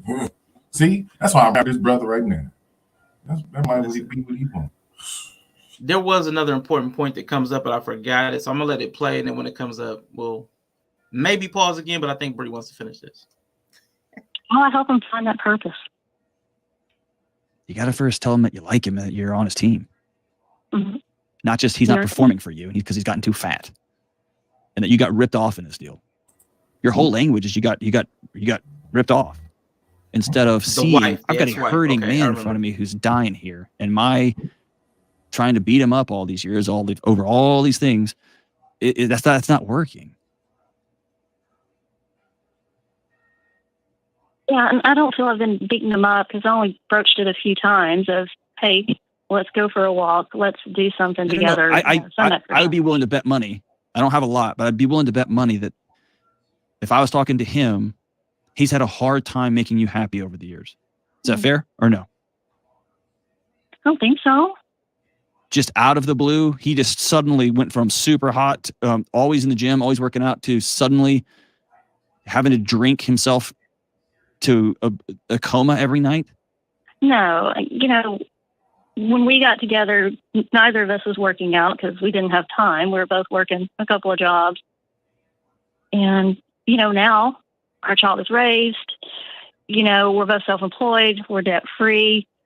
Let's find something that we can do together. Let's, enjoy life, do something, go see the country or something. But anything. You don't like your life either. I hope you can see the dance that's happening here. Is you got a guy who doesn't like who he's become. And so he blames himself. And he's going to slowly eat and drink himself to death. And he's got a wife who doesn't like who she's become. But heaven forbid she blame herself, so she blames him for the life that she's getting ripped off from. And it becomes this weird, wobbly dance that nobody wins until either he drops dead or you leave. So how do I help him find who he wants to become?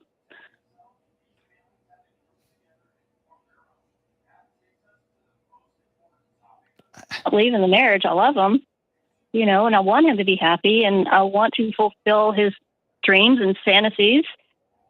He's got to be involved. I don't believe she just said that. Will he go to marriage counseling with you? Probably not. Why not? He went to counseling in his previous marriage, and it went nowhere. Okay. So been there, done that. The working out, been there, done that. Didn't work in the previous marriage, and so, why try it again?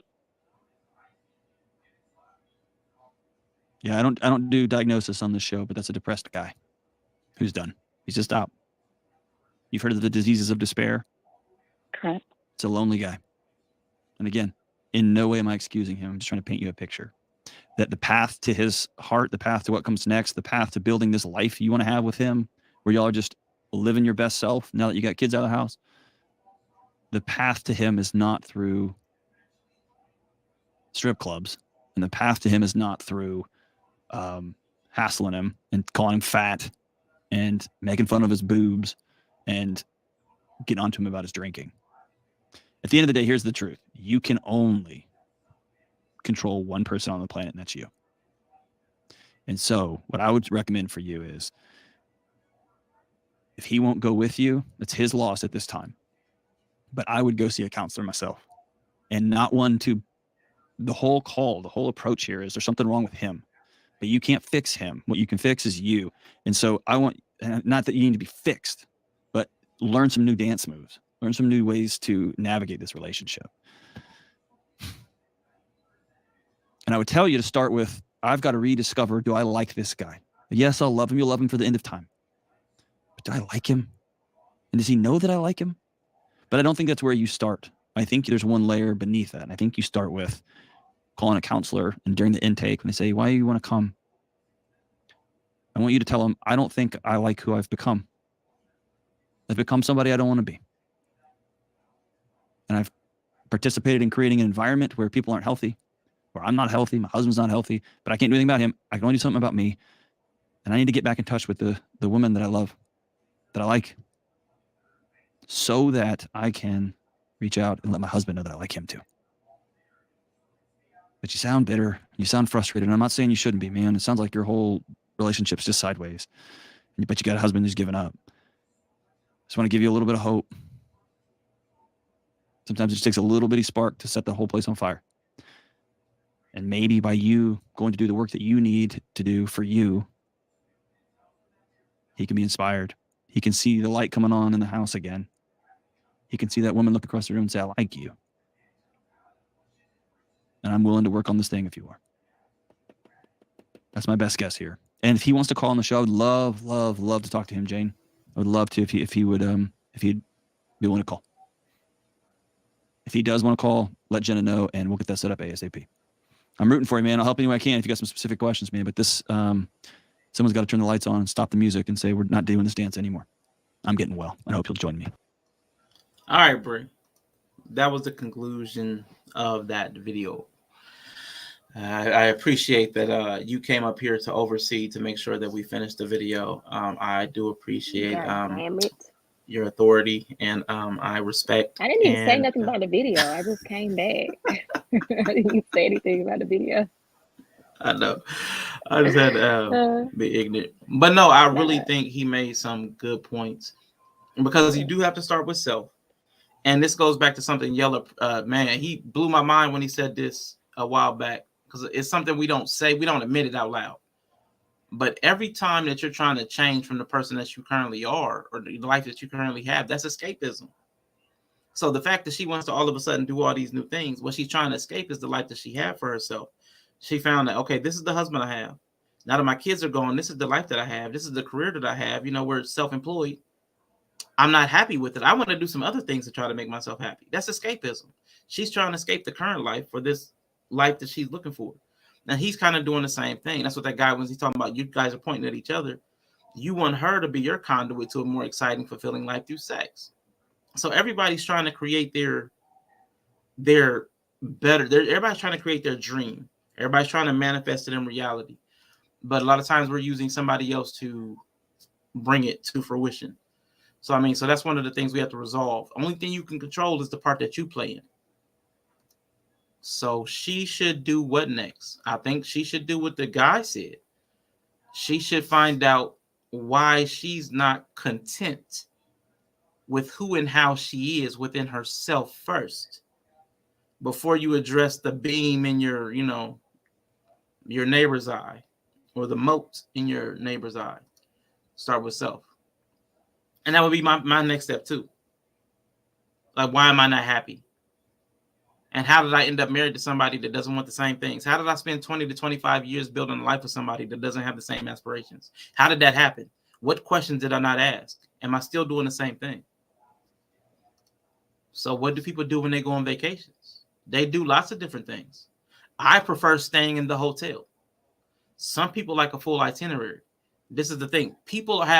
We have to spend more energy in understanding that people can do the same things differently. Who said it? Somebody just said that you can hear the same song. Was that you, Quantum? People hear the same song but get a different feeling from it. I mean, that's life. We could all do we could listen to the exact same song. It's the same thing. Same thing. We just like to use words. We like to use words that make us feel better. Yeah, to soften the blow, or try to put it in a way where if it's connected with something that we feel might be, and this we all do it, so I ain't saying like it's nothing bad, but we'll try to reconfigure it how it sounds. It is escapism. Like you're trying to escape whatever life that's making you unhappy. You're escaping your prison, especially if the goal is to improve self or change self for the better. You know what I'm saying? We don't call changing yourself for the worse escapism. You know what I'm saying? You can't look at it like that, right? So it's like if you yeah, she did. I heard the sound too, when she got hit, but yeah, is you know, it's not necessarily the worst way to look at it, but you have to understand it is a form of escaping. So yeah. But it's got that negative connotation to it. Escapism means like you're running from something as opposed to running to. But they both include the action of departing from one place and arriving somewhere else. Like you're doing the exact same action. The only thing that's shifted is your perspective about how you see it. So like that's a lot of times we spend a lot of we play a lot of emotional semantic games, and we use words to play the emotional semantics. The intent versus impact type stuff. So I mean, you're the impact is you're doing the exact same thing. You're leaving here and going there. But are you running away from or running to? At some point, if the other person is being harmed in some way, it really doesn't matter why you left. That you left created a void or an absence. So I mean, we have to sometimes deconstruct all those word games we play. Sometimes it just is what it is. I enjoy staying at the resort and don't make any plans for excursions until I get there. I'm good with just man. Thank you. Can men be honest with their true self and say what exactly it is? Men, yeah, I think Greg just did that. Nope. Dudes are horny. There it is. Dudes are horny. And we're hungry. We're horny and we're hungry. Most of the time, food and sex is very satisfactory. I mean, that's what we want. Yeah. I don't know. They do sound like a midlife crisis kind of dynamic. Oh, it's that time. It's that time. That's why I was like, it just sounds like she's suddenly looking back. She don't like what she's seen, and now she wants all of it to change at once. And he's like, I'm chilling.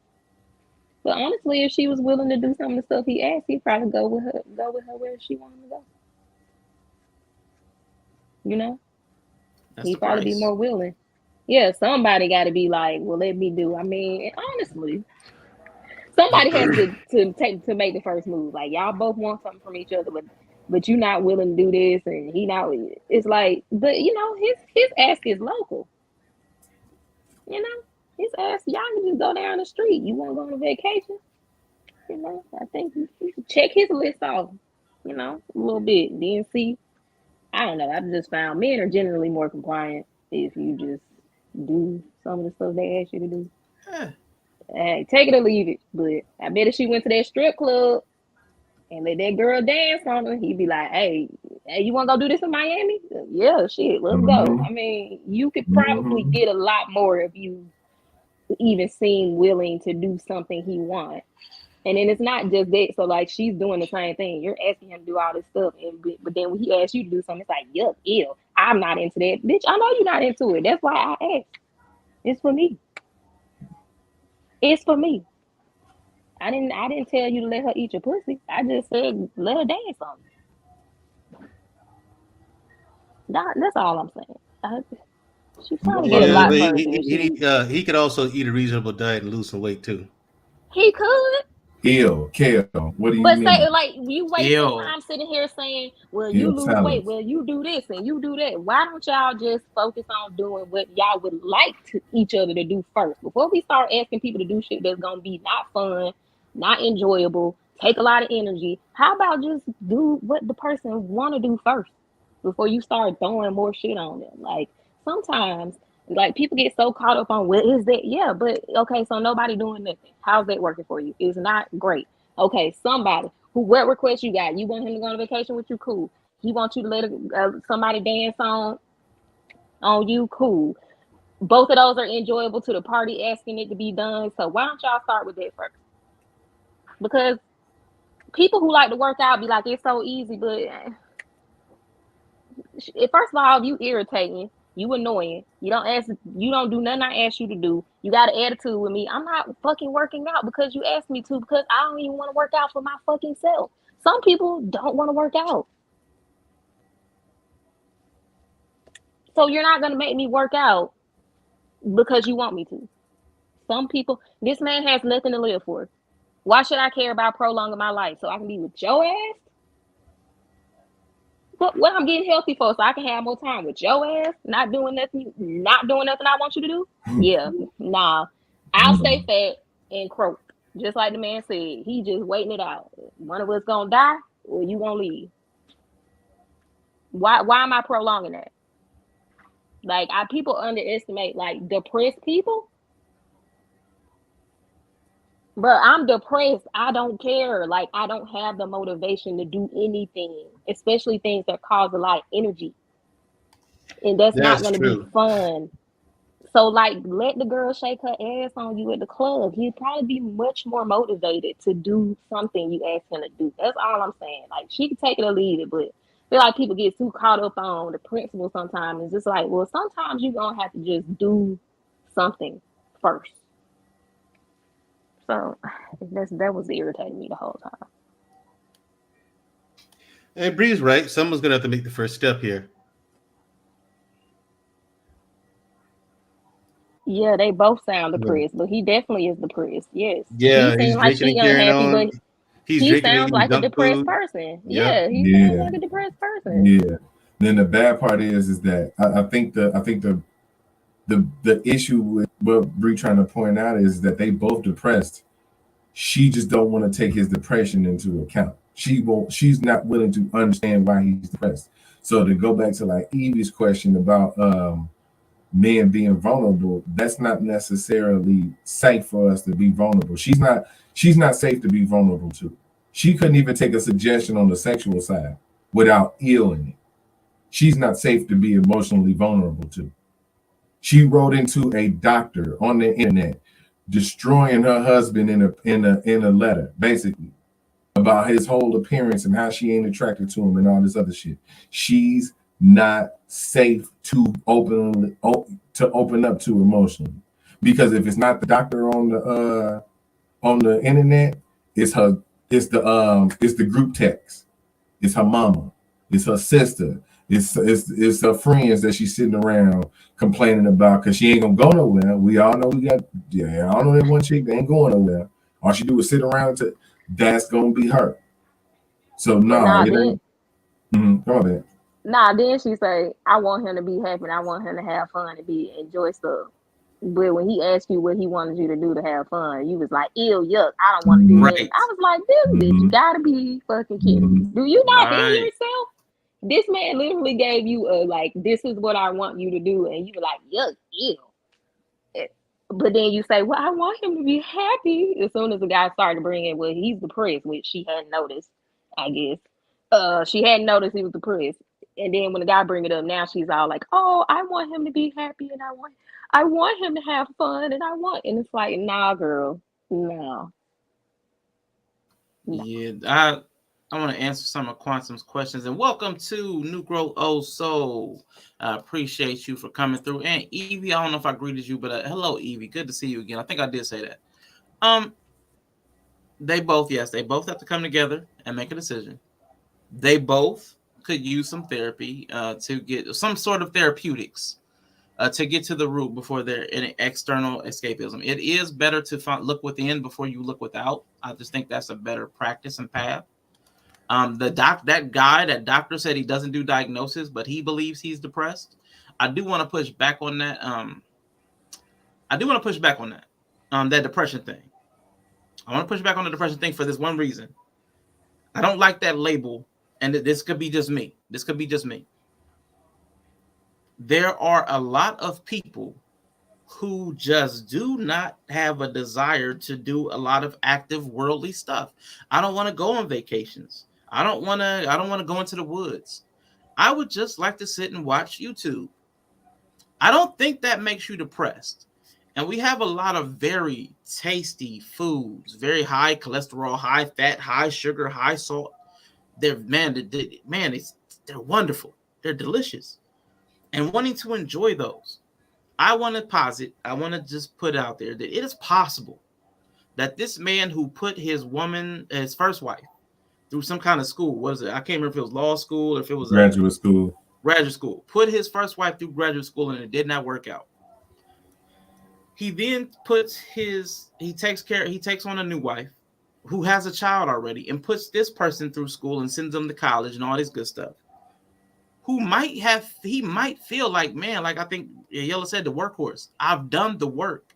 I've done everything for everybody. I've been the provider. Now I just want to enjoy the carnal side of life. I want to embrace some hedonism. I want to have some sex. I want to see a stripper grinding on my wife. I want to have a sloppy sub and some sloppy toppy and some sloppy Joe. I want to have all that in the same night.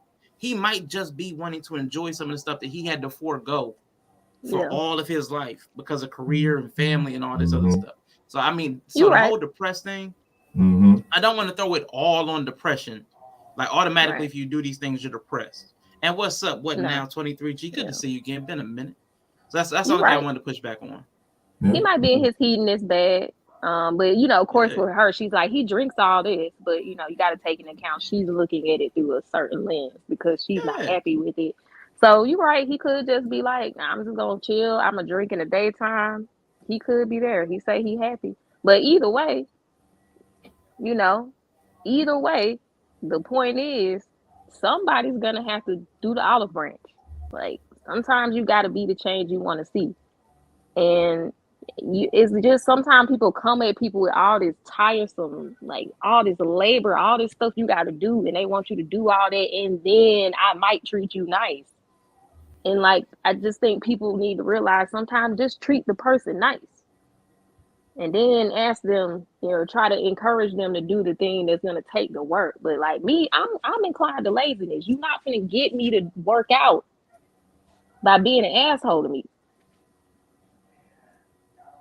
You might have to book a vacation to have somewhere for me to go that I'm gonna have to put a swimsuit on for me to work out. That's the type of person I am, and I'm cool with it. And I mean that's just so you're not gonna shame me into working out. You're not gonna run no facts by me to make me work out. You're not gonna buy whatever. You're not gonna make me work out.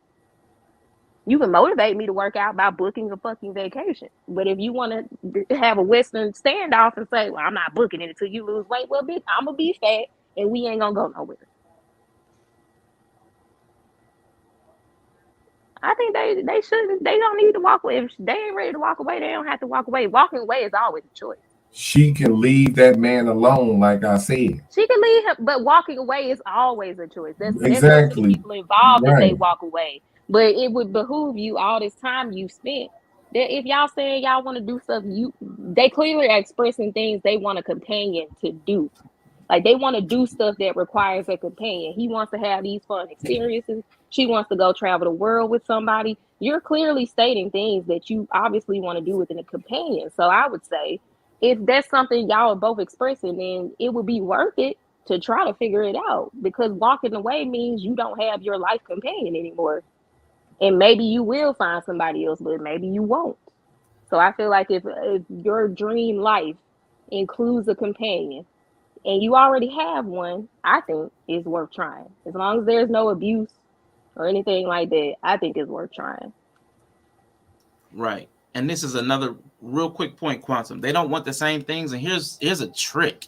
Here's a trick that a lot of people, I don't know why. I think it's a symptom of expectations. One person doesn't have to be the solution to every problem.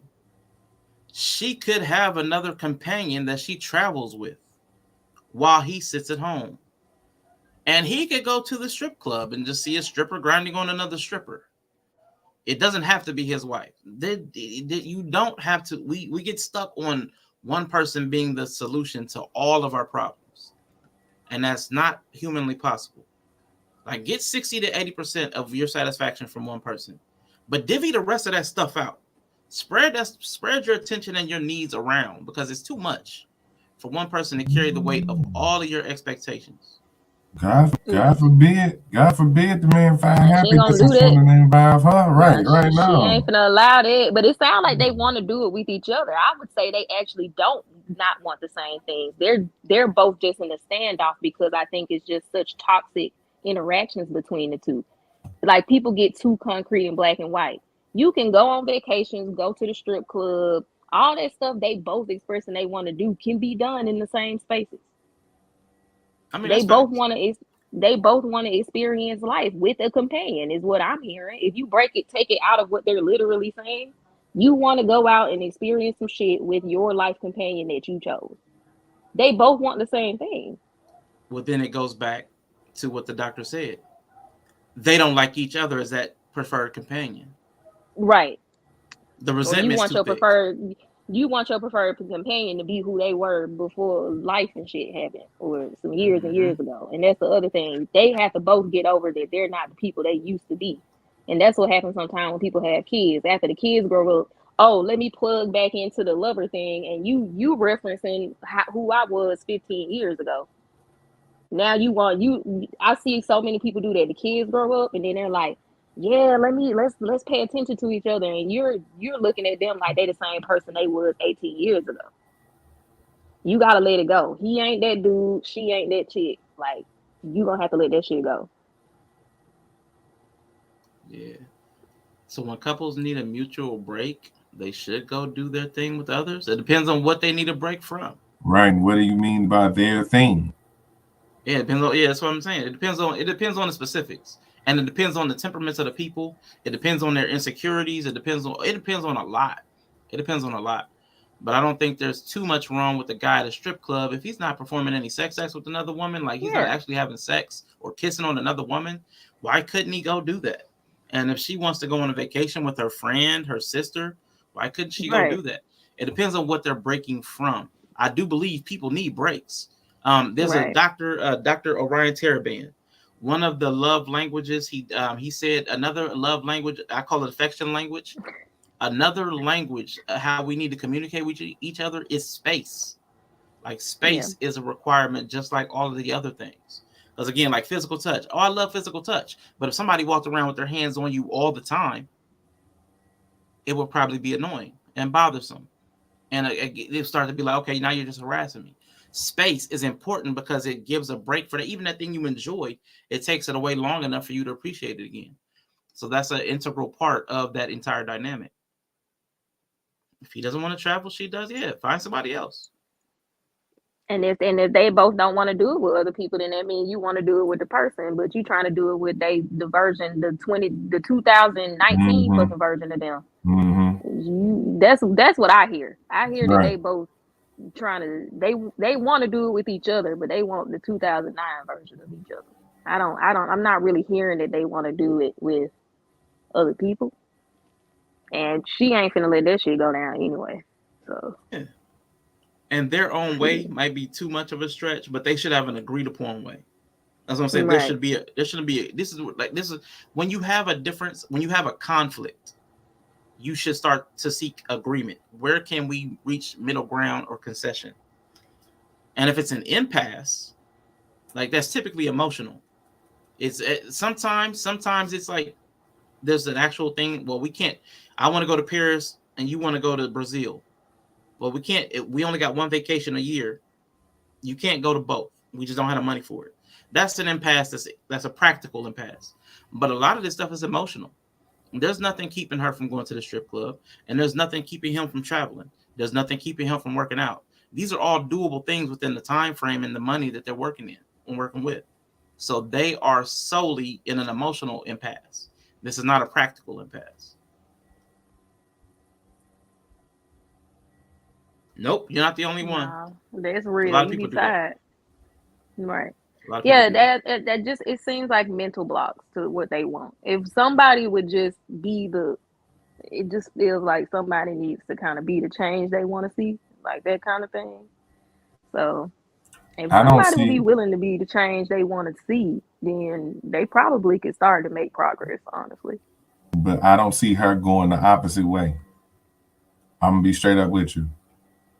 I see him, guess what? I can see him getting up, going to the gym, losing weight, starting traveling, and still getting the lacking on them extra little freaky things that he like to do. Because she don't. Oh yeah, she ain't going to that strip club. And that's what I'm saying. That's a moral stance. As a woman, as a woman, that's ill. So when I'm hearing he got to do this and he need to do this, she's not going to budge on any of the things that's being presented. The only person's happiness that is going to be addressed is hers. His is not going to be addressed. They gonna do all this traveling and missionary, just like Greg said. And he's still gonna be depressed. Now he's just gonna be depressed and in shape. He's still gonna lack what he needs, but he's just gonna be lacking with a 6-pack. She gonna be happy. Everything she want going on. She gonna get to travel with this nice looking dude. Have, like you said, have missionary with this nice looking dude. The whole meanwhile, buddy might want to you know what I'm saying, hop out the fucking plane on the way to Paris. Ain't no fucking telling. Yeah, and he would be hesitant because he done it before and it didn't Thank work. you. Yeah, he So I already feel been like put that's through that. also like he's like, yeah, I know how this go. I do all the stuff you asked me to do, and you still like, man, Jarrell was talking about earlier, like, yeah, I know how this goes. So if I'm going to the gym, then I need you to do some freaky shit as a security deposit. I'm not playing with your ass. I feel like that's why he keeps saying it to her, like, give me a freaky security deposit, then. Yeah, because he's put in the equity. He's put in the work. I put your kid. I put your kid into adulthood and sent them off to college. I did my part, and I sacrificed sex during the marriage. Come on, can I get something now? Like this is him asking for his payback. Like I did everything I was supposed to do as a husband. I did everything I was supposed to do as a husband. Can I get something now? It's not even wild what he asking her for either. I know she be uptight. That ain't even that. The work is going to be. You said that. Hold on, I ain't trying to be like that. Quantum, you said that earlier. You was like, if you fix yourself and do all this for the other person, will the work be wasted? Yes, because you're still not getting what you want. You're still not getting what you want. So it's going to be a waste. It's going to be a waste of time. It's going to be a waste of effort because his needs are not met after years of him checking everybody else's needs, everybody else's wants. No, it's not going to be worth it. It's going to be a waste. It could be like the what's that lady, the fairy lady said, like kind of you don't want to make your life wonderful. Like you try not, he just cruising. He's like, I'm chilling, low effort. I'm chilling. I'm happy here. I'm not about to do extra. Like I think that's also like I don't think that's a depression thing, but I think it is that like I'm content. I'm just gonna stay here. I don't want to put more in and expect my life to be more wonderful because I can be let down in that place. And there could be a lot of that too. Like I'm put all this work in and just have faith that you're gonna be nice to me when I do all that. And it's gonna be harder for him because he's had actual life experience to say otherwise. So now he has like solidified experience that's going to tell him that what he thinks will happen is gonna happen. So I think like the guy said, she should go to therapy, but I also think she should just indulge him, see what happens if she does what he asked her to do. It might reinvigorate him. I think she might be surprised by it. It might. But it's such a low effort thing on her behalf. You just got to go to a strip club and sit in the chair. I mean, but here's the problem with that though. She has some kind of mental block where it's an ill. So depending on what that ill is, depends on how much effort is required for her to just sit in that chair. So physically, it's not a lot of effort to sit in the chair, but emotionally, it makes some stigma. She might be the deaconess in the church. I don't know what her. There's something in her mind that makes that an ill. You know what I'm saying? So that would have to be addressed and considered because that may be something that if it's a part of her values, then no, she shouldn't just do that. But if she genuinely cares about him as a person, she should try to find some way to accommodate what his wants and needs are. That's where the barrier is. Neither of them seem to be, they don't seem to be catering to each other's wants. But I know he's invested so much in her needs that he wants some return. I believe that fully. I would stake my life on that one. You can't. That's not whole behavior. I mean, I feel like if they were really these Christian people, honestly, he wouldn't have asked her that. So I just kind of, to some degree, I feel like he's asking her something that he knows is pretty reasonable for them. Like, he ain't asking her to have a threesome or no crazy shit. Like, I just feel like I have a little wee bit of faith that if he's asking her to do something like that, he feels like it's not beyond her realm of comfort. I think if they were really like super, super conservative Christians, he probably wouldn't be asking her to do that. But I mean, obviously I don't know that, but once again, what she's asking him requires a lot of physical work, but he's asking her may require a lot of emotional work. But once again, you end up at an impasse where somebody gonna have to do what they asking the other person to do first. Somebody got to take the first step, and nobody's willing to do it. But see, she miserable in this space. He said he happy, and that's why I question the whole thing. That's the crazy part about it. He's saying he's happy with this, which to me doesn't sound like depression. It doesn't sound. It means it sounds like a jealous motherfucker. And this is why I fucking, when I heard him say that, he don't need no motherfucking purpose. He fulfilled his fucking purpose. He fulfilled his purpose. That's it. And this broad mad because his purpose ain't to make her happy no more. A man can't have a purpose that don't surround other people or they don't like it. That's why man can't be connected to his purpose. Because he's saying he happy, regardless how anybody feel about the nigga gaining weight, not wanting to have sex like he used to, no matter what. He probably wake up like it's a beautiful morning every goddamn day. Well, that's the piece being in your purpose brings, which is why I'm still pro men living out their purpose. As long as it ain't attached to nobody else. That's what it looks like. That don't mean other people. And that's what I keep saying. Somebody gonna be mad about it. Somebody gonna be mad about it. But let's you look be at happy.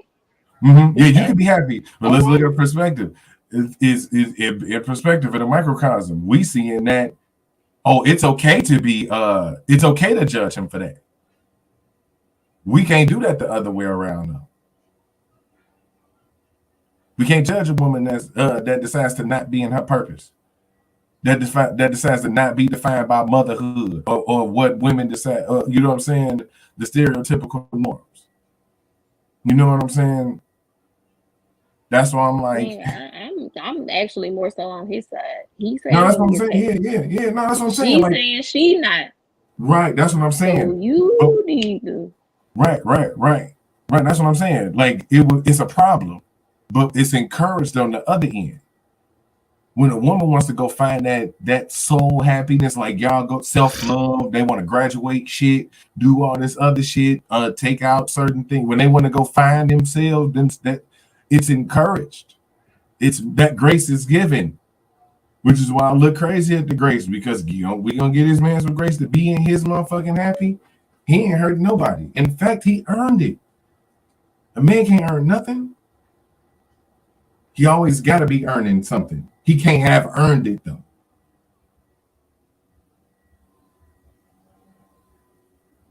I want to address more content. I really appreciate it, man. You've been dropping a lot of questions today. It's unusual, but I like it. I like some chat questions. Chat been popping. So, what if she does change? What if she does change and he doesn't change? I know you've been going for the deep balance. It's all critically drinking at New Growth. It's critically drinking, but instead of a $sign for Cash App, it's an ad. So it's an ad critically drinking. That's actually my Zelle that you put in that chat. That's actually my Zelle. So at critically drinking, that'll be me. But here's the problem. Both men and women have the ability and often do give less to the relationship than their partner. Like one is typically more giving than the other. And there's not a lot of reciprocity in relationships. That's why a lot of them are failing. But once you have a catastrophic failure, the cascade failure of not getting reciprocity until people start tapping out, it doesn't really matter which one starts the process of giving if the other person has emotionally divested. If they've just changed their behavior, but they really want a relationship, because that's what some people will do. If there's a little bit of heat still, like if there's still some passionate, but it's on the negative, then it can probably be fixed because they still care. If either of them are like the fact that she was talking about his tits are bigger than mine, there's a little bit of heat on that. So she probably still cares. Now, does he still care? We don't have his side. We don't hear anything that, like, as dude said, you sound bitter, you sound resentful. So she still has a lot of heat, which means she still has some level of concern or care in it. And the fact that she's calling and reaching out to strangers, she can probably receive, if he does something, she'll probably respond. What I don't know, because I don't have any information at all, is if he will respond. He may be fully tapped out, but the fact that he's even suggesting stuff like we can go to the strip club and I want to see a girl grind. At least he's trying something. So more likely than not, he's willing to reciprocate too. But somebody, like Bree said, and I think Yella said, somebody's got to make the first move. I do believe in patriarchy. I believe it should be the guy. That's on me. I also believe it's on him that he didn't communicate this entire time and let sex fall off to the point that it did. I believe I'm always going to put more onus on the men. I'm never going to go for equality. That's never going to be my thing. I don't care how sexist it is. I'm never going to go for it. It's never going to come out of my mouth. Excuse me. And also, Greg, I did share a link to FD Signifier, who did an entire 2-hour live stream about why conservatives are bad at sex. And no, Quantum. B, he's happy, but the sex is bad. He said he's happy, even while the sex is bad. And I'll tell you, it's quite possible. It's quite possible to be happy without one thing in your life being fulfilled. I can be completely happy if I don't get burgers, but I got pizza or I got other stuff. There are other things that can satisfy a person. You don't have to have everything. That's another thing that we get into. If I don't have everything, I've got to have it all. You know, I've heard that a lot from so many people. It seems to come from women's camp a lot. I've got to have it all. I can get it all. I can have it all. Sometimes you just don't have everything, and that's okay. And men are well versed in not having everything and still finding satisfaction in that. Give us a chair, a PlayStation. It ain't even got to be the newest one. It can be 2 generations back, and we'll still make it work. We'll still find some happiness there. So yes, the sex can be bad. The sex can not even be had, and we can still, some of us can find happiness. What's your Zelle contact? Okay, I already answered that. Yes, I give him my vote for him to do him and for her to do, go outside, get outside. It's how I go through situations by looking at many sides. Facts. I saw the FD video and it was laughably bad. I did the whole rant on I digressed. So where is the men are horny and hungry? If dude chilling over there with the bad sex, but he's full. He's fat and full. He's overcompensated for the lack of sex with the hungry. If you don't get the horny, you're going to get hungry. And you know what? If he wasn't getting food, if she kept him in the bedroom, he wouldn't be worried about food and he'd be losing the weight. Like this is the half dozen in one hand, 6 in the other. Like, you know what I'm saying? Opportunity cost. If he was steady sexing, he wouldn't be eating. Mm-hmm. But he's eating because he's not having any sex. You can only be in the bed or the fridge. You can only be in one of them. He said he ain't got no reason to look cute. What I'm looking cute for? They got used to they got used to not having sex a long time ago. Right, that's right. From what she's saying. Yeah. Mm-hmm. That's the thing I'm saying, right? Let's not stop making this. Let's stop making it seem like he just stopped having sex with her. She said that the sex thing was down because they was working. So the sex been off. The sex always been off. Long time. I granted she probably wants some. I mean, it was probably good when they had it, but it was probably inconsistent. She probably talking about 18 fucking years ago or some shit. She probably talking about so long ago. Like, women do that. I be hearing women say that. Like they be like, he used to do this, and you'll say, how long ago? When the last time? They'll tell you something. That should be like 15 or more years ago. And they talking about that shit like it was yesterday.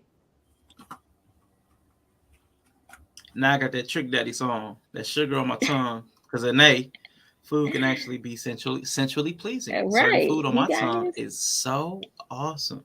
You can bring food. I got a question for everybody. And if you listen, I want your insight too. What do you do about an unforgiving person? A person who remembers every negative thing you did and holds it against you. Hey, nigga, you see why I start laughing. Okay, yeah. So what do you do about an unforgiving person? What you do if you're dealing with me or Rashawn? Got that right? So ain't nothing for you to do. I'm gonna tell you, for me, because I'm an unforgiving type person. I can be gracious, but I don't forget really. See, dag, everybody's on it. Dag, okay, now if everybody's on it, then I got to be different. Now I got to change. Okay, now listen, Mandrill, what you have to do is change behavior over time period. You got to prove to me that you're a different individual, and most people don't want to put in that work.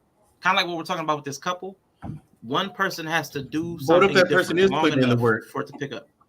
You got to keep doing it, or don't. See, now this, I'm gonna go back to what Quantum said. Quantum said something about the work being wasted. If you're only doing the changes to get me to come around, like to start to believe you or to accept you, if you're only doing the work for that sole reason, then I am your master. I get to control the value of that effort that you're putting in. That's never something psychologically that you really want to do. You don't want to give anybody that much power over what you're doing, what your motivations are. You can use that as a starter, like a fire starter, a kickstarter, a spark plug. But if you don't find it for yourself, which is why Quantum's talking about the wasted. If you make those changes, the energy is never wasted. If you internalize, I need to do this for myself. I just need to be healthier, or I just need to be cleaner, or I just need to look better. If you start to do it not just for the other person, but you make it your own priority, then the effort is not wasted because it improves you based upon what you want. And then if you're like, you know what, I'm a changed person. I've got better character. I behave better. I don't impact anybody the way I impacted Rashawn. Even if he never forgives me, I know I'm better for him feeling the way he felt. Rashawn said I was this. I looked at myself and I saw I was deficient or I was lacking, and I've improved. And he may never forgive me, but I've got to own what I did. I was an ass. Rashawn called me an ass. And if he never, ever forgives me, I'm never going to be an ass to anybody else. That's the path I think a person should take. Mm-hmm. Yeah. So, okay, gotcha. So it has to be, okay. It has to be permanent change. It has to be there long enough for the person to pick up on it. And if the person never forgives you, you can still live with that. That's Right. the same thing I was talking about with the tough love. If the person never changes, you have to be okay with that, and you set up a boundary. Well, I'm not going to continue being in a relationship with somebody that won't forgive me, or if you're never going to give me the benefit of the doubt, I move on. Like, these are the things that they're tough and they're hard, but those are things we have to do for our own well-being.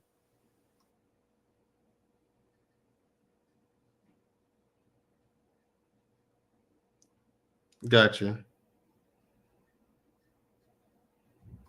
She probably hasn't given him any for years for him to want that stuff sexually.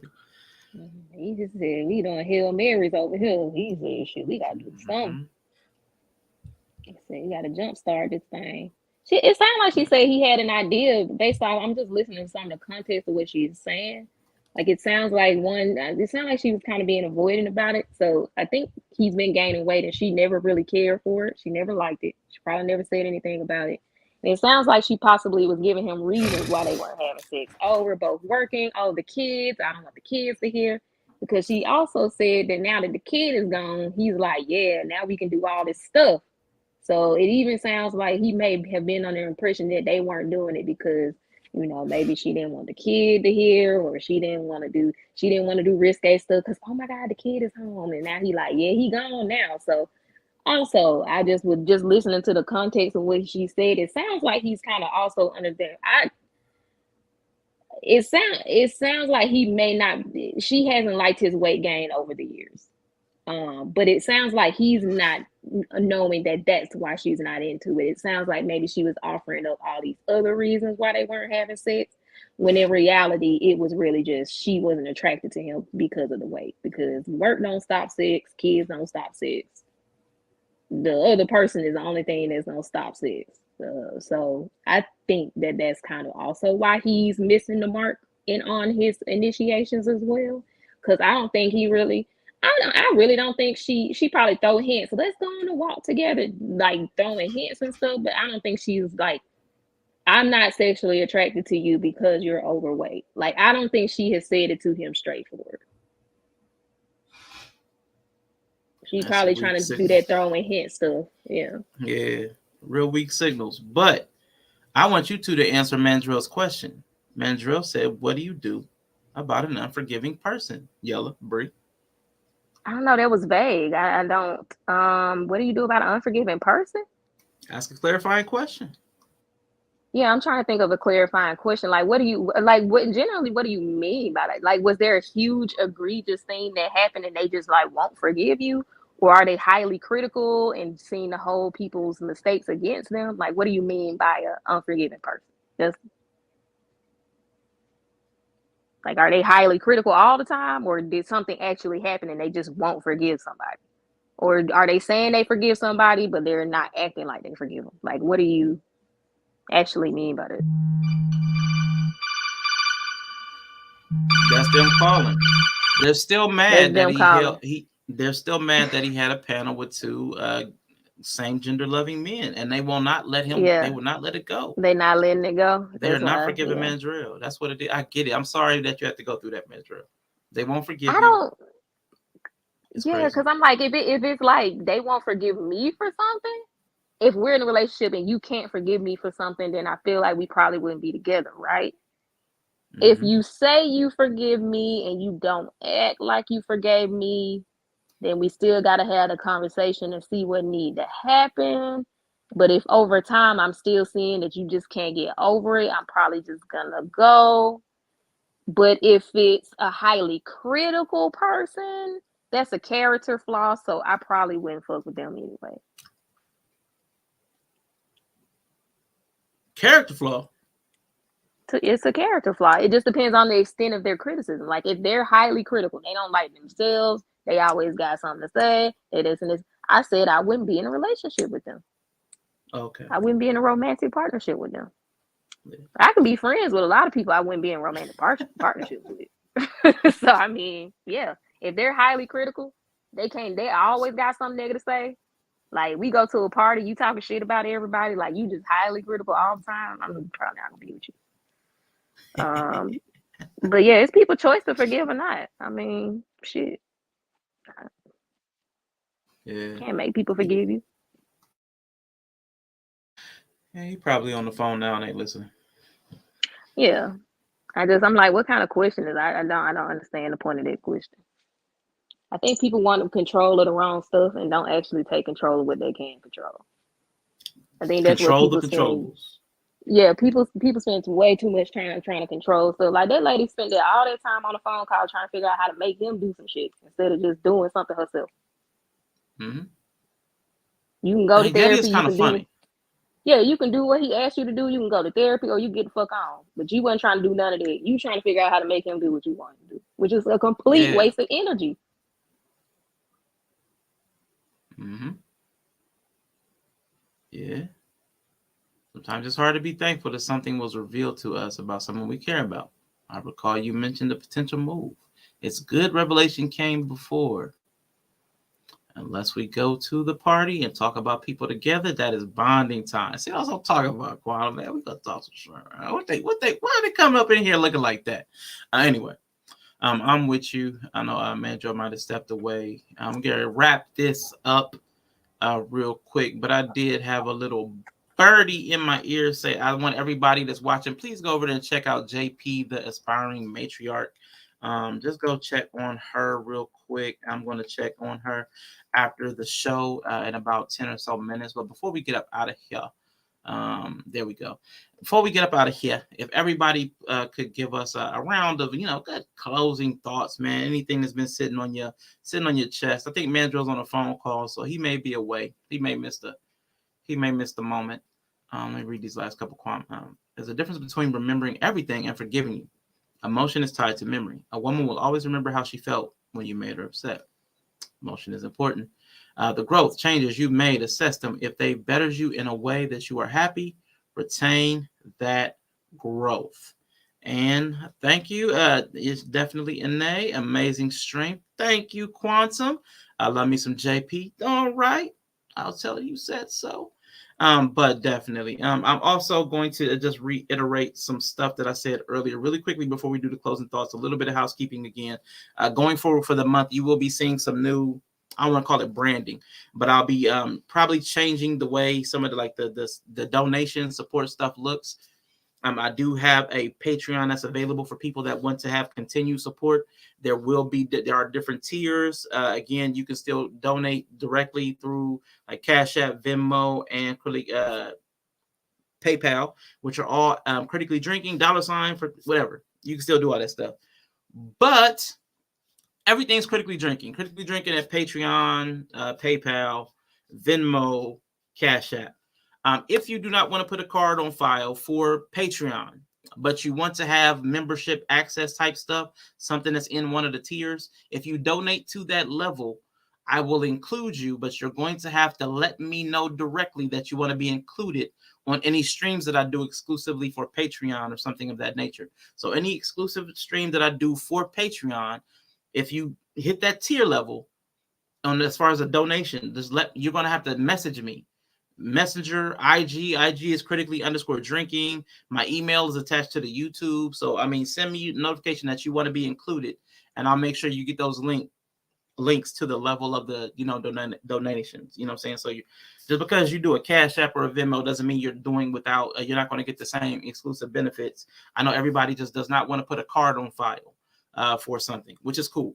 And I know everybody doesn't do the Cash App services, and some people may prefer putting a card on file.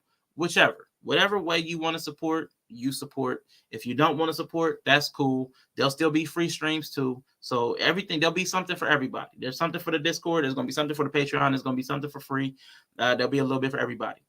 But if we can get ready to get these last words in, and also looks like Brother Clarence just went live. Mandrill, are you back yet? Annie, is you okay? Okay, cool. So look, he looks like he is away. Bree, if you can give us your last words, please. And no, it was a great stream. That was it. I don't have any last words. Well, no, be the change you want to see. Sometimes you can't control other people, so if you're ready to stand still and it's getting that bad, just do something. I think people, walking away is always an option, but you could just try to, do something. You can control yourself. So I feel like that is. I was like, what is that? That's all you can do. You can only control yourself. So that's it. No, you muted. I can't get it. New Growth Old Soul had asked me for the Venmo. I was trying to put it up there to see if it would show with the little thing. Ask for That's Venmo. cute. Hopefully that'll work. What is that little thing? You can't see your name though. There you go. Boom. So if that's the Venmo. Cool. And Mandrill, are you back yet? That proves nothing, but I'm saying okay.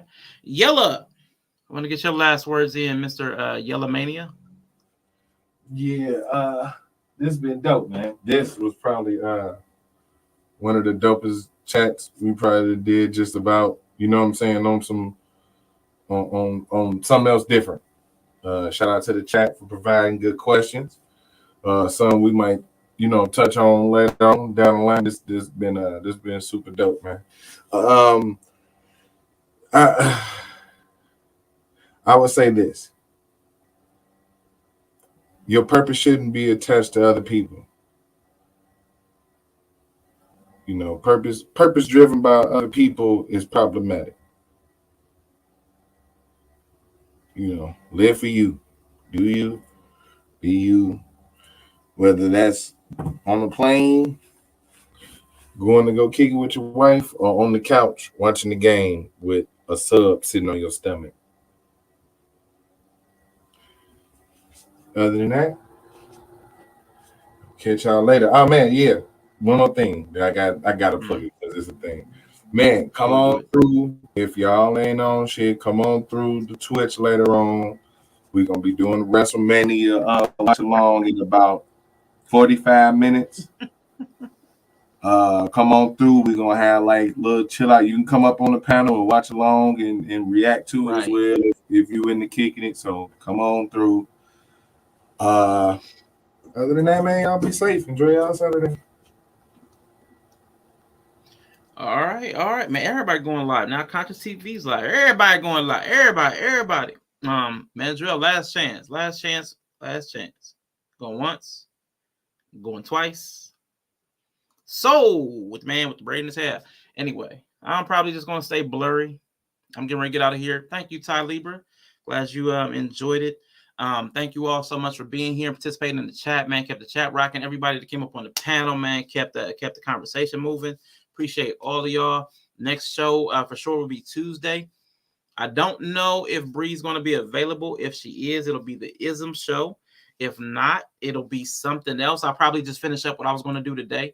So I'll probably just, if Bree's not available, I'll just do this again on Tuesday because I have about several more sections. Because again, I was condensing 5 different shows into one. So this one I got about halfway through weak signals and bad connections. So we got about 2 more videos to break down. Bad expectations, communication, love languages, and then another one on how we kind of fix it. So that was going to be the end of this one, and I was going to move on to the next section. I was going section by section. So again, if Bree's not available, I'll just finish this on Tuesday, and maybe she want to just keep doing this on Tuesday. We don't know. I'll see y'all Tuesday, and I have something scheduled for Thursday, but it may move. It may move. So be prepared for that. But otherwise, I did not do an intro. If I didn't do an intro, I don't like doing an outro. So I will see you all a little later. Peace.